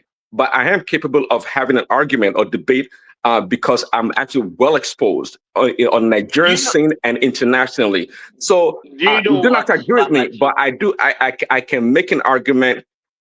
You can shut down Trump, for example, because you don't like his Oh my God. policy or whatever. But nonetheless, it doesn't make him wrong or me incapable of making an argument to support his positions. I hope you know that. You grew Yeah, up in the I North, know, I right? know. You grew up in the North. And it's democracy now. You have your opinion. You have the right to your opinion. I understand that, and I respect that. And I want you all. I want to tell you something. Because of what you said, that I never agree with you and all that. Man, I have agreed with you on a lot of things. A lot of things. I don't know when you came to the conclusion. I have supported several, your views on different topics where we had a problem fundamentally that caused a split. Is since when this Christian genocide narrative came in, and you hopped on it, and you just sound like a mini Shekau, and somehow like a Ku Klux Klan niche, but it is what it is, man. It's a free world, and I don't think your views changes anything, if at all. If you keep holding into that, you always get bitter and bitter and sulk and become frustrated. And it's only going to The it's Chibok, only the going to Chibok girls, were they Muslim harm or you more. Christians? 1 second, Asan. The They are Chibok girls, were they they, Christian or they, Muslims? they are both. They are both Okay. Christians and See, Muslims, but the I didn't care which percentage religion all they right. were. I didn't care which religion they were because all I care about were the people, the little girls that were abducted and mistreated. That's all I care about. And You I was sympathize. frustrated. I was frustrated about that matter because the government did not do much. I didn't think so. Nor did the international community, like your Barack Obama holding sign and Michelle saying bring back our damn girls, and they can send send weapons and resources to help the people. So I'm not. I can't be cornered on the one side of being a Christian or supporting religious ideologies. I don't. I'm not a religious fanatic. I'm not at all. But I speak to what I know. Okay, Prince Daddy, how did you come to the conclusion that I'm a lover of Obama? You see the projection in But extremist MAGA kind of people. Asan, I have your profile. I have your profile. You When don't have to. You don't have to tell me you like Obama or not. I'm quite versed on the kind of position you hold on different topics, so I can know where you lean on matters. just just because I hold certain positions does not make me like. Do you know that Obama is one of the reasons why I am living the kind of life that I am living? That has brought my career and life prospects like 10 years back, and I had to endure a gruesome war. So the trajectory of my life has been different to such a way that I cannot respect Obama, Sarkozy, the EU, and all those people who But those are your globalist liberal friends that make all the policy that you support. So if you don't like them, well, sorry about that, but that's the people you follow and the people you agree with. Obviously, you don't agree with Trump and his anti-globalist nationalist policies. You think it's I kind of don't crude. I don't agree with Obama. How the hell would I agree with Obama, who is directly responsible for and the kind of destruction that we are witnessing right now in my community? Do you know how many people have died, displaced, loved ones, limbs, careers, and all that for ages? Come on. We As, have to we have to say things the way they are. Uh, as, uh, Libya uh, injured me, cost me harm, and I will not forgive Obama for that. Hillary Clinton, I will not forgive Nicolas Sarkozy. I will not forgive a lot of people who participated. Now here you are making conclusions about me and all that I love Obama. And I have this for you. I do not effing love the guy. There was a point when Well, I respected him. okay, sorry. When I say you love Obama, I was simply saying that Obama was symbolic and symbolic in the sense of the liberal ideology on the world. So you may not like him personally, but that's where you're leaning towards the liberal ideology on how things should be in this world. So that's what I meant, synonymously.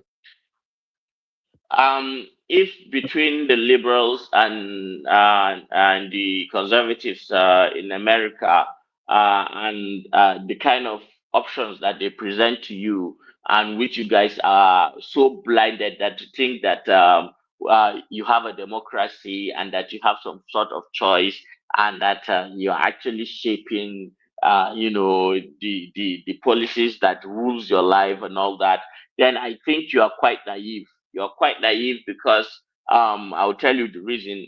And the reason why you are quite naive is that the reality does not support your position. Like these people that you hold at high esteem, actually F you in the behind and do not even care about you.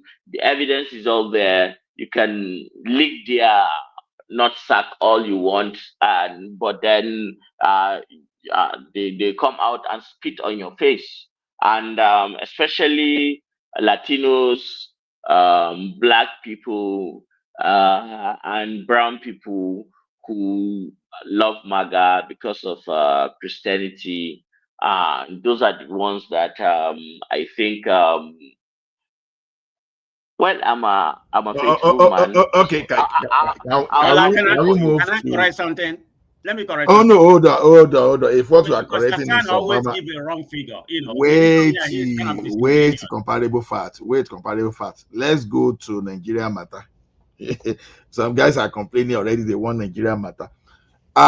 Anybody has update or what's actually transpire for this change of this military chiefs? So when I have people, something. yes, I was expecting that. Let's say so.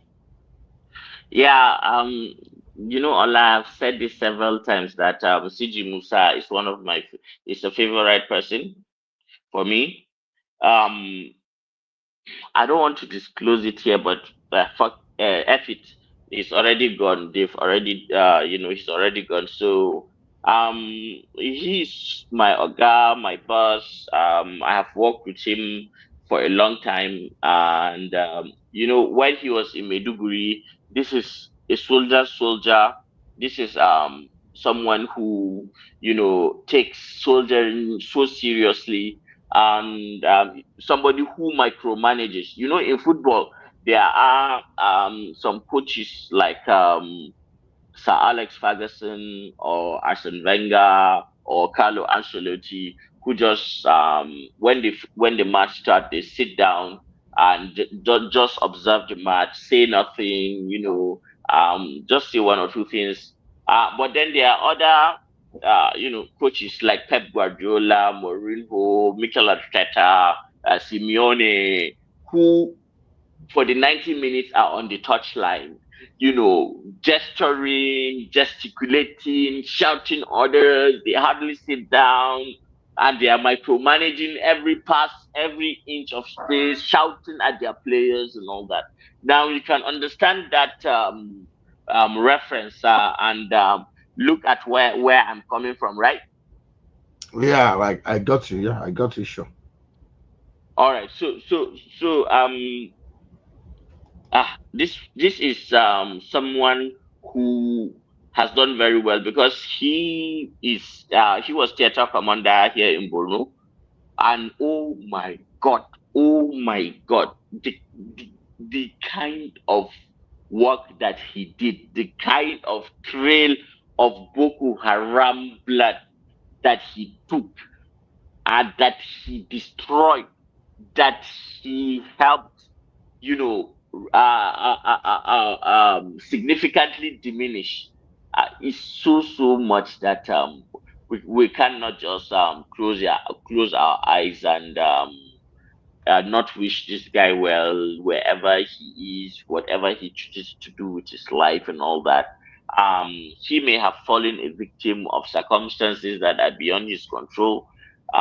He let his eye off the ball, and then it is what it is. For everything, life is not always permanent. Some days will go for you, some days will not go for you, and unfortunately for Okay, this. okay. Let me ask some question. Maybe now I heard that this guy, because why was he removed? Is this you? So is he suspected to get involved with the coup, or is it No, because no. of his position of kinetics versus not kinetic? No, that's not even the case. The case is that the president receives upwards of um 27 different daily top secret reports. Now imagine this. All right, the CDS will submit his own. The DIA will submit their own, the NIA will submit their own, DSS, NSCDC, police, you know. And then what the NIA also does to expand the intelligence of Nigeria that is presented to the president is okay, and the NSA too. It is estimated that the president receives like 12 different intelligence reports from different agencies, at different times, and uh, nobody knows what the other agency is reporting. So there are stop gaps between this reporting. But the president, as commander in chief, is served daily with all these reports, right? So CG Musa was preoccupied with his primary assignment of dealing with the security situation, that he took his eyes off the ball, and his intelligence report did not, for someone who is the number one, he did not anticipate it. Like under his nose, people were planning against the government, and he couldn't figure it out. Now, as a principal, if you that is an unforgivable kind of incompetence, because we're talking of life and death, right? Now, two things can be Yes. true at the same time.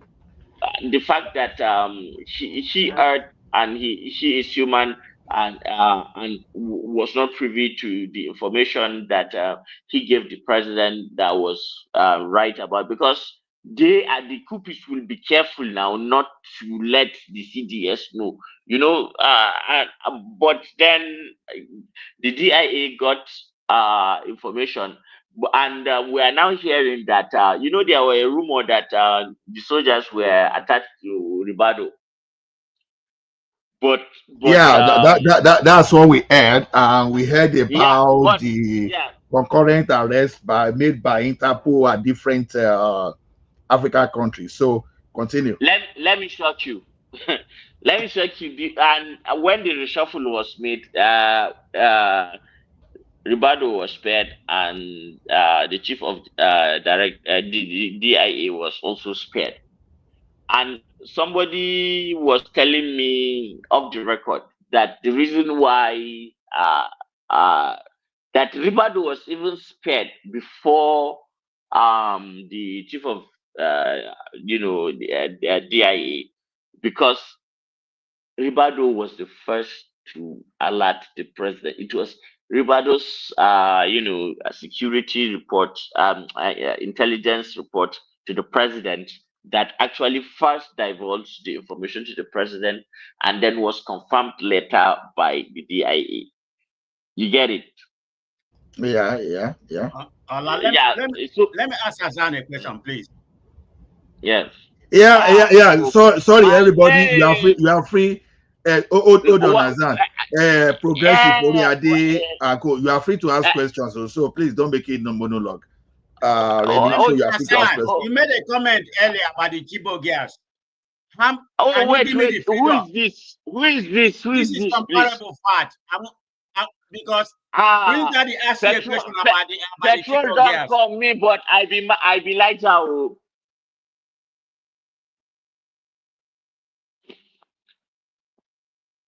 Hello?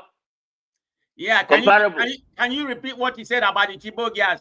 How many of them are Christian and how many are Muslim? I said you are petrol and I am the ignition. I am fire. So let's start. No, the question is asking is asking about I understand completely. I just want him to know that I will answer the question, but it's going to be an inferno, and there is going to be some form of okay. Let's go back to security then, because I'm so interested in that. Comparable file. Why do you let her answer the question now. Let her answer the question now. Guy, hold on.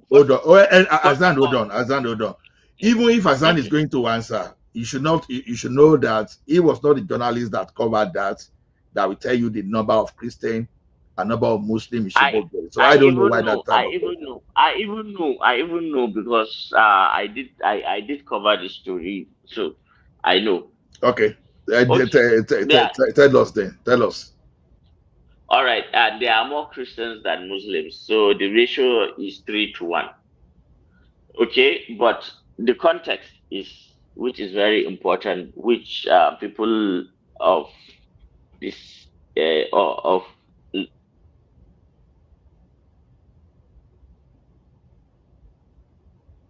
Oops. What happens to the network? Is it mine? We can hear you. We can hear you. Okay. Yeah, guys. Okay, maybe as now we come back, I think it's a system. Okay, let me tell you from what I know, and everybody can. No. Hold on, man of prestige. Hello. Yeah, okay. I just got a brief interruption. Can you hear me now? We can hear you. Yeah. Okay, good. The foundation I want to lay is for the benefit of all the people that are on the platform. And I know my brother, my self-proclaimed nemesis, will always deflect and continue his ramblings anyway. But let me just put it out there.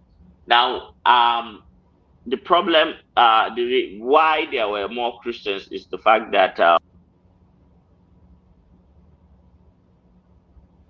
Okay, there's an interruption. The thing is this. Irrespective, you understand. Irrespective, we know the mission of Boko Haram, right? So we know what they were doing. Because I don't think this. In as much as the issue of the Chibok girls really matter, you understand. I'm not saying we should sweep it up that way, but I think we should talk more of this the recent event, the insecurity. Ola, can I say my piece? Can I say something, Ola? Yeah, please go ahead. Go ahead. Yeah. Okay. Before he says something, let me just tell you. No. I did not get question. But the way Chibok is a Christian-dominated town. Naturally, there should be more Christians let me in tell that. you, it's about 276 girls of government girls government girls school that was kidnapped. Out of that 276, 90 to 95% of them are Christians. Only 5 to 10% are Muslims. So let's be factual about this. And 160 of them. Straightforward, you are a liar. I will not even be rescued. So don't come here, you know. Okay. Let's do this. I will not excuse it. You are a big liar. No. Let's do this. Let's move back to the topic we were discussing before, please. All right. Asa don't verse. Hey guys. Don't fact check me, okay? We need to be very correct when we come here and make a statement and start being very disingenuous.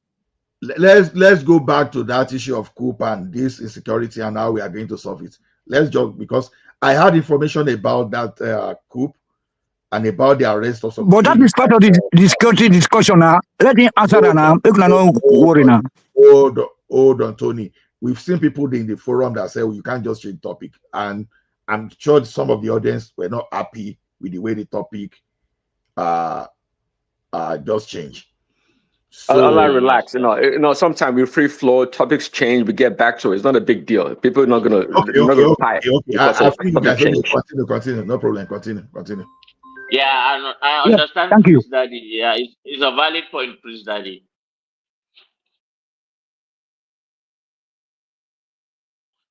Who's there? Am I online? Yes, sir. We are hearing you, sir. We want to continue with the answer, sir. Thank you.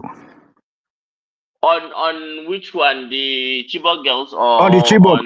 Yes, sir. The Chibok girls percentage of so-called Christian and so-called Muslim, because I don't even want Muslim and Christian for Nigeria. Okay, I don't.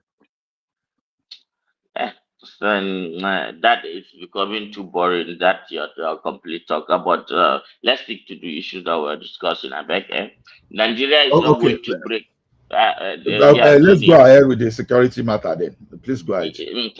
Thank you very much. Thank you very much, Ola. I don't know what I would have done without you. Ola, what are you doing now? So you are saying you should just ignore you should ignore Tony. No. Well, I'm not saying. He should I totally agree that I'm going to respect. President at this point was right, but we are going to start with the Chibok girls right now because it came first. Isn't that the case? Go ahead. Yes, sir. Chibok gets, finalize that, sir. Thank you. Hold on, Tony. To make the thing interesting, anybody can, like I said, anybody can interject, but it's just going to be two voices at the same time. You understand? Anybody can interject. Since we all agree on free flow, let us free flow. Please go ahead. I see some people that keep quiet now, like Remina is not speaking, Akim is not speaking, Oriola is not speaking. Please, just be encouraged to get involved too. Thank you. Remy has got nothing to say anyway. Okay, so let's attacking Remy. Stop attacking Remy, please.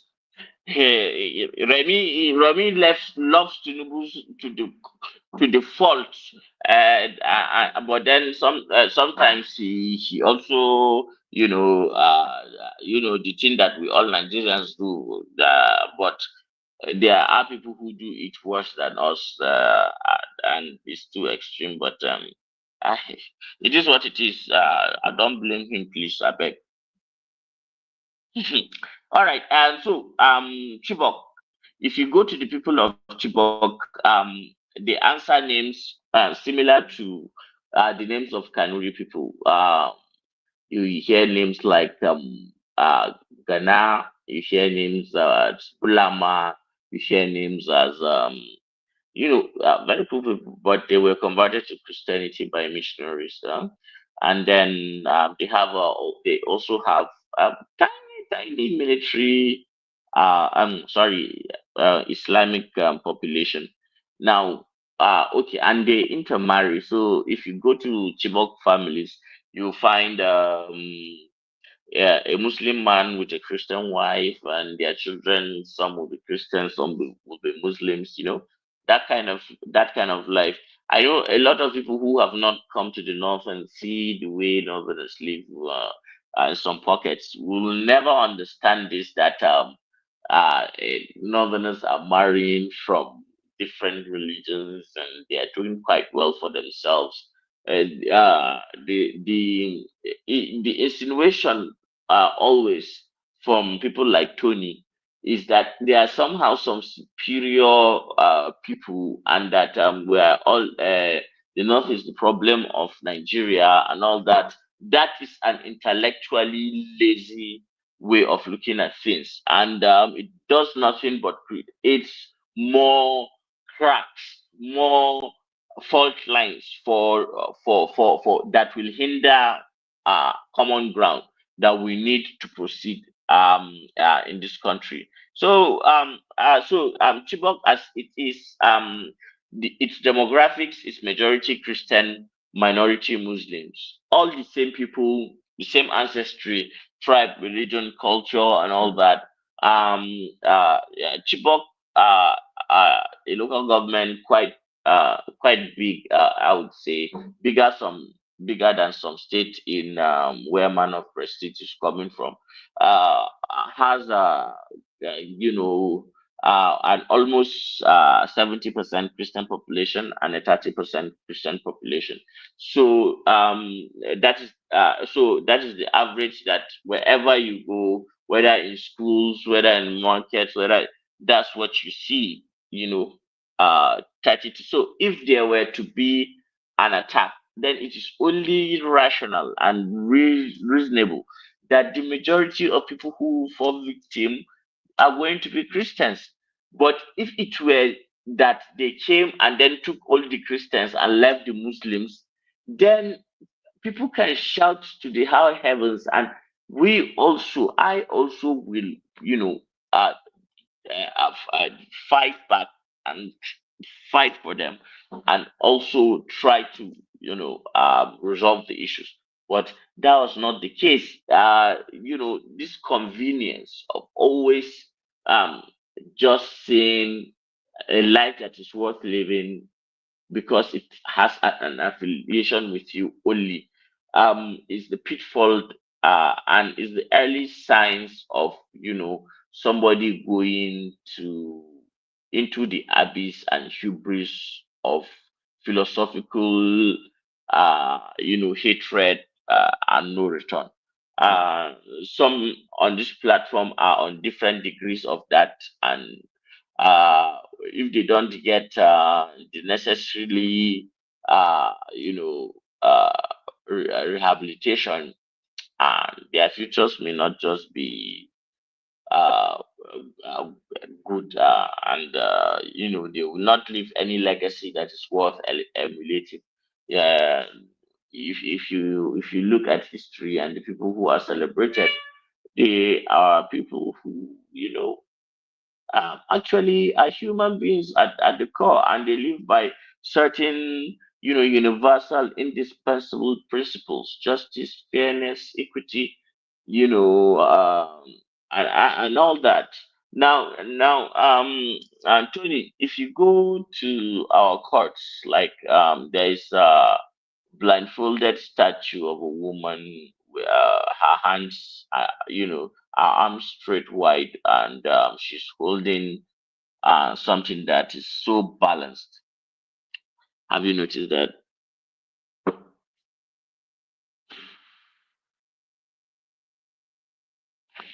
Am I there? Am I audible?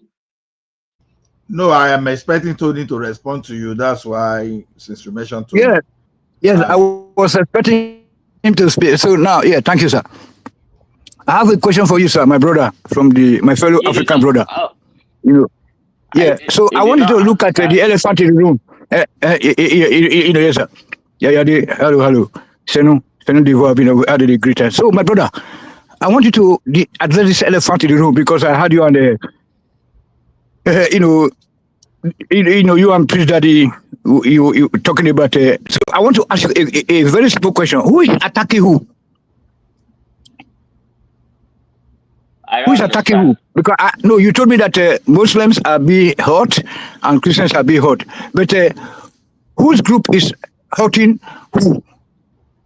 Are the Christians hurting the Muslim? Do they go to the wedding ceremonies and start to kill them like they kill the Igbo people in the north all the time? They kill Deborah, they kill many people in the church, to the point that we couldn't even host the Miss World contest in Abuja because now I get that city anyway, So, don't do about a job.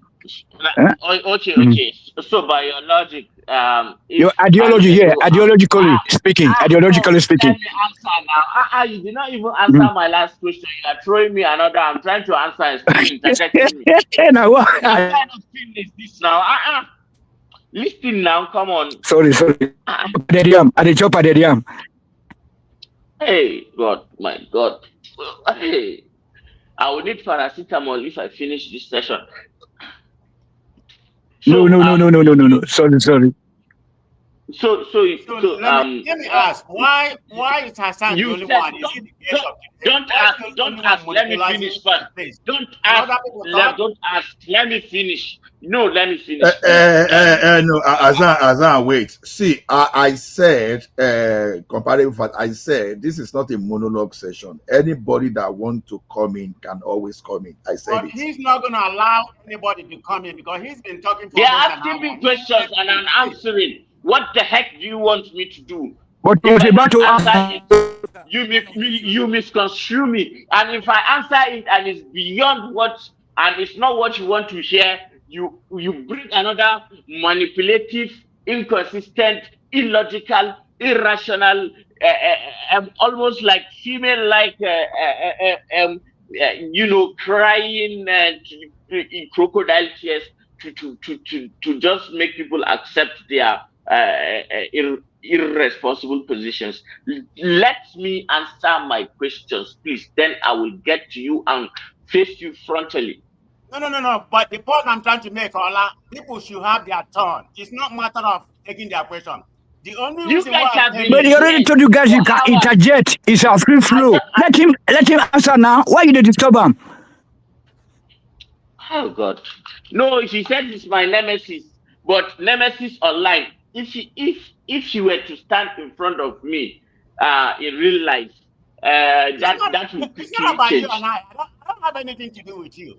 Online, He, I You will he's just have making answer me to be and sitting with a answer right now. everybody Man of talk president, let him speak now. you Let him answer. You can ask him after he lands. he does have something with me. He does have something with me. He called me. He said just that he's my nemesis. So yeah, words have implications, but God, a man of prestige. Sorry,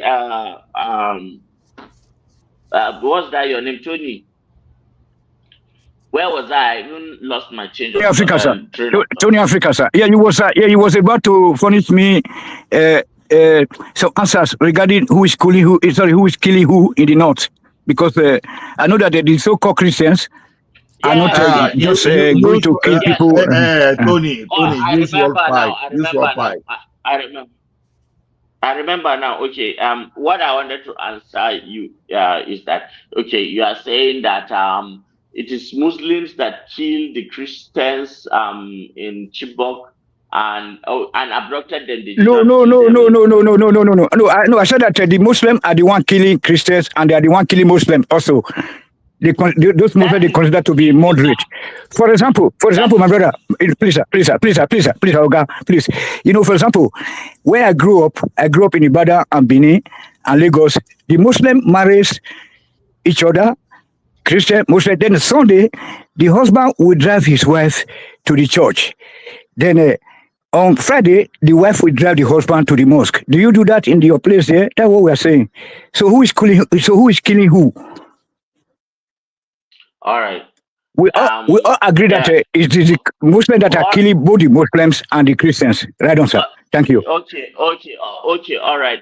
Can you just please let me finish my answer before you interject again? If you do interject again, I will just have to call it off and then do something else, please. Just let me finish my answer before you interject. Please, Tony, please. Do you agree? Yes, sir. 100%, sir. You know, I was even trying to protect you just now because you're just one against us. So it's too much for you, okay? And I understand. Right on, sir. No, it's not. It's not too much for me if it is structured. It's just too I much wish you were having two Northerners now because or three to counter us because for only you, it's just too heavy. no, it's not heavy. I swear to you, it's not heavy. Okay. I don't even need to tell this, but look,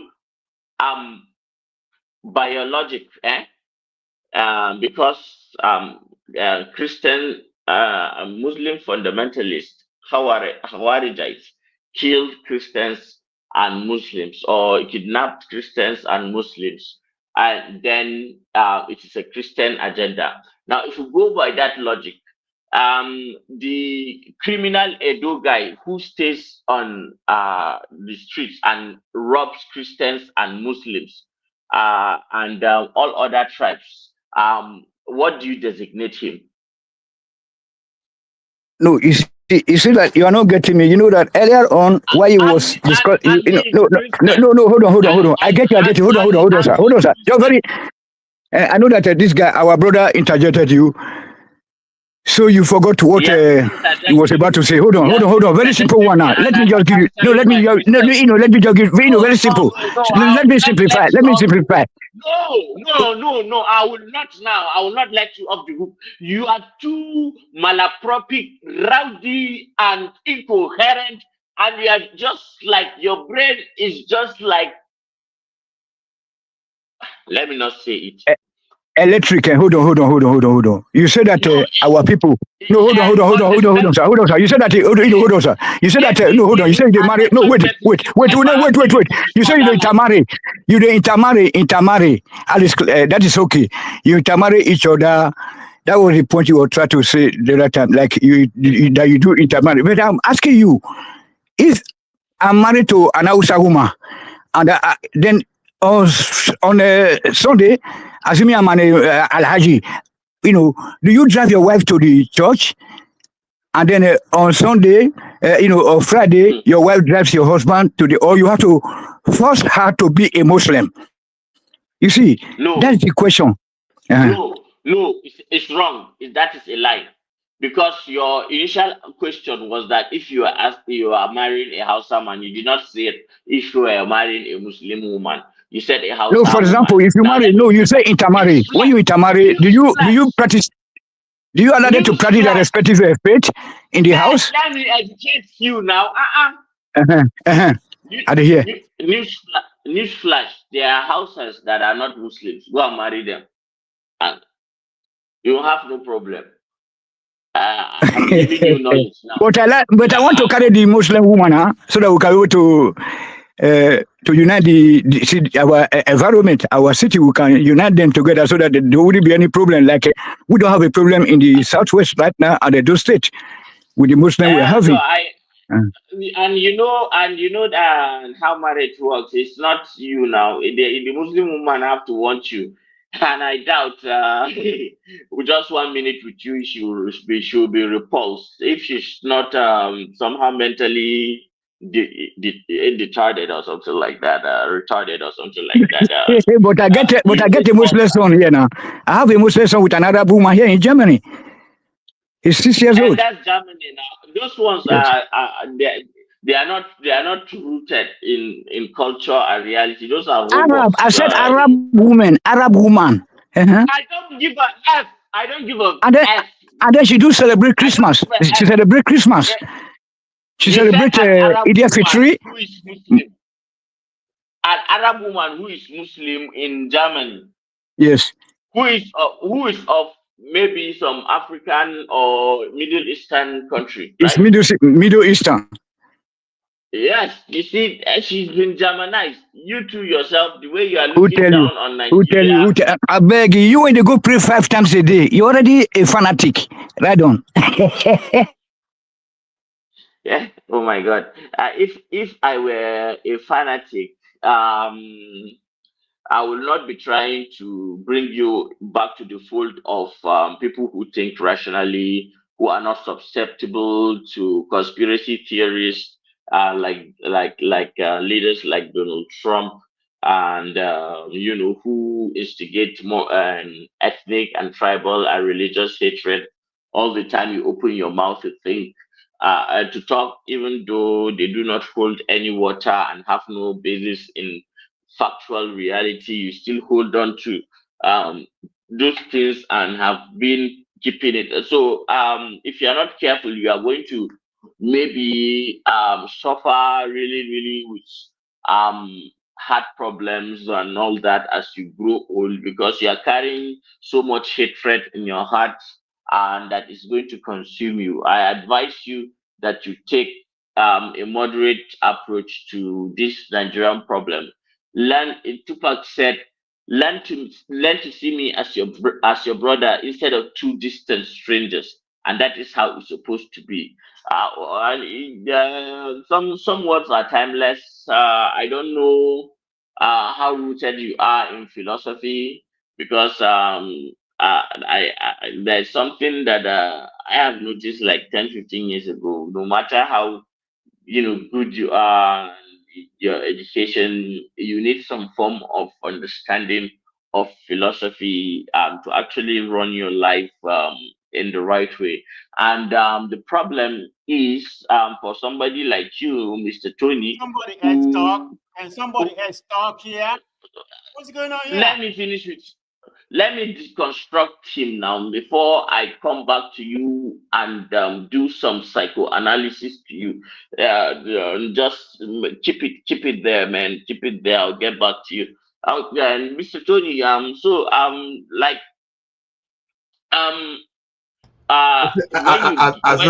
Azan. See, let me just give you 3 minutes to respond to Tony. Let's hear. No, I'm okay. Hassan, you have done your best, sir. It's okay. You have done your best. No, Tony. Okay. Let me give Azan the comparable fact. I will give Azan 3 minutes to finish with Tony. 10 minutes for comparable fact.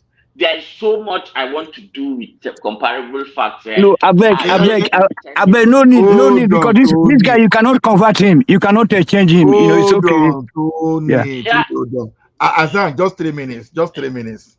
I give you 3 minutes so that Oga Ola, but if you give me 3 minutes now, promise me that next time you are going to give me enough time to deconstruct him, because I know him. I know how he does his things then, and you can't win Tony. Oh. You can't win Tony. I just wanted to know no, that.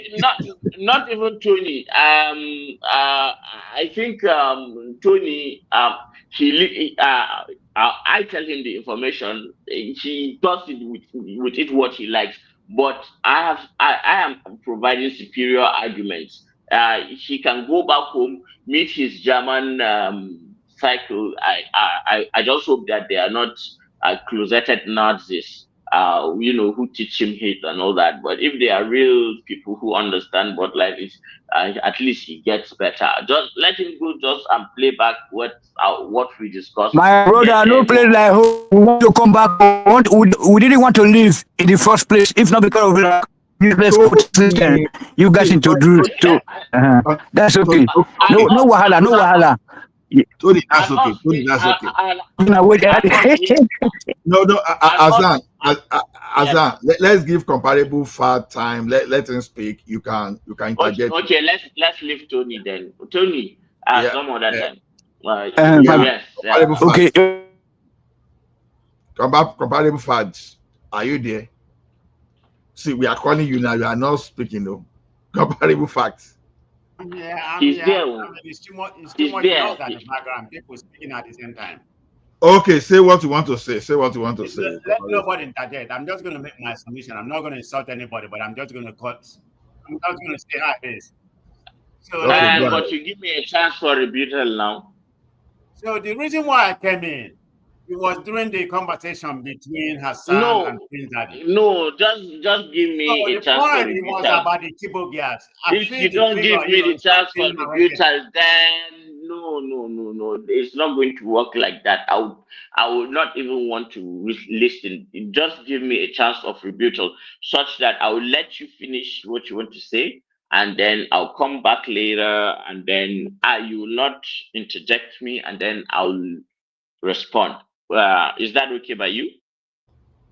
Yeah, please carry on. I'll be back. I have a visitor. So the point I was trying to make, because when Prince Daddy asked that question, it was made like, it said it was mostly Christian, but make it sound like it was a lot of Muslim. So the point I'm trying to make, I'm trying to clear the point. It was a total of 276 girls that was abducted at government college. Out of that 276, 95 to 90% of them are Christians. So you can call it almost Christians. And 165 of them has been, rescued. So we need to put the figure, in context and put the factor there. So whatever happened at that time, it was Christian that was kidnapped. Maybe coincidentally, there are some Muslim people in there in between. So what actually happened was a jihadist motive. It's what I consider to be genocide at that particular time. They targeted the Christians. Let's call it what it is. So do you dispute my figure, Hassan? Let's have the conversation. You give her time to respond now. Give her time now, I beg. Okay, I'm silent.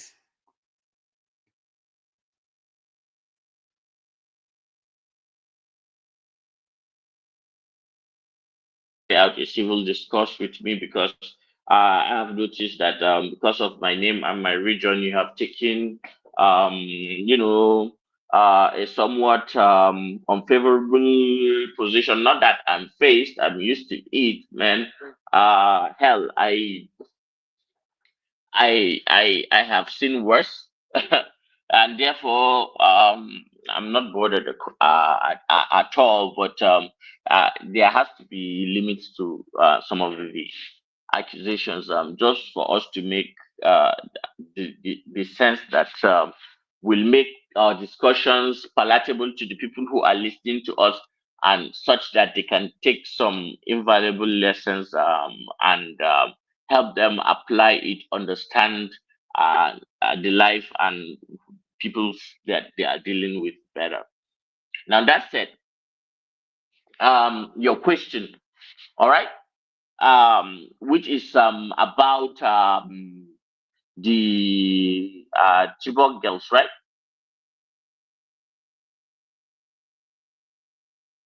Yeah. Okay. Can you please say the question again? It cracked at the How middle of many, the how sentence. many percentage Muslim, how many percentage were Christians? That's what he said. He asked. All right. Yes. Okay. So I laid the context earlier that Chibok is a predominantly Christian neighborhood, but there are a mix, like by blood, by family of Muslims. Like so, you will find a mother who is Muslim, a father who is Christian, children who some are Christians and some are Muslims. Like you do understand that. And as the base, I want you to understand that as the basis of the demographics in that region. Now that makes it very rationally possible that whenever something is to happen, say it violence or anything, then more Christians will naturally die than Muslims. Okay, you understand that fact, right? Just statistically.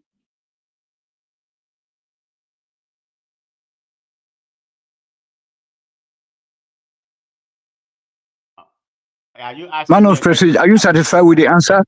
Referring to me? No, it's not an answer. It's a question. He did not answer. There is a follow up. It's a logical. Well, it's not about it's not about whether I'm satisfied or not. But Yeah, just what I answer the got from question. Hassan, he We was have trying not to yet gotten to where I want us copy to the go. water, you know. Oh my god, I want us, we are going somewhere, but I'm trying to apply some sort of you know rational and thinking such that it's either we deduce to extrapolate and reach a conclusion that the viewers will know whether it's me and you who is at fault just by using the scientific method instead of emotions and shouting matches and calling each other names, but you are refusing to engage.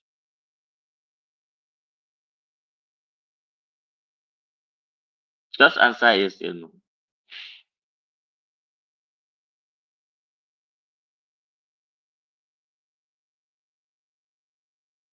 Okay, that means there were more Christians than the Muslims then. That is clear. Man of Prestige, you are right. There were more Christians. Stop answering for him. Okay. Maybe say in the fear you now because I'm just going with the empirical data, that's out there. So that's what I'm going. But then the empirical data that you are going with, I agree with it too. But I want you to just be patient enough that when I ask a question, you answer, and then we go to the implications of your answer.